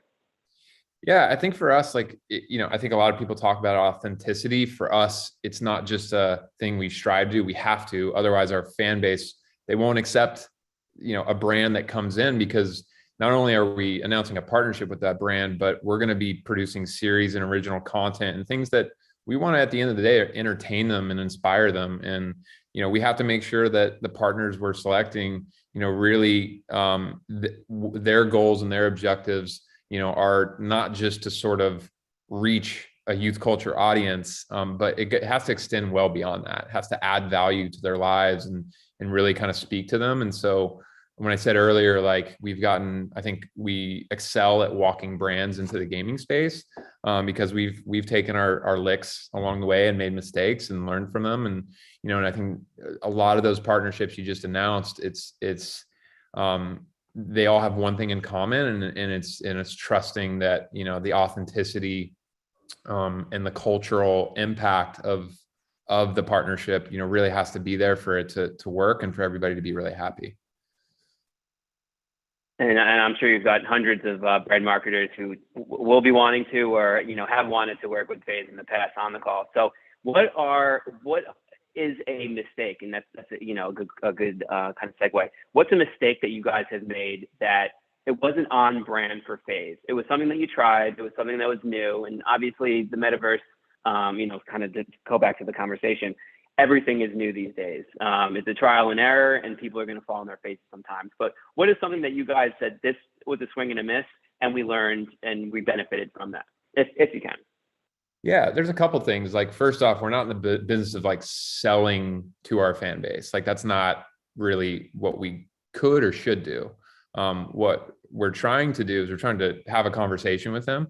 And so anytime a brand has we get a brief and it's like, this is the message, it's too late. Like, we've already failed, because it shouldn't start with, this is the message. The first question should be, what should our message be? Like, what do we want to open up here and have a dialogue? I think going back to McDonald's, like, they're great at that. They're very good at understanding, like, hey, we're not trying to push products here. What we want to do is we want to create experiences in the form of content, in the form of live programming, in the form of like physical products that the fan base really loves. And it really creates that kind of authenticity. It creates an affinity for the brand and really drives that loyalty. I think that's how we start. So I think the other thing is that sometimes we get looked at as like a media vehicle to push content, and that's not it either. There's many places to go to do paid media. And, if we started to do that, we would lose our fan base. And that's kind of what made us who we are. So we always try to remember that. That makes sense. And, speaking of the fan base, it's what are the age demos that you cover? It's got to be from, 8 to 58 or something in between. Yeah. I mean, like it extends like very young, and you'd be surprised at like how many older skewing parts of the demographic are like gaming and watching gaming and consuming that content on a day-to-day basis. Our core is really, 13 to 34, even really like 13 to 24, really that Gen Z audience is really where we hang our hat and where a lot of our scale comes from. But that's kind of like how the audience makeup looks. That makes sense. And so a partnership that I did mention earlier, one with DraftKings. DraftKings became the official sports betting, iGaming, a daily fantasy, and free-to-play partner of FaZe Clan. Obviously covering a younger age demo. How are you guys able to kind of market that and create content for your older fans, but obviously knowing that a large chunk of your fan base won't be able to play or can play for free? Yeah. So like with DraftKings, what's really awesome about them is that it's so much more than sports betting. They're in their own right. They've become an incredible powerhouse in terms of a lifestyle brand. And a lot of the moves they're making, we're talking about metaverse today. They're very involved in that space, among other things. And so, for us and them, it's really all about, brand building. It's about selecting the right talent that does have a strong following of folks that are of age and can use their products. And we're not looking at this as like a 2022 deal. We look at this as how is this going to evolve over 10 years? Because our audience is aging up. Our FaZe started 12 years ago, and those fans are now, they're not 15 anymore. They're approaching their 30s. And so, for us, we look at DraftKings as a long-term strategic partner. And, really sports is a huge element of what we do now. We have athletes that are official FaZe members, and Kyler Murray and LeBron James Jr. And so DraftKings is really poised to help us expand in that area in the future. And I asked a question actually to DJ Ski a couple panels ago, but where do you see live sports in the metaverse, or how do you see that experience changing? Bringing more people to the experience? How do people, experiencing it with a headset or even through a phone, how can they recreate that sort of reality? And where does FaZe fit in, as the brand to kind of bring it to you and bring it to the forefront? Yeah, I mean, when we talk about live sports through our lens, like traditional sports, sure, like we play there and it's a big part of what we do. But when it comes to esports, like absolutely, I think, on the previous panel, I overheard, mixed reality, augmented reality, virtual reality. Like I think, Meta and Oculus they've done incredible work in terms of pioneering that space. It's kind of crazy that Oculus, like the headsets, have been around for almost a decade. Like that's just me. I've got one in my closet that I try to, get into the new systems, and I think it's just a few series is too old. But yeah, it's been around for a while now. Yeah, and I was listening to an interview between Zuckerberg and Gary Vee, and it was probably the best Zuckerberg interview I think I've ever seen. Like he was just so elated to talk about the metaverse and to make a move like that and to rebrand. I mean, that is like the monumental swing of epic proportions that's what a risk, but it's the right one, because this is what we're here to talk about today. And I think, virtual reality, I think a huge compelling selling point of it is how it's going to connect you to the sports environment. I think it's going to just create such a compelling viewing experience. And I think it's going to allow access closer and closer to athletes of all sports, whether it be esports or traditional sports. So I think it's just going to make, a really compelling experience for all of us in the future. And the headset technology is getting so sophisticated as it moves wireless and it becomes like more kind of streamlined and less clunky. I think it's going to be something that people are going to want to use more and more. Sure. The price point has to stay low. The case studies and obviously the experiences will only get more people to buy it and obviously get involved as well. So in building, the audience, obviously, whether it be esports, live sports, or otherwise, you guys just entered an SPAC with a $1 billion valuation. What does that valuation, what does that money, and how does that help you guys move forward into the metaverse, into this new world? Cool. I'm just checking the participants to see if our lawyers or PR. I'm just kidding. I'll share as much as I can. So obviously in an event like this, like it opens up a world of possibility. I think gaming is so ubiquitous now, and it's not this thing in its own sandbox. It's a mainstream activity. And so for us, we really have the chance to do a lot, with our, new position. And I think, we're exploring all types of moves. I can't get into them, but, really, I think particular with the metaverse, it's definitely something we're very interested in. What is public is our partnership with MoonPay. And, that's only a facet of the Web3 space, but that partnership is really designed for us to educate our audience on the tenets of, crypto investing and in the NFT space and the opportunity that's there, and making sure it happens in a safe way, because we're in inning one here. Like we're so early days. And I think, we want to make sure that, where we lead our fans and our audience, it's done safely, and it's done in a way that, truly inspires them and helps them. And I think MoonPay is an incredible partner for us in that. So, we have a lot of really fun, exciting programming that we're going to launch. They're the title sponsor of Unfazed. We're giving away $1 million in cryptocurrency to the winner, which insane. I mean, someone's life is going to change in 4 months. So, I mean, it's great. You should really apply. You should really apply. Let me make sure Ryan's not on here. Hold on one second. No, I'm kidding.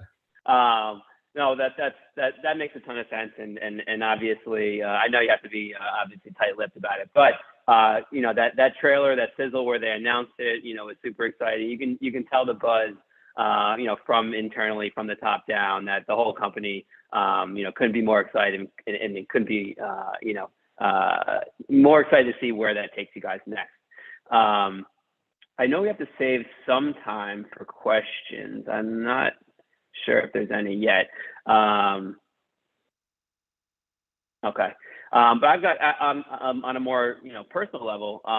You've had a tremendous 2021, as I've mentioned several times prior. What are you looking forward to this year? What professionally, personally, trips, travel, phase or otherwise, metaverse or otherwise? I mean, I'll stick on metaverse because that truly is what I'm most excited about. I'm a Web3 investor on a personal level.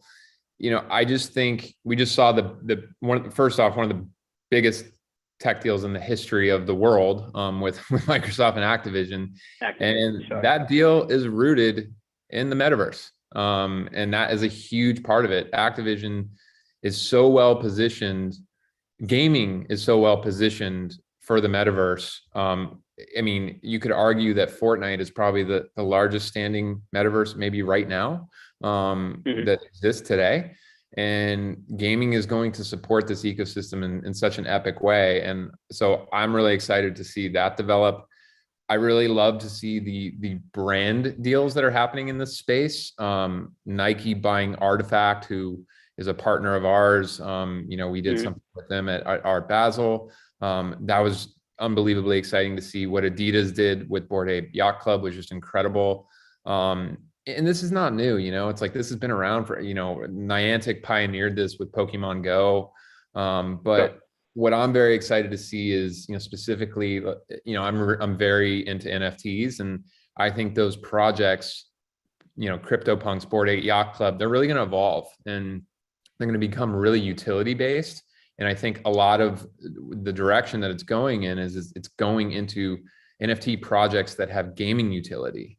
So you buy an NFT that can be utilized in the game environment. You buy other NFTs that you can layer onto your avatar, which is what Artifact and CloneX, if anyone knows about that project, that's what it's all about. So I think, metaverse, or, I just generally refer to it as Web3, which is kind of the summation of metaverse, crypto, NFT technology, digital goods. For us, that's very exciting space. We did a digital good with FIFA, kind of a test a couple years ago. We had over 1 million people download our skin within FIFA, and it was played in over 75 million matches. We didn't know how it was going to do, but it just that was 2 years ago. So it just gives you a, and shout out to Kevin Shrunk wherever he is right now. But yeah, I mean, that's just a huge indicator of there's so much more to go, and I'm just excited to see what happens. Is there now? I know you guys have teams in Call of Duty, obviously teams that are excelling in some of the other sports. If Fortnite is the leader now, what's the next man up? What's the next either competition or game that you guys are looking to build a team around, or is where the metaverse is going? Well, League of Legends is the biggest game in the world globally. Call of Duty is right up there. Fortnite, of course, and others. We just entered Halo's very first competitive league in December. Oh, wow. So that is something we're super excited about. We love our partners over at Microsoft, and we are going to really build around that. But for us, it's always back to the fans. It's like, where do they want to see us go next? And so our social team does a tremendous job of staying close to the community and having a beat on where they want to see us go. And so they typically are our North Star for those types of decisions. So we'll definitely enter more leagues for sure, without question. Amazing. And more movies. And I know, was it Rugg was in a horror movie last year? He was FaZe Rugg. Right. He's arguably our biggest star. And our content strategy, expanding our IP, it's all in the roadmap. So there's going to be some really fun things coming later this year that I can't announce. I wish I could right now, but there's some really great stuff coming for sure. Well, we'll set the follow up later this year in Metaverse Talk number 2. Yeah. I don't know if you're seeing any questions, Sydney. I don't know if you want to send on through. I just want to make sure I'm not forgetting anybody. No questions here from my end, but I could definitely put some in the chat for sure. Yeah, I guess all I'll say in parting, since we have like a couple minutes, is I think a lot of people question the metaverse and is it here to stay? Is its validity? And like, again, we just saw the biggest tech deal in US history. And that was like a major component of it. And so I have a lot of friends say that, well, where do I start? Like, this is so daunting. Like, how do I get into this space? And, you know, I always give the advice of just dive in, go on YouTube, go on Instagram. Twitter is an incredible resource. Follow Web3 influencers on Twitter. Join Discords, definitely join Discords. Like, that's a huge piece of advice. So much information is happening there right now. And so if you're not familiar with Discord, get on it. It seems like scary at first, but you'll get the hang of it really fast. And like I said, this is early days, like Web1.com bubble, Web2, social, mobile, like this is happening. And I want to see all my friends kind of get in on this and have the opportunity to win. So we all gonna make it, if you know what that means. Yeah. Then you know. What I was gonna say is I jumped into Coinbase a couple weeks ago. It's the absolute wrong time. So what I would say is you're exactly right. You have to do it, and there'll be highs and lows. But obviously, this is the future. And thank you for leading the way and getting people started in joining. For sure. Cody, thanks for having me, man. This was awesome. Great to talk to you. Thanks for everybody who listened. So appreciate you guys. Likewise. We'll speak soon, Adam. All right. Bye. Thank you. Thank you both so much. Thanks, Sydney. So our next speakers will begin in just a couple minutes, but we will take a short moment while we let them get on and log in.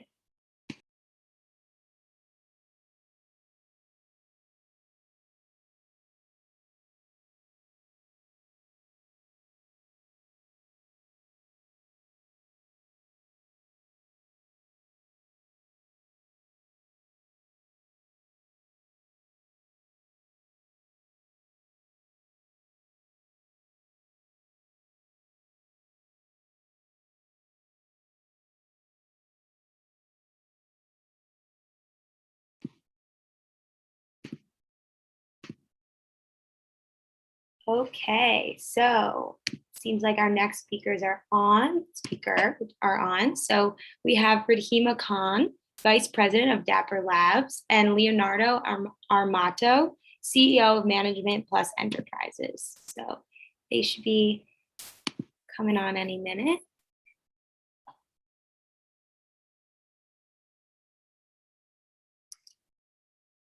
Hello. Hi there, how are you? Good, how are you?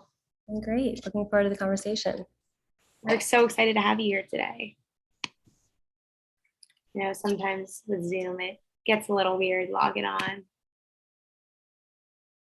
Oh, let's see. Rahima, where are you based right now? I'm in the Bay Area. Oh, nice. Yeah, how about you? I'm in New York City. Oh, that's awesome. New resident, learning the areas. It's a good place to be.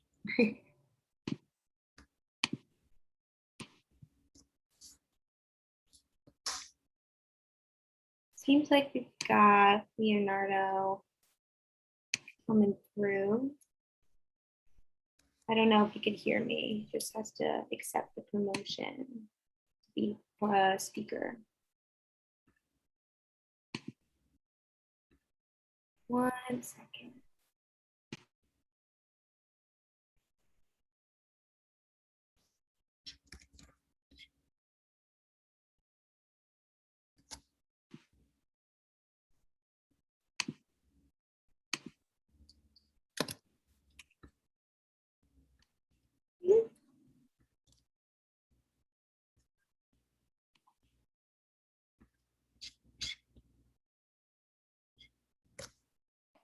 Rahima, just to kind of get started a little bit, would you mind giving me a little bit of background about your role and about Dapper, and just kind of giving the audience a little bit of an intro so we could get moving a little bit? Sure. So I'm a VP of partnerships at Dapper Labs, and I focus on bringing the world's biggest IPs and brands and social media platforms into the blockchain universe, into our world. And I've been at Dapper since May, but I've worked with the Dapper Labs team for the past 3.5 years now. Was previously a partner at Andreessen Horowitz, and got to work closely with the team on the NBA Top Shot product, and subsequently moved over. Oh my gosh, wow. I would love to hear a little bit more about that. What was that like? It was great. It was really exciting. You know, we spent a lot of time with the league getting them comfortable with blockchain technology and answering a lot of questions, and really sharing what we were learning from the investment side in the landscape, and taking those learnings to Dapper as they were building out their product, NBA Top Shot. Amazing. So where did you come from, like on your own personal career journey from getting to Dapper? Yeah, so my background's primarily been in the investment space. And so previously, before Andreessen, I was on the investment team for the Hewlett Foundation of Hewlett Packard, investing in private assets. And then as I got to thinking about, the great thing about foundations actually is that all of the returns you generate go towards really great causes. And as I thought about how technology, and was seeing, moving to Silicon Valley, how technology could compound returns in an entirely different way for the world, I decided that I wanted to make the jump into supporting founders with their mission and goals across everything from consumer to biotech to crypto. And so I went from there to Andreessen Horowitz. And once I was at Andreessen, got the pleasure of working closely with many, many founders, including Roham, who leads Dapper Labs, and decided that I just really had to jump into the Web3 space. And hello. Hi, Leonard. Amazing. Welcome, welcome. Well, that was really, really awesome. Thank you for giving me a little bit of background, because for some reason I can't hear you. Either of us? Testing.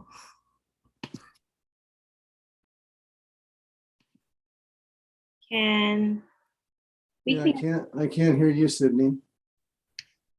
Okay. Very interesting. We can hear you okay. Let me try. How about now? Hey, Redeema, can you unmute yourself for a second? I just want to see if Leonard hears you. Yep. Can you hear me, Leonard?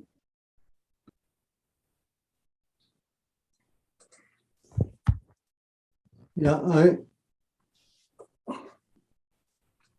hello? Can you hear me? Yes, Leonard, everyone hears you. What Now I can hear you. Now I hear everyone. Okay, great. We're good. Awesome. Well, I'll leave you two to it, but so glad you're both here, and thanks for taking the time. Well, I should have been, my coach used to say, if you're not 10 minutes early for practice, you're late. So I should have been here 10 minutes early for this session. So I apologize for that, but it's super exciting to be in front of the brand innovators community, some of the finest marketers in the world. And we get to talk about this amazing topic, the metaverse, which everyone's, chattering about all the time. And even better when I get to interview this extraordinary individual, Redeema Khan. And she's got this stellar background that everyone's going to be super pumped to hear about. She was with A16Z, a partner, and they've been defining Web3 since the very beginning. And then she went over to the hottest company in the NFT space, Dapper Labs. So Redeema, I'm also proud to call you a friend, so welcome. And it's so exciting to be able to talk to you today. Looking forward to it, Leonard. Yeah, so why don't you tell, the brand innovators community about your sort of journey from A16Z to Dapper Labs so they can get a little background on you. Yeah, absolutely. So we covered that a little bit, but essentially I got the chance to work with the Dapper Labs team during my time at Andreessen Horowitz. And as one of the verticals I was covering is sports, so got to work very closely with the NBA in terms of getting them comfortable with blockchain technology, and then working with Dapper Labs as they were going through building that product. And I joined in May to work through the NFL product, and now spending a lot of time on Flow, our blockchain, which I can go into in just a minute. Wow, that's really exciting. And tell people about Dapper and the evolution of Dapper and where it started and how it got into Top Shots, which sort of got a lot of people familiar for the first time with NFTs. Yeah, absolutely. So we consider ourselves, Dapper Labs, the first blockchain entertainment company. And really our mission is to bring benefits of blockchain to everyone and make it really simple and easy to understand while having the benefits of the technology, like true ownership and provenance and decentralization. And so the first step in the journey for Dapper Labs was building CryptoKitties, which is one of the earliest and most successful projects to date. So with CryptoKitties, you could purchase and breed digital cats. Some sold at Sotheby's for over $200,000 actually. And, we really thought that the way to get people comfortable with this technology was to take things that we all understand and can comprehend, and then apply the technology to those. So one thing is cats. Anywhere in the world, you show a picture of a cat, people understand what it is. People can understand breeding and they can understand basketball. So these are the types of products and projects that we were really keen on building.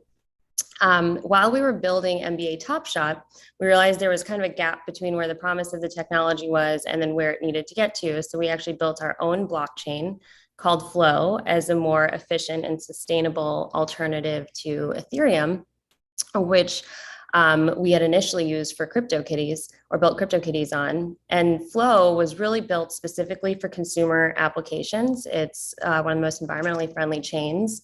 Today, we have over 5,000 developers building on Flow, over 3 million users, and over 1,000 companies built across gaming, art, music, fashion, social, wallets, entertainment, and sports, of course.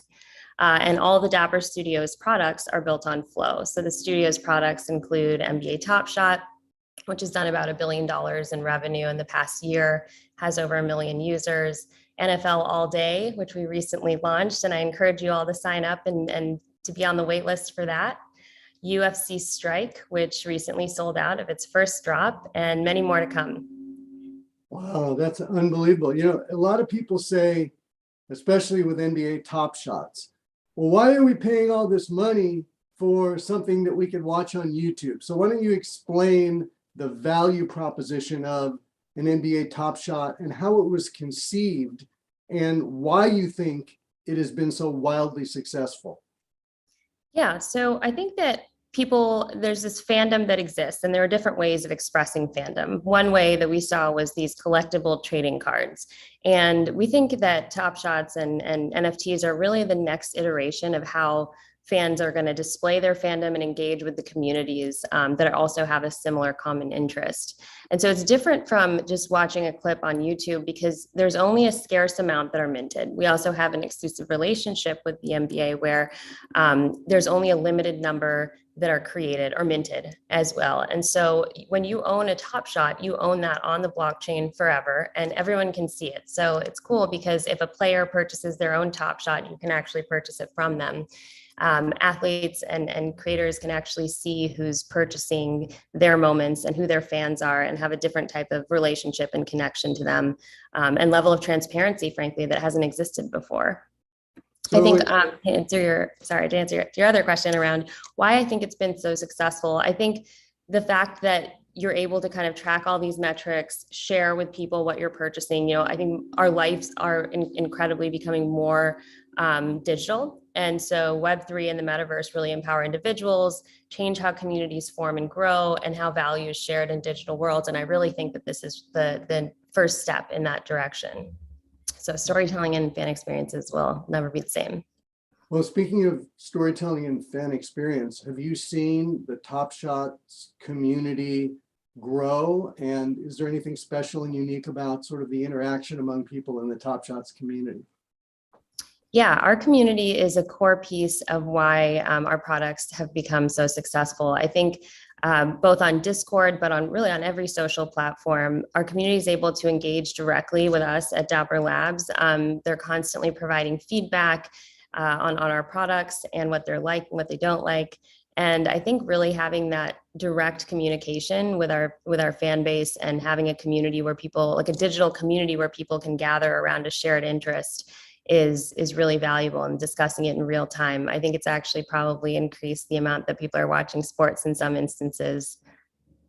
Yeah, I think that's probably right. It just, activates even greater their engagement with the sport and with the athletes. So what are the athletes in the NBA saying to you about Top Shots? I mean, it became kind of part of the vernacular of players right off the bat, right?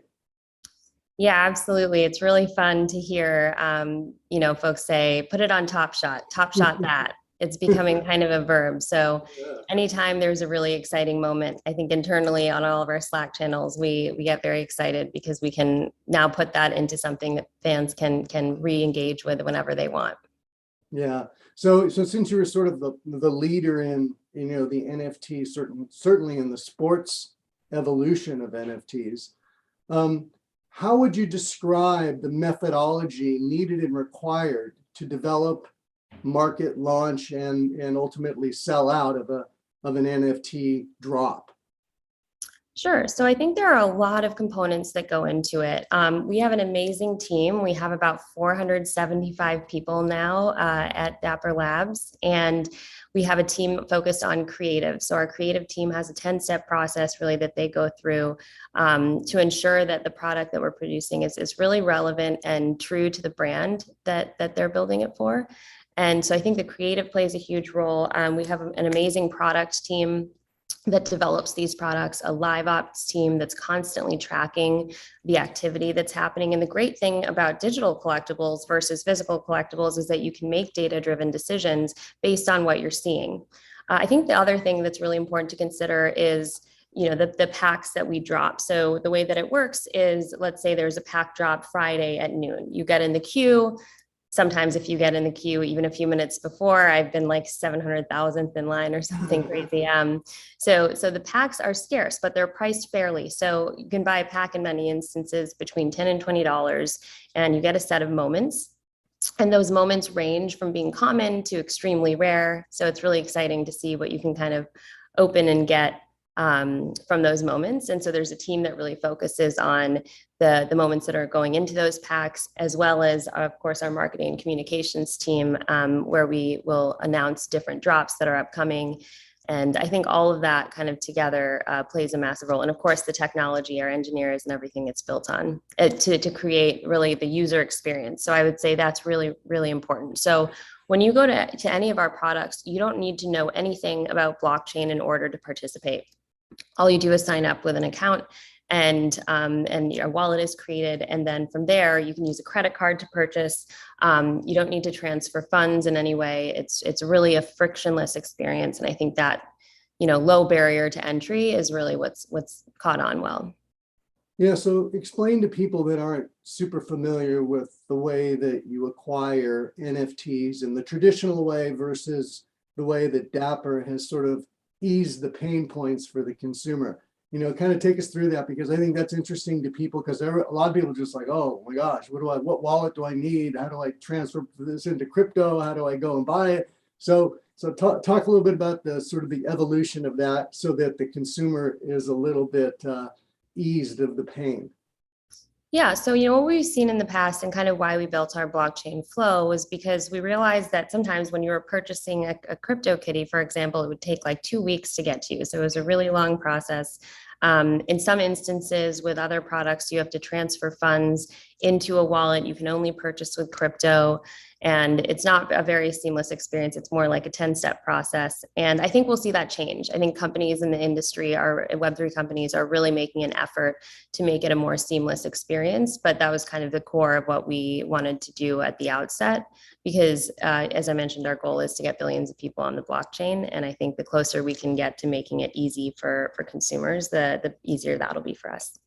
So do you work with Coinbase at all in the way that they're evolving to make the consumer experience easier from a purchase perspective?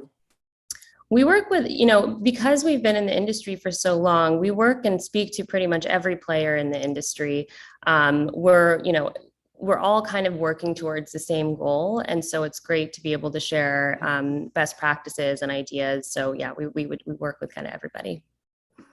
Yeah, so what you mentioned, you talked about creative, you talked about, the different departments that you have at Dapper to kind of bring things to life. I just wanted to talk a little bit about community, and sort of, you hear that word a lot when people talk about Web3. So how do you think about community when you get ready to drop an NFT series or collection? Yeah, I think we listen to our community a lot. We make sure that we're communicating really effectively about when things are happening and exactly what they need to do and at what time in order to participate. I think you'll see there's a lot of like sub communities that have formed around whether it's teams or players, and seeing that and the anticipation that comes with that is really exciting. But the community is really at the core piece of what I think is driving a lot of the success that we're seeing across NFT projects and in the metaverse as well. I think that's going to be a really core component. So one of the things that I've seen happening in the NFT space and Web3 is sort of a slight evolution from simple collectability to collectability plus some major form of utility. And we've kind of seen that in different membership model things that have been evolving lately, whether it's Gary Vee's VFriends or things of that nature. And brands are now starting to figure that out as well. So talk a little bit about how you see the future of NFTs evolving as a more valuable sort of like collection of assets that people can own. Yeah, so I think that when you think about people's NFT collections, they're really a representation of themselves in a way they may not have had the opportunity to express themselves before. So when you look at different projects like VFriends or Top Shot, or really any of them, I think it's around a shared passion, and that shared passion can be different depending on which project you're participating in. But I think that serving as a central kind of source of that type of new innovation, which is what we're seeing across the industry, is something that will continue to foster different sub-communities across environments, depending on what people are most passionate about. Yeah, and we have a lot of brands out there listening today thinking about, well, how can I use this to benefit our company and connect more powerfully with our consumer? So what I was kind of getting at is there's the collectability aspect of it, if it's art or something of that nature. And then there may be something else that could combine with that collectability element, what I call a utility, whether it's an experience or a product or something of that nature. Have you seen anything in what you've been looking at that speaks to this type of an evolution? Yeah, I think it's interesting because for brands to be really successful in this space, I think it's important that they stay very true to what's important to their consumers. Brands know their consumers best and their fan base best.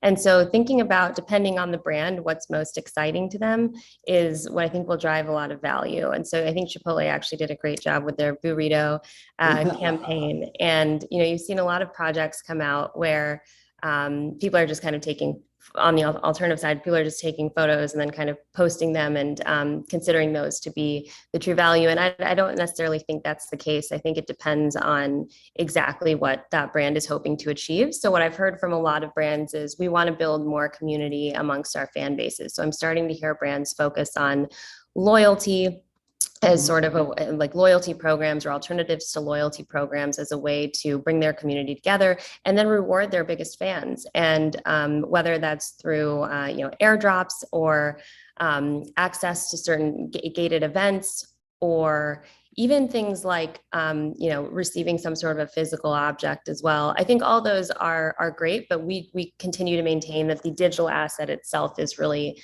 the primary utility. Yeah, I mean, I think probably for a company like Top Shots, that's probably the core and center of, you really come from the world of collectability, and that makes complete sense.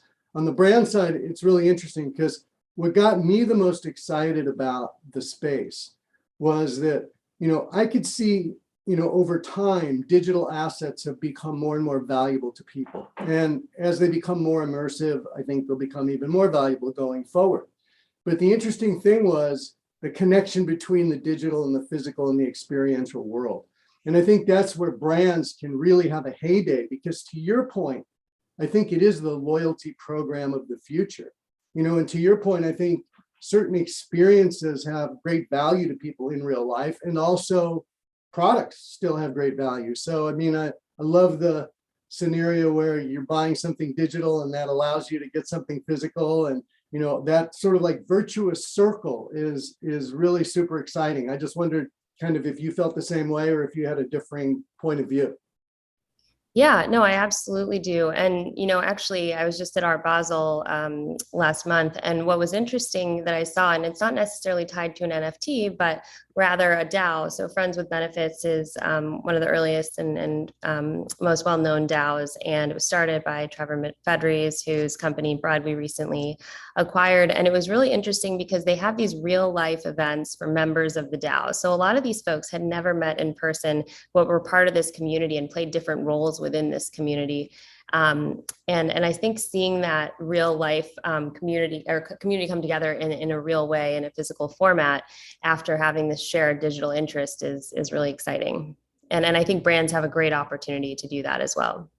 Yeah, I know. And one of the other things that seems to be growing in importance all the time, and you sort of, I think, alluded to it or mentioned it earlier, is the value of storytelling.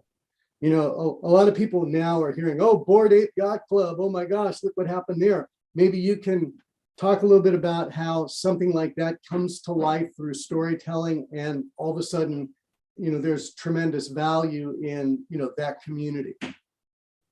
Yeah, so, with Bored Ape Yacht Club and any of these sort of PFP profile picture projects where there's a capped amount of NFTs, the 10,000, for example, it's really interesting to see how people will take those and then take those as a representation of themselves and then meet up in real life and have dinners that are kind of to discuss what they own. You'll see people own several of the same one, and then you'll actually see modifications onto those as well. So there's now like the Mutant Ape Yacht Club. And I think we'll continue to see different things happen. Club. And then they've got the dogs coming out of it.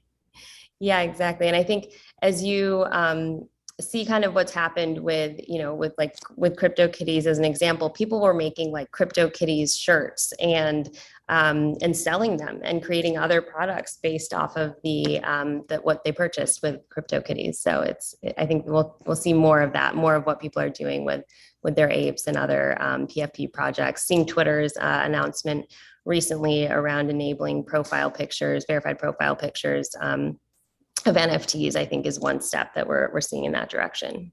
So let's talk about the philosophy, the type of community that Web3 is building, and what sort of like new types of philosophies are evolving from there. I was in Art Basel as well, and I was talking to an owner of a CryptoKitty, and he was pissed off because he wasn't allowed to take the IP that he owned in the CryptoKitty and exploit it because it was in the smart contract that it was going to be restricted.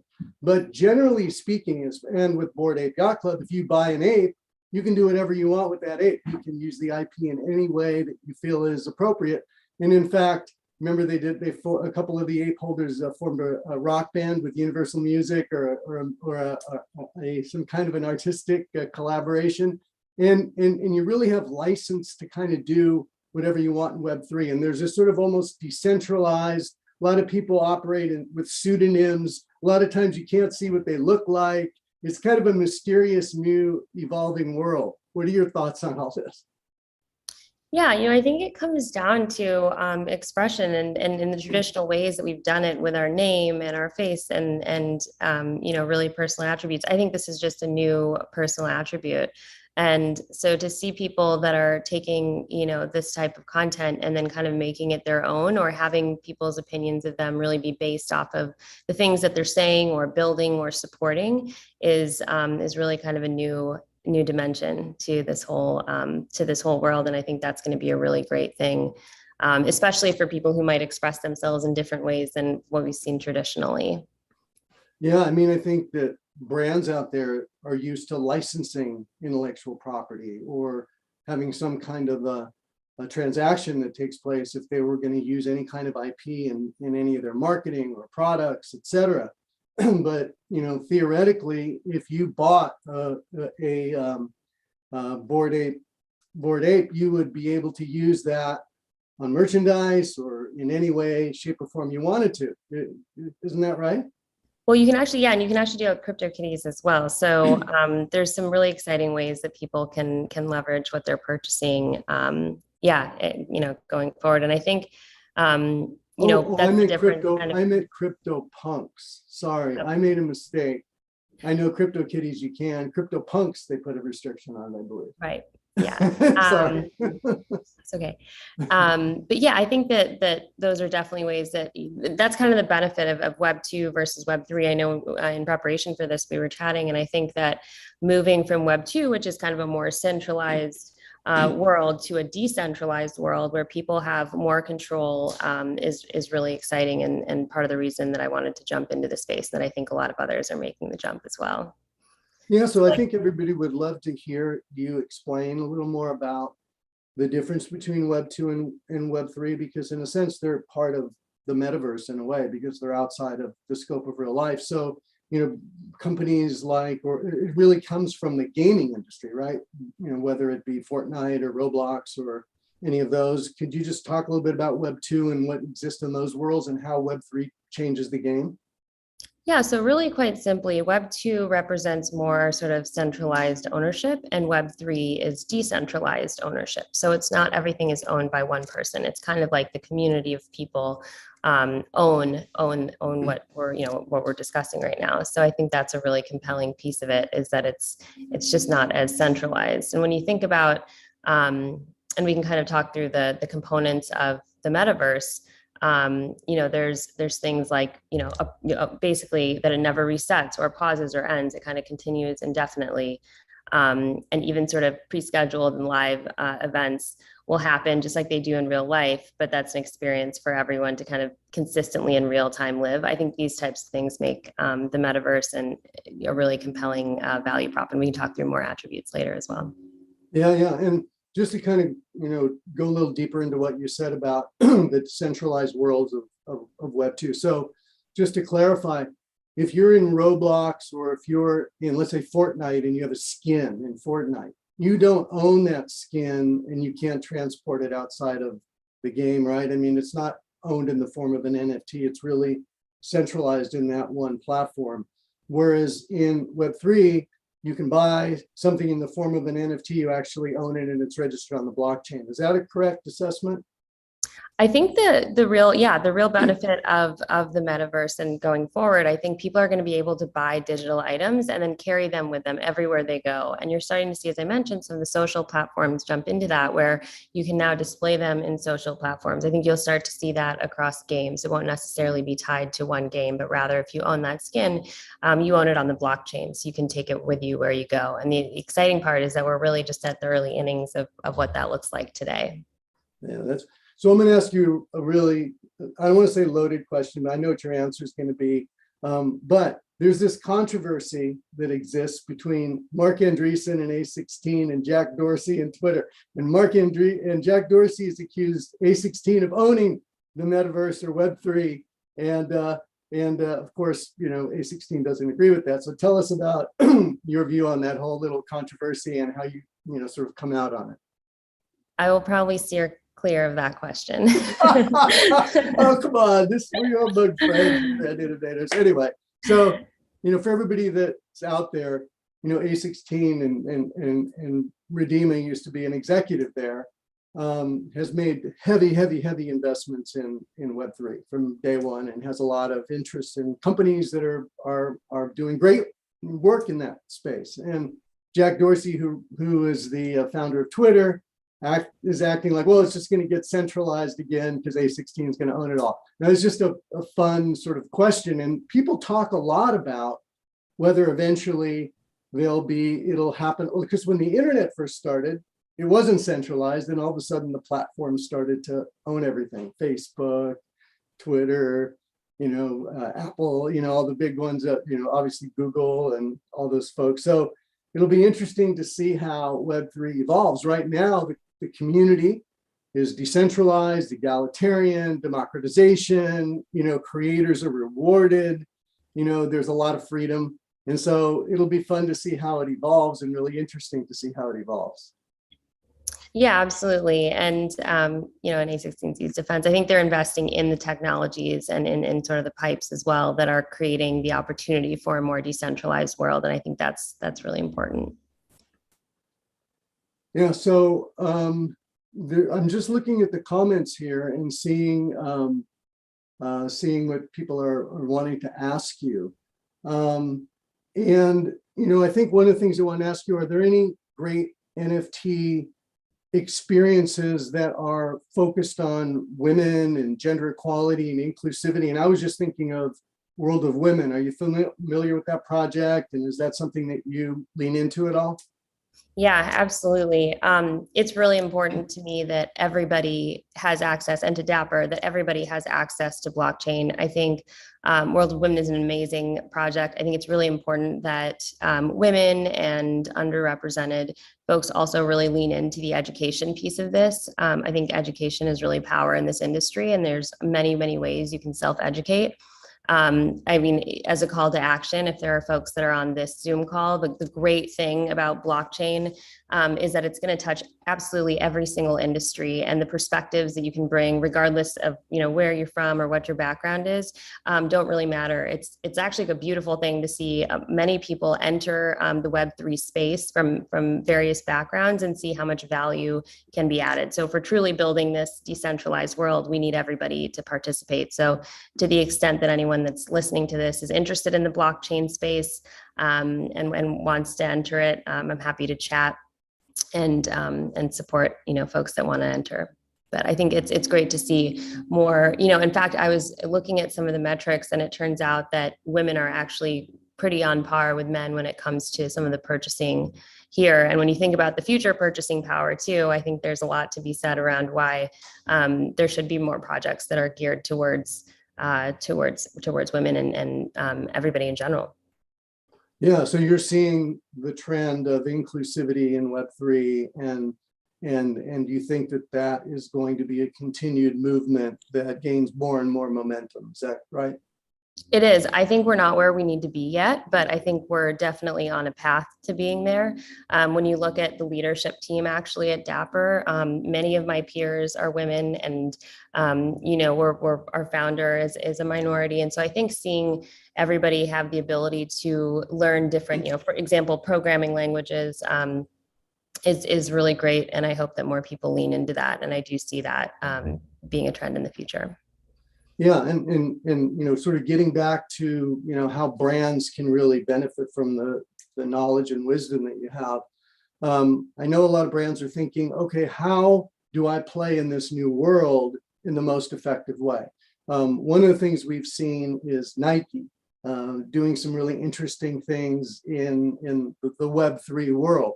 They just acquired a digital footwear company called Artifact. Are you familiar with that transaction? And tell us about what you think. Yeah, so Artifact is an amazing company. I had a chance to work with them when I was at Andreessen Horowitz, and I think that they have done a great job really reaching these, working with artists and creators and doing collaborations. They work with Ferocious, they've worked with Jeff Staple, they've worked with creators and then been really true to that creator's brand and given, they've done actually a great job also tying in physical objects. So in certain instances, you'll be able to receive a physical object. I think it was a really smart acquisition on Nike's part. And I think that the digital fashion space, which Artifact really did a great job of kicking off in many ways, is going to continue to be really, it's going to continue to grow. And one example of that on Flow is the Genies project. So Genies is creating a digital fashion marketplace where folks will be able to create their own avatar and then purchase clothing from brands that they know and creators that they are aware of. So I think that the digital fashion space is going to be another area where we see a lot of good momentum. Yeah, I mean, if you think about it, if you have an avatar and you're in Web3 and you're walking around, you're going to want your fashion to be a reflection of your values or who you are, what you stand for. So I expect you to be all dressed up in Web3, Redeema. You're going to be walking around styling like you do in real life, right? Absolutely. Yeah, no, I think that in the same way that I think everything we do in a physical world is really going to be how we also exist in a digital world. And so the same ways you can express yourselves with your clothes, as well as, other things you own or even furniture and things like that, I think you'll start to see more of that happening in this place that will exist and will exist for an unlimited amount of users. I think it'll provide people an opportunity to engage with people they might not otherwise have ever come across, again, around shared interests or just by happenstance. Yeah, so what are some of the benefits for like luxury brands to be, sort of advanced in Web3? Is it to prevent counterfeiting potentially because everything's registered on the blockchain? Is it to ensure that your marks are protected in that new world, and that if digital goods are sold, that you're getting the benefit of those? I mean, I think luxury brands are really circling a lot around the Web3 space. Yeah, I think in the same way that people want to own luxury brand items today in the real world, there's that desire is going to exist in a digital world, and there is better provenance and authenticity with it happening on the blockchain. For luxury brands, I think what's really cool about it is that there's this massive amount of people that may never be able to access the actual physical products, but in a virtual world, they could have access to them. And that access could be rewarded in whichever way the brand chooses. So if you want to reward people who are really passionate about your brand in terms of going to your website and engaging on social and so forth, that now you can actually reward those people and engage with those people that you might not otherwise have gotten access to because they can't afford your product. So I think lowering the barrier to entry and really figuring out who would purchase your product if they had the means to is really exciting. In the same way, Chris Dixon talks a lot about this curve where there's like a fan base where you can get access to and what you can kind of see. So the people, for example, within basketball who can actually afford tickets and go to the arena, but there's the bulk of the people that are under that curve may not ever go to a game in their life. So how do you get those fans who are true fans to engage with you in a different way? And I think ownership of that and enabling people to feel like they're a part of that brand is really compelling. And so I think there's that where you can broaden your audience and broaden your consumer base, but there's also an opportunity to more deeply engage with your existing purchasers and consumers. And I think that's really compelling as well, because if someone's purchased, from a luxury brand standpoint, 10 bags, like you wouldn't maybe otherwise track or know that, but with blockchain, you could be aware of that. And maybe your biggest fans do deserve access that others don't get. And so it's kind of on both ends of the spectrum.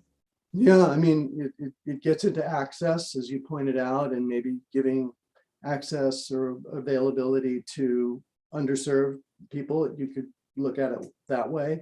And then getting back to earlier discussion, it can be used as sort of like the ultimate loyalty program, because you're rewarding your best customers in really interesting, fully integrated ways that before weren't available. So that's why, I'm in the camp who believes that NFTs are going to be massively adopted going forward by brands, because it's just another way for them to market to their consumer in a more powerful, integrated and amplified way that's super engaging and valued by the consumer. Yeah. And I think it's different for each brand. So when a brand comes to us and they say, we want to jump into the space, and many brands don't really know how to access it yet. We kind of I'll start by asking them, what's really important to you? What are your long-term goals? And what are your long-term goals and short-term goals as it comes to NFTs and blockchain, but also more broadly? Because I think the most successful projects we'll see are where some of those goals are aligned. And so once we have an understanding of what's really important, we then start thinking about, okay, what's your existing demographic, and how do you want to change that? Do you want to deepen that? Do we want to just focus on engaging with that? And that kind of ties into your goals. And then we'll think through, what does that fan base really care about? What's really authentic and native to them? What do they get excited about? And then you take that and then you can build sort of an exciting proposition, which is, how many NFTs you drop and how frequently and what they look like and what the creative is like and what people can do with them. Those are all the types of questions I would be thinking about, and I would advise brands to think about as they're starting to dip their toe in. And I think a lot of brands feel, oh, sorry, go ahead. No, please finish. I was gonna say I think a lot of brands are thinking about, should we hire a metaverse? Like some brands might be thinking about, should we hire a metaverse team? How do we do this? And I think it's really fair to start in a way that's more experimental. And if it's true to your brand and true to your audience, then I think that those types of projects actually teach you a lot about what your, longer term and bigger strategy should be as well. So we kind of scale across the spectrum when it comes to the types of things that we'll do with different brands, depending on what's most important to them.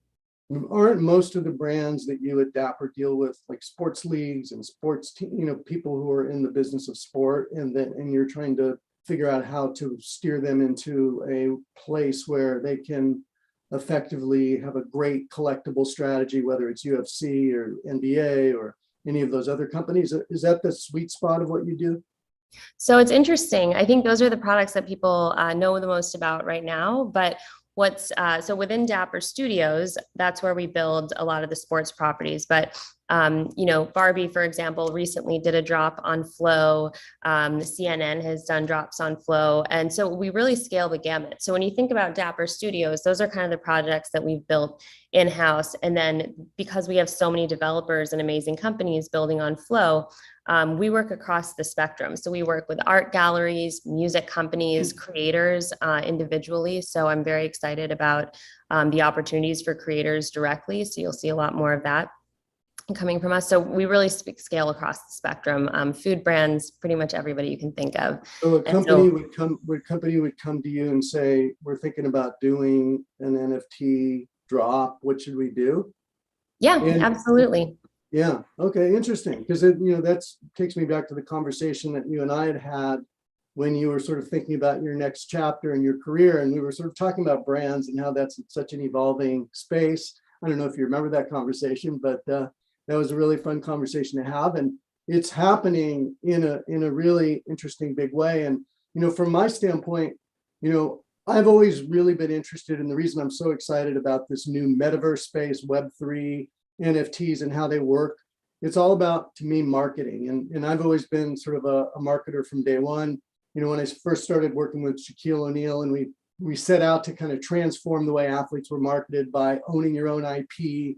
And when the internet first, became huge and everybody was looking to figure out how sports and entertainment properties could be launched, I was actually even partners with Mark, your former boss, Mark Andreessen, in a thing called Digital Media Campus, where we launched sports and entertainment companies that were just digital only, where it was direct to consumer. We launched the first ever direct to consumer footwear company, which failed because it just didn't have enough capital. But, sometimes these new trends are so exciting. And now I think there's critical mass with respect to Web3. I think so many people are aware of it. It's not going anywhere. The momentum is building. And if you use an NFT sort of as that kind of like linchpin of loyalty for brands, and if you just have the right storytelling and community building and creative, just like you're talking about, I think it's a home run. So, we're excited about the relationships that we're building in the space. I mean, what you're doing is pretty amazing. And, what do you see the future of Dapper? Like, where is it headed into the future? Like, what do you see as its like evolution? Yeah, so we really think long term in terms of where the space is headed. So I think you'll continue to see us opt into what we think are going to be the next waves of Web3. So DAOs, for example, acquiring Bread was really exciting because we think that DAOs are going to be a very compelling part of the future of Web3 and communities. And so our goal is to be able to create or enable brands and creators to to build DAOs on Flow in the same kind of frictionless way that you've seen a Top Shot operate. So I think continuing to kind of be at the cutting edge of what's next in Web3 is really important. I think you'll see, with our goal of getting billions of people on the blockchain, I think you'll see us continue to branch out into new ways of reaching audiences and engaging fans, whether that's across sectors or verticals. We'll continue. We currently have 3 of the top 10 sports leagues, sports continue to come to Flow and work with us. So kind of doing a lot of what we're doing right now and doing more of it, and then also branching out into some areas that we're really excited about internally. Now with a team of, like I mentioned, 475 people, which is going to continue to scale. I think there will be a lot more exciting things that we do that might be a little unexpected as of now. Well, so Redeema, you kind of hinted at DAOs, and I'm sure there's a lot of folks out there that are like, well, what is a DAO and how does it work? Could you just give a little color on that, explain that a little bit so that people understand, what you're talking about? Yeah, so a DAO stands for Decentralized Autonomous Organization, and it's essentially a way for a community to gather and you can participate. In fact, I would encourage you all to go look at some DAOs that exist, because there are some that are coming around sustainability. There are others that are focused on fashion. So it's kind of a way for digital communities to gather online with a shared interest and engage with both one another, but also make purchases like what you saw with Constitution DAO and others. Also try to make purchases as well, but there's no central authority. It's fully autonomous and transparent. There's smart contracts that lay the foundational rules and execute upon decisions. And so there's proposals, there's voting, and then the code itself actually can be, publicly audited. So it's really transparent and available for everyone to see. I think we're still really early days in that industry, but I'm excited to see where it goes. Well, Sydney, are you coming back on to give us the hook? Is that why I see your smiling face? Eventually the hook, but you could definitely finish up closing statements, all of that. Just a little push in the right direction.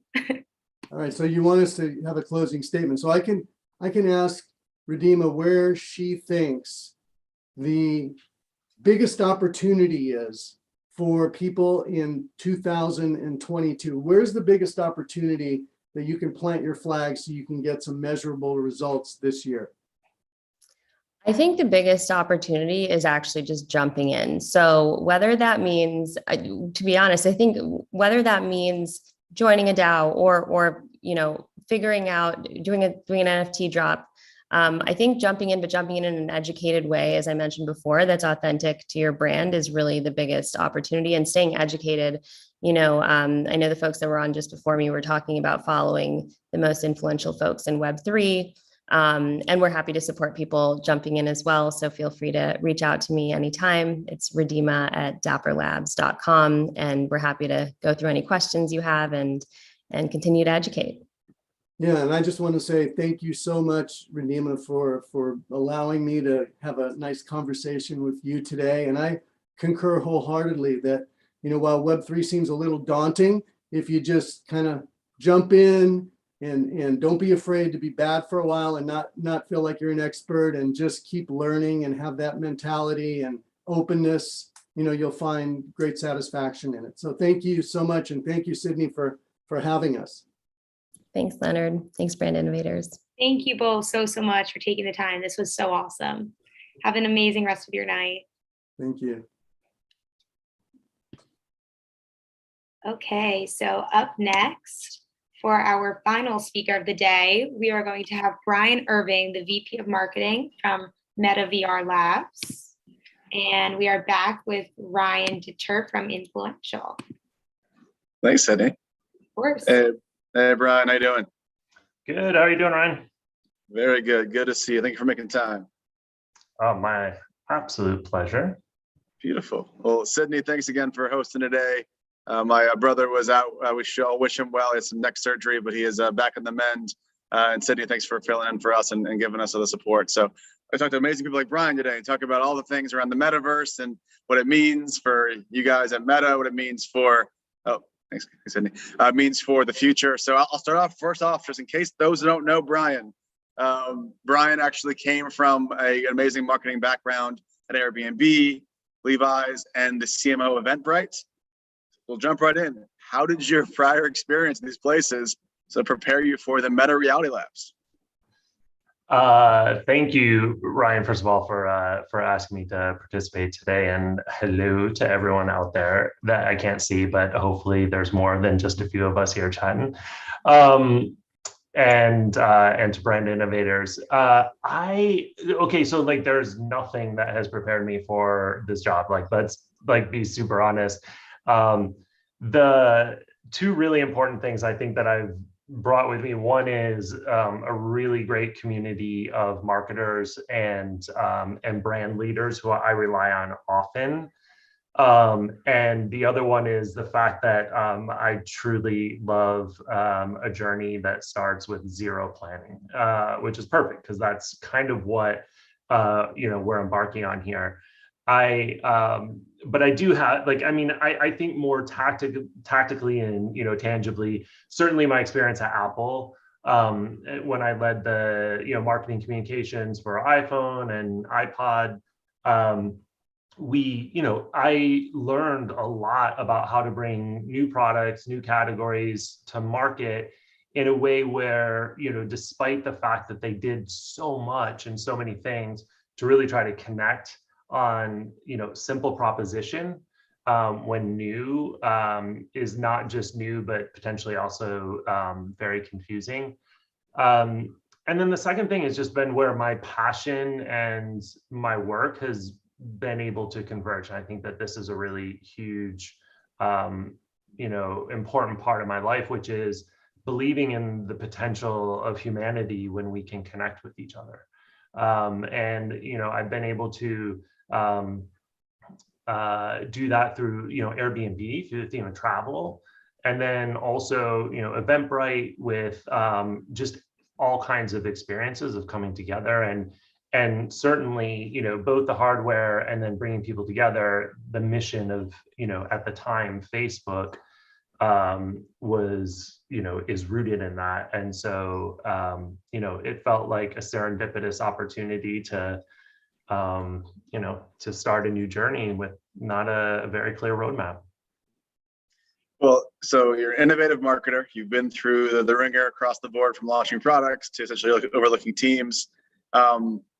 We'll get into actually Meta Reality Labs in a second, but just because you have such a perspective of not just being kind of like at one place forever, you obviously have been around a number of spots and seen the evolution of the space.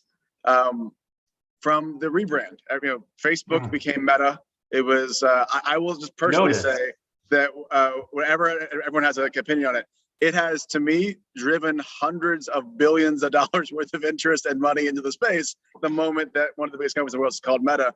And we've seen so much interest from brands and maybe even know that the metaverse was a thing until this rebrand happened. But I'd love to hear from your perspective what your thoughts were about it and really how it fits into Reality Labs. Yeah, cool. I'm glad you noticed. That's awesome. Big part of the goal of it.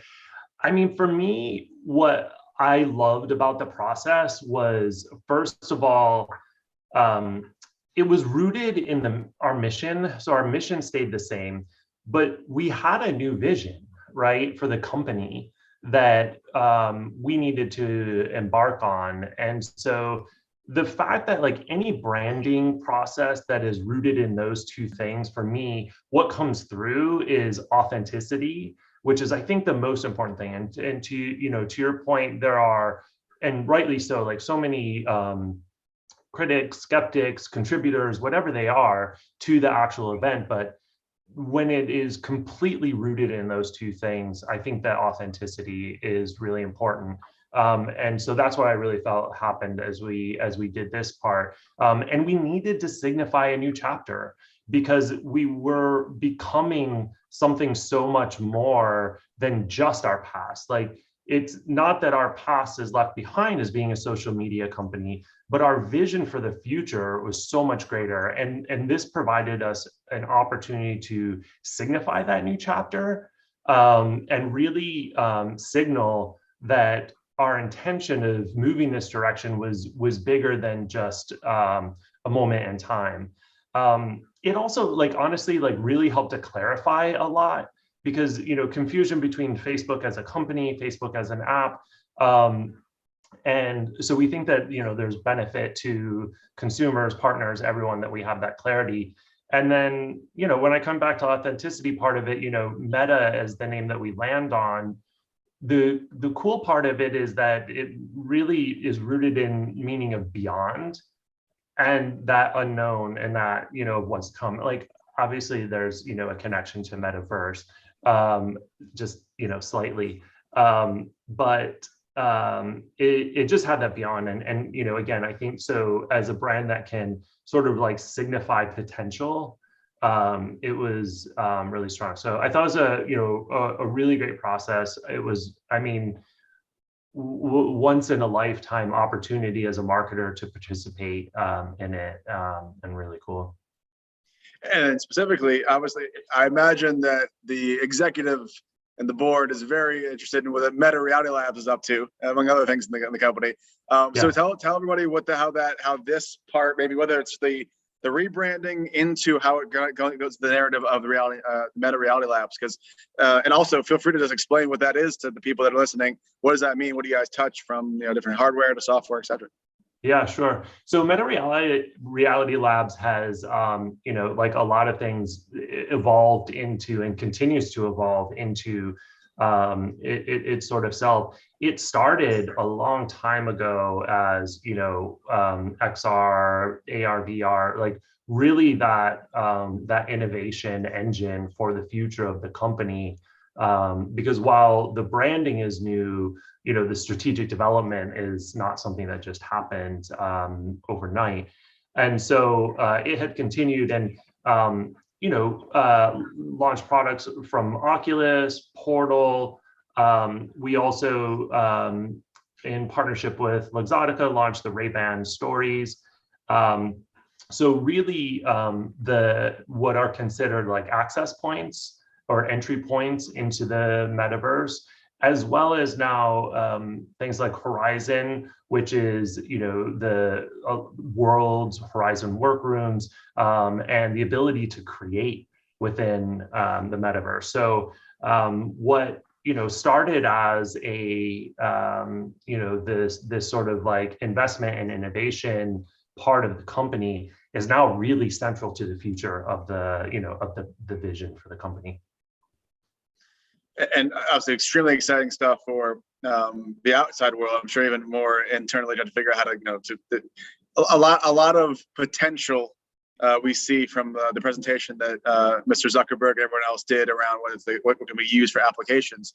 I'd love for you to just, you know, what do you think the metaverse technically is something far off in the future, but today there's different parts of our lives that you guys make and other people make that are part of the initial building blocks of the metaverse. If you had to describe what the metaverse is today, not what it will be, do you have any kind of expectation of what that looks like?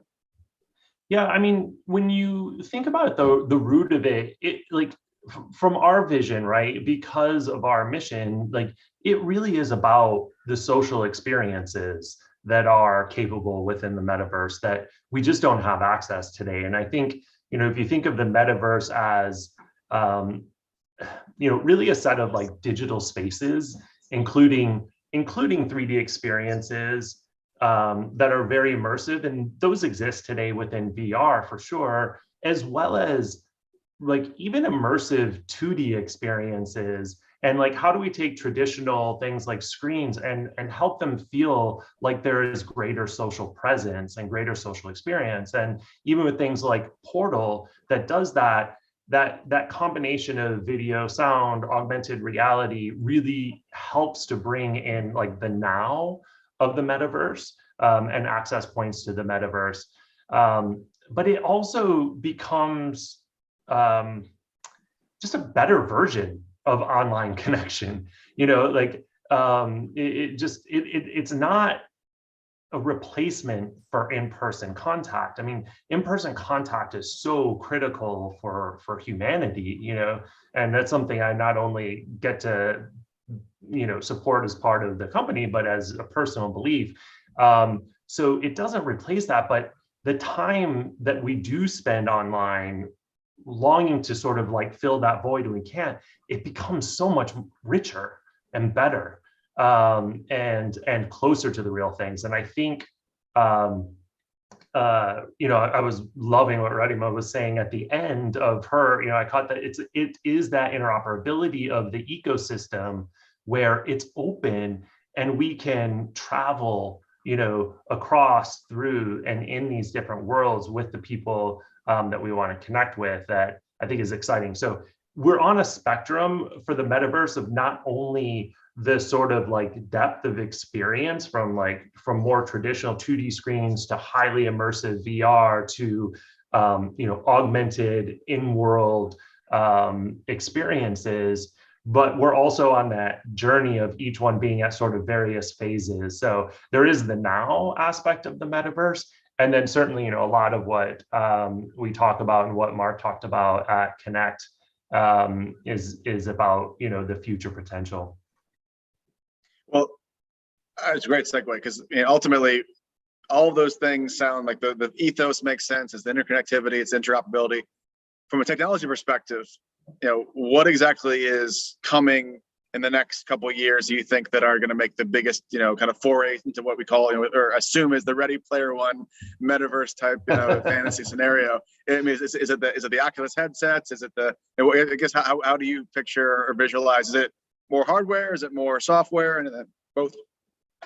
Yeah, I mean, yes, and right, like there is so much to build. So I think from hardware, which we really view as entry points or access points into the metaverse, right? And again, like that's not just the virtual reality access to the metaverse, but also you know, the augmentation of the world around us, with the ability to, you know, to use you know, those elements from the metaverse. So I think certainly advancements in hardware, you know, we'll continue to see innovations from us in from Quest, from Portal, and you know, Mark has not been shy to talk about the fact that, you know, we're really interested in bringing glasses, augmented reality glasses to life. So I think from that entry point, all of that is super exciting. As a consumer marketer, you know, that part of me certainly gets you know, a lot of energy from that. But there's also then the creators, right? Because this world doesn't exist, not in an interesting, compelling, and, you know, engaging way without creators. And so, and, you know, creators spanning from an individual who might be creating something, you know, for themselves or for, you know, their immediate cohort, through to you know, artists, creators who are building objects or services, through to businesses and brands who want to have presence in the metaverse. And so I think a lot of really amazing tools and technology there to enable that. I mean, that for us is so core that this is not our metaverse, you know, and there should not be any one company that you know, that you should not be beholden to a company's metaverse, right? Like this interoperability is critical. And then maybe the last place I'd just say is like digital commerce. So much to come in this space, both enabling people and creators to buy goods, services, and to sell as well. Well, the breadth of opportunities in front of us is somewhat humbling, because all the things that can happen over the next 5-10 years. I want to double click on a couple of things you said. So let's start off with the first, creator. So you know, influential, we're the largest influencer company by revenue in the space. You know, we do thousands of campaigns per year. We see creators as, I mean, we put it into buckets of nano, micro, macro, mega, you know, all across the board. So ours are people that are creating content on Instagram and Facebook, among other platforms, that are there to entertain, to be emotive, to be relatable, find some sort of connection to individuals. When you guys think of creators, is it people that are good at designing, you know, AR, VR filters, I guess? How do you guys kind of compartmentalize creators in your minds? I think the answer is yes, and right. All of those sort of subsegments, and I certainly, like, I mean, I'm personally using the term creator in its broadest sense, meaning, you know, again, it could be an individual who's creating an artifact or an object for themselves, and maybe it's from a utility perspective or just pure appreciation. That certainly is a creator in my mind, through to businesses who are or developers who are doing it either for their own purpose or for on behalf of a business or a brand. So when I'm using that, I'm probably taking liberties to talk about it in its broadest definition. But happy to talk about through any of those lenses. Sure, and yeah, I guess it's everyone has kind of put this almost amount of pressure on the idea of what the metaverse will be, and we're already living in versions of it now. Even though Zoom technically is a digital self version of their old IRL meetings. Yeah. And the Web 2.0. Now we're getting to Web 3. The idea that the decentralization of it. I mean, what's happening with creators now? Like we have a number of creators that are essentially visual effects creators that are essentially making things that are not real, putting in there. We have influencers that are virtual avatars. Redeema referenced how they bought Brud, which is owns Little Michaela, which is one of the first influencers that kind of jumped in the space that weren't real. So I guess as you guys look through, because I want to state for you, is one of your jobs to basically as a group to inspire each type of vertical? You're going to find people that are more showmen or showwomen to say, hey, here's how I can use your technology. Others are going to be better at figuring out how to maneuver and manipulate worlds and code and things of that nature. So I guess is there like divisions and organizations that are inside of your group that is looking at each kind of thing as its own kind of beast?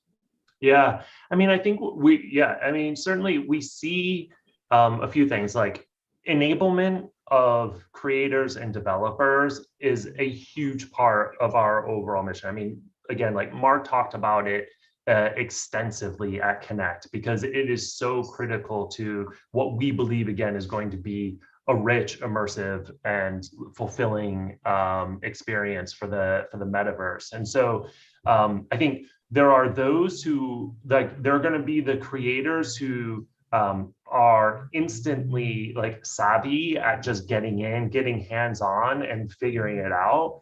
There's going to be, I think, to your point, the whole transition of the world of creators today who are thinking about largely content on all of these different platforms, and how does that content turn into potentially experiences or worlds or objects or services in the metaverse, right? And so I think there'll also be both the education, tooling, and enablement of those audiences to create that transition. And then there's the core developers. I mean, that will either the existing developers that will either continue and sort of expand the surfaces or the technologies that they're building for today into the metaverse, or entirely new ones. I mean, you think about what the internet has brought for completely new economies that just didn't exist before. I mean, we definitely envision that that's what the metaverse will usher in that next era as well. Yeah, the interconnectivity. Like I remember back in the 1999 or 2000 bubble, all the ideas of these big brands coming in and finding ways to or new companies come in, even like Amazon, they'll never actually exist, and most failed. There's a bubble, other ones thrive. What's changed in the last 20 years in my POV is that ability to essentially have frictionless ways to share both content but also capital. And this is actually a good segue into when you think about what the future looks like for the metaverse or for just even your own division. How does monetization fit in? Like, what are the things how important is monetization? How do you guys think about the different kind of verticals or kind of subsets of monetization that these creators of all kinds we're going to have to basically make a living off of? Yeah, I mean, monetization is critical. I mean, it's 100%. I mean, I think that is a huge part of that enablement of creators, businesses, developers in the metaverse. And so, I think there's still so much unknown, but there are certainly, a bunch of different models that I would say that are, everything from subscriptions to tipping to purchase to I think again, these are all the areas that ads for free services or free, all of these things are going to certainly be part of what gets explored and what gets offered up, and potentially even new ways that aren't even thought of yet. So I think that while there's no specific roadmap that I can outline today, right here of exactly how we see this progressing and in which order and so forth, it is exciting to know that one, we are thinking about it and it is a massive priority for us, and two, that there's still potential, to figure out what comes. Is there any, and it's okay if the answer is no, but is there any examples of things you've seen, whether it is subscription, whether it is maybe ad supported brand integration, things that have happened in the last few months or in the last year or so? I still think it's fairly early for some of those. I mean, there are really amazing examples of things like using augmented reality to bring people into trial, right? And so I think that the commerce example of that ultimately brings us into more of a traditional Web 2.0 version of transaction, but the initiation of it starts from what would be more of a today and now version of entry point into the metaverse, right? We did this with the launch of Ray-Ban Stories and introducing the ability to try the product on virtually. So I think that those cases are, Sephora, other brands I think have done a really great job of that as well.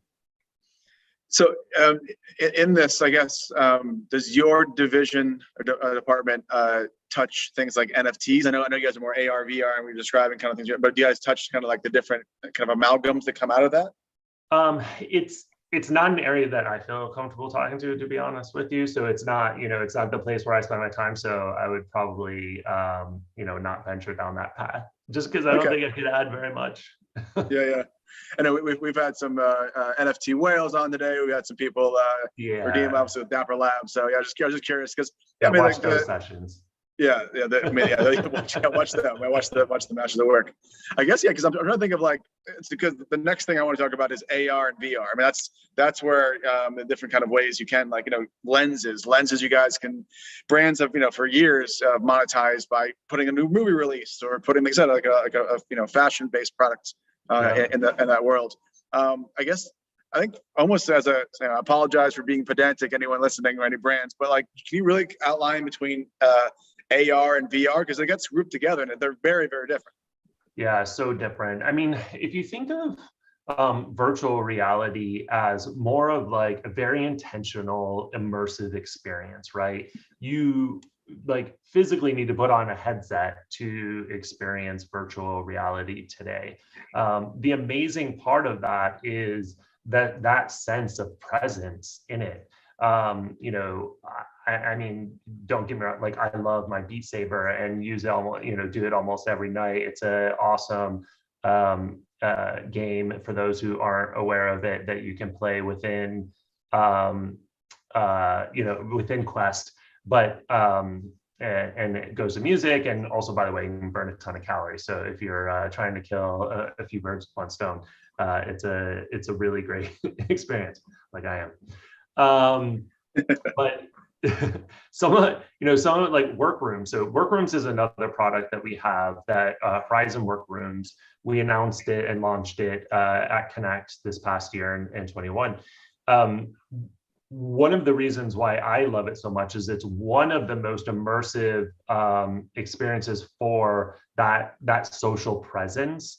And so my team and I use it all the time because we actually feel like we're in the same room together. You have the audio and visualization, and you would, and well, I should say you would, but my perception would be is that going in as an avatar, that what that would do would actually remove the realness of it so much that the social presence couldn't compensate for it. It's actually the exact opposite. like the visualization of the avatar sort of disappears because of the fact that you are, virtually in this same space together, and then you're collaborating. Like you're not just sitting there at the same desk talking, but you're at the, there's a virtual whiteboard. You still have, through mixed reality pass through, you can see your keyboard and have access to your computer. It's just, for me, like, I think one of the most inspirational and kind of best manifestations of, of the vision today. Whereas augmented reality really takes what exists in the world today and adds to it. So it's truly that in the definition of augmented reality, it adds to it. A lot of what we see today, which is really cool and fun, is augmenting through things like masks or experiences with who we are today. What I think becomes really exciting and much more future forward is like in-world augmentation. So whether you're using a device today, like your phone and its camera to point out to the world, but that then is augmented by information, utility, games, that's really cool. Certainly when, we all have access to that as a form factor on our face with glasses, which becomes a much more natural way to augment the world around us because we're not holding something up in front of us. I think that's just going to become even, more exciting. I was thinking about an application for this. So, Brian brought an amazing new hire in Shahar Scott. She came from Bumble and is a good friend of ours. And I was thinking, like, when the glasses become available, and if someone is single, that might pop up with their stats, and you can basically have a world where that maybe a Bumble or one of those type of places are these the kind of things you guys are not specifically, but are these the kind of applications we're thinking about? How do you take that technology and apply it to maybe real world current kind of uses? Yeah, I mean, I'll stay clear of the dating space and Bumble specifically, but without any judgment, but just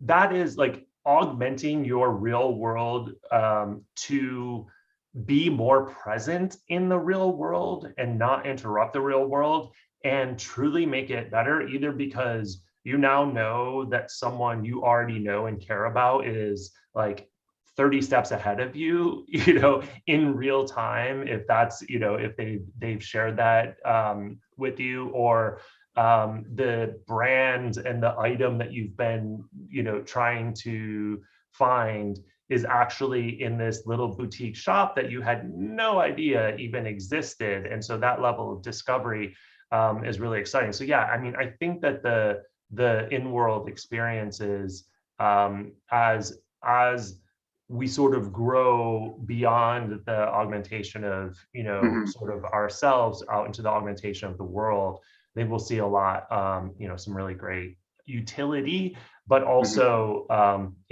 further deeper connection. That's a huge concept. Like the idea that you can essentially put it's a super nerdy, but a Boolean search around your physical area around you to find things that are discovery-wise you would never have done that. Even the website version, it's going to be much difficult to find. So that iteration is a huge kind of a movement forward for, like you said, the day-to-day stuff.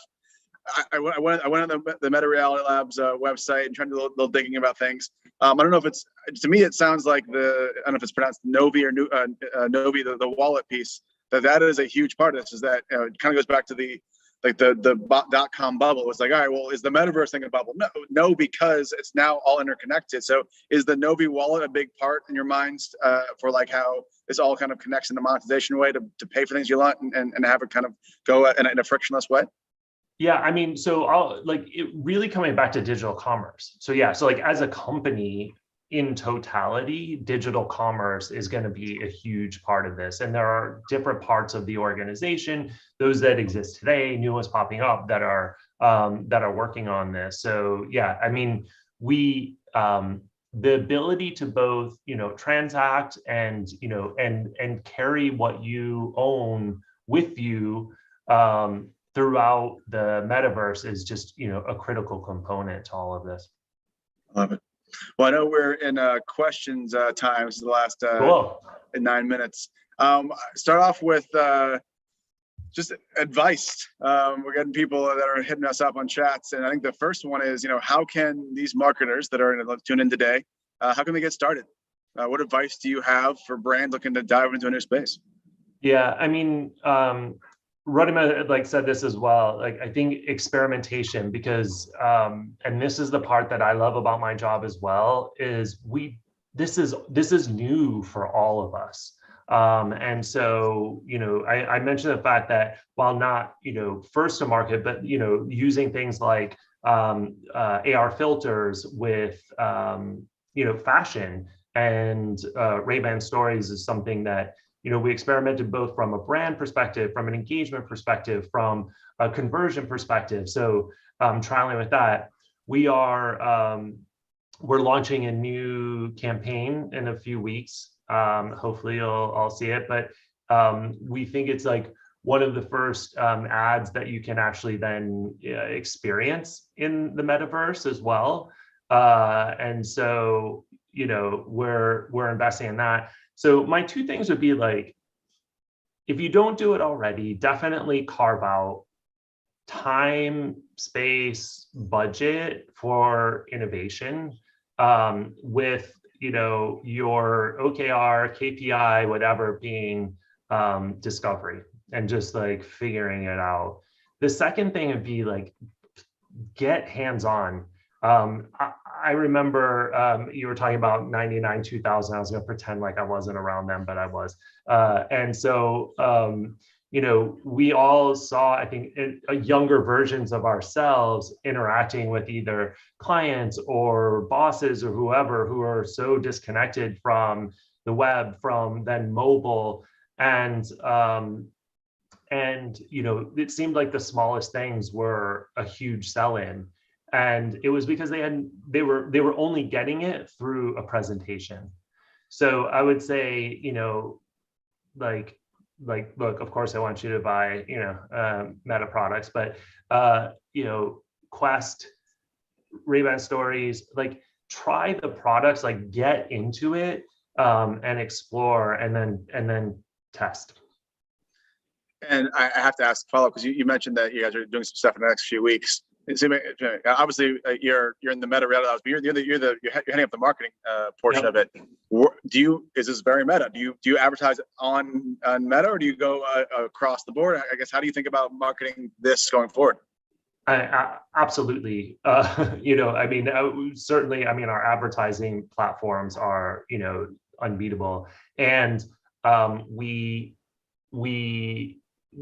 think of as a marketer, a full funnel marketing. And so we partner with creators. So, not only in traditional of our advertising products that we have, but also we work really deeply with creators across Instagram, across Facebook to also bring our products to market. And then, certainly use a lot of other media, including, television, out of home, things like that. Love it. Well, another actually very poignant question came over from a man named John. That's good. It's good. So just as we look at, kind of the next 10 years, of the metaverse, and obviously comes to fruition, can you give us the thoughts on how we build the metaverse into an inclusive place, and how it can be a tool for social justice and equality? So obviously the kind of the ethos and the thought for the future here. This is not only poignant, but a bit of a layup for me, because I care. This is at the core of me as a person, as an individual. So I grew up in Flint, Michigan, gay kid, didn't have lots of great friends there. Did not feel like I always belonged, and in a lot of parts of the world, or organizations, even jobs I've had, where that sense of belonging just wasn't there.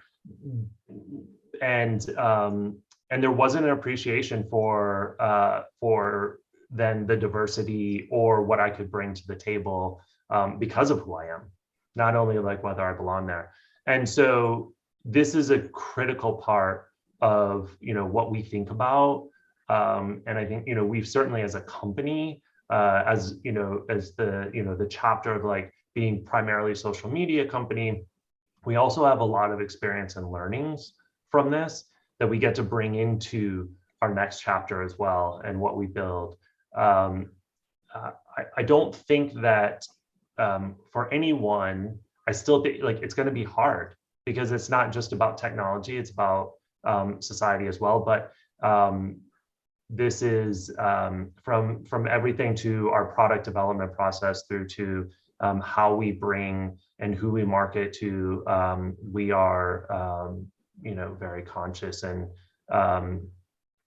dedicated to this area. So, John, thank you for asking who and wherever you are. It's great to obviously resonate with you personally, and obviously as a unit and as an overall company. And I think I think the last couple of years you've seen it. Hopefully it's all genuine, but the brands and the consumers and everyone else come together with you. So you would hope that equality is now standard. It probably isn't, but it should be. What has not been the case is equity. Even into this, even for the next few years, equity will not be equitable until a number of things happen. And fortunately, we've seen billions and billions of dollars come in from both big brands, from the social platforms, from the hold companies to put X percentage of their spend towards multicultural creators, diverse creators. We're also seeing it on our campaigns. There's some interesting stats which all apply essentially to the social platforms and eventually will be the metaverse. We're seeing 91% of our campaigns are diverse, have at least some diverse creators in it. 50% are majority diverse, which is a big far cry from even a year, 2 years ago. And then we're actually seeing about 20% of our campaigns being exclusively diverse. So I think that it's moving in the right direction. And really, I think it's because of the democratization of these social platforms, of what the metaverse will eventually be. You're now going to have creators of all diverse backgrounds able to monetize and essentially be paid for the work they do. So I think you guys are obviously setting the groundwork for what will be the biggest economy boost in the history of mankind. So we are hopefully along for the ride and doing what we can on our part. But thank you so much for building this up together. That's awesome. No, and likewise, I think, coming back to that earlier point, fundamentally, both as a company and then, me as an individual, believe that the metaverse will be great because everyone builds it. And so, I guess like a bit of a plea off of this theme, that John surfaced back to this group who is going to be leaders of, or are going to be leaders of building the metaverse through brands, and knowing that, brand leaders and marketers are often the ones who are championing diversity, equity, inclusion, is to hire, retain, grow so that those perspectives are embedded from the very beginning and not something that are bolted on, later in the process. So, I'm here for it. So, yeah. Love it. Sydney, I think we're the last of the day. Is this the end of the metaverse? End of the day. So, oh, wow. Yeah, no, you guys ended it strong, I could say. But any final statements or anything you want to say? Got all the time. I would like to thank Brian for taking time out of his busy schedule to help educate us. Is there any last parting sage advice you'd want to give those listening? Oh man, I feel like I just feel a bit humbled to be here and appreciative. So I just hope I get to see everyone in person soon.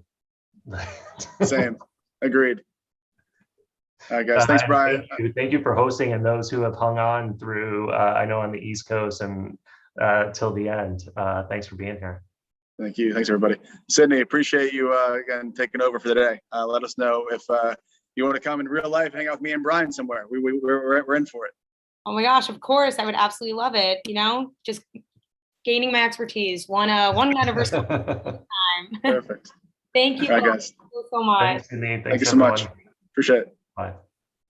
All right. So that is the end of our day. Thank you all so much for joining us and tuning in. Big shout out to our speakers, our sponsors, our audience. Be sure to check out the Brand Innovators website to learn about our other upcoming events. And Influential here will be back with us on February 24th. So everyone have a good rest of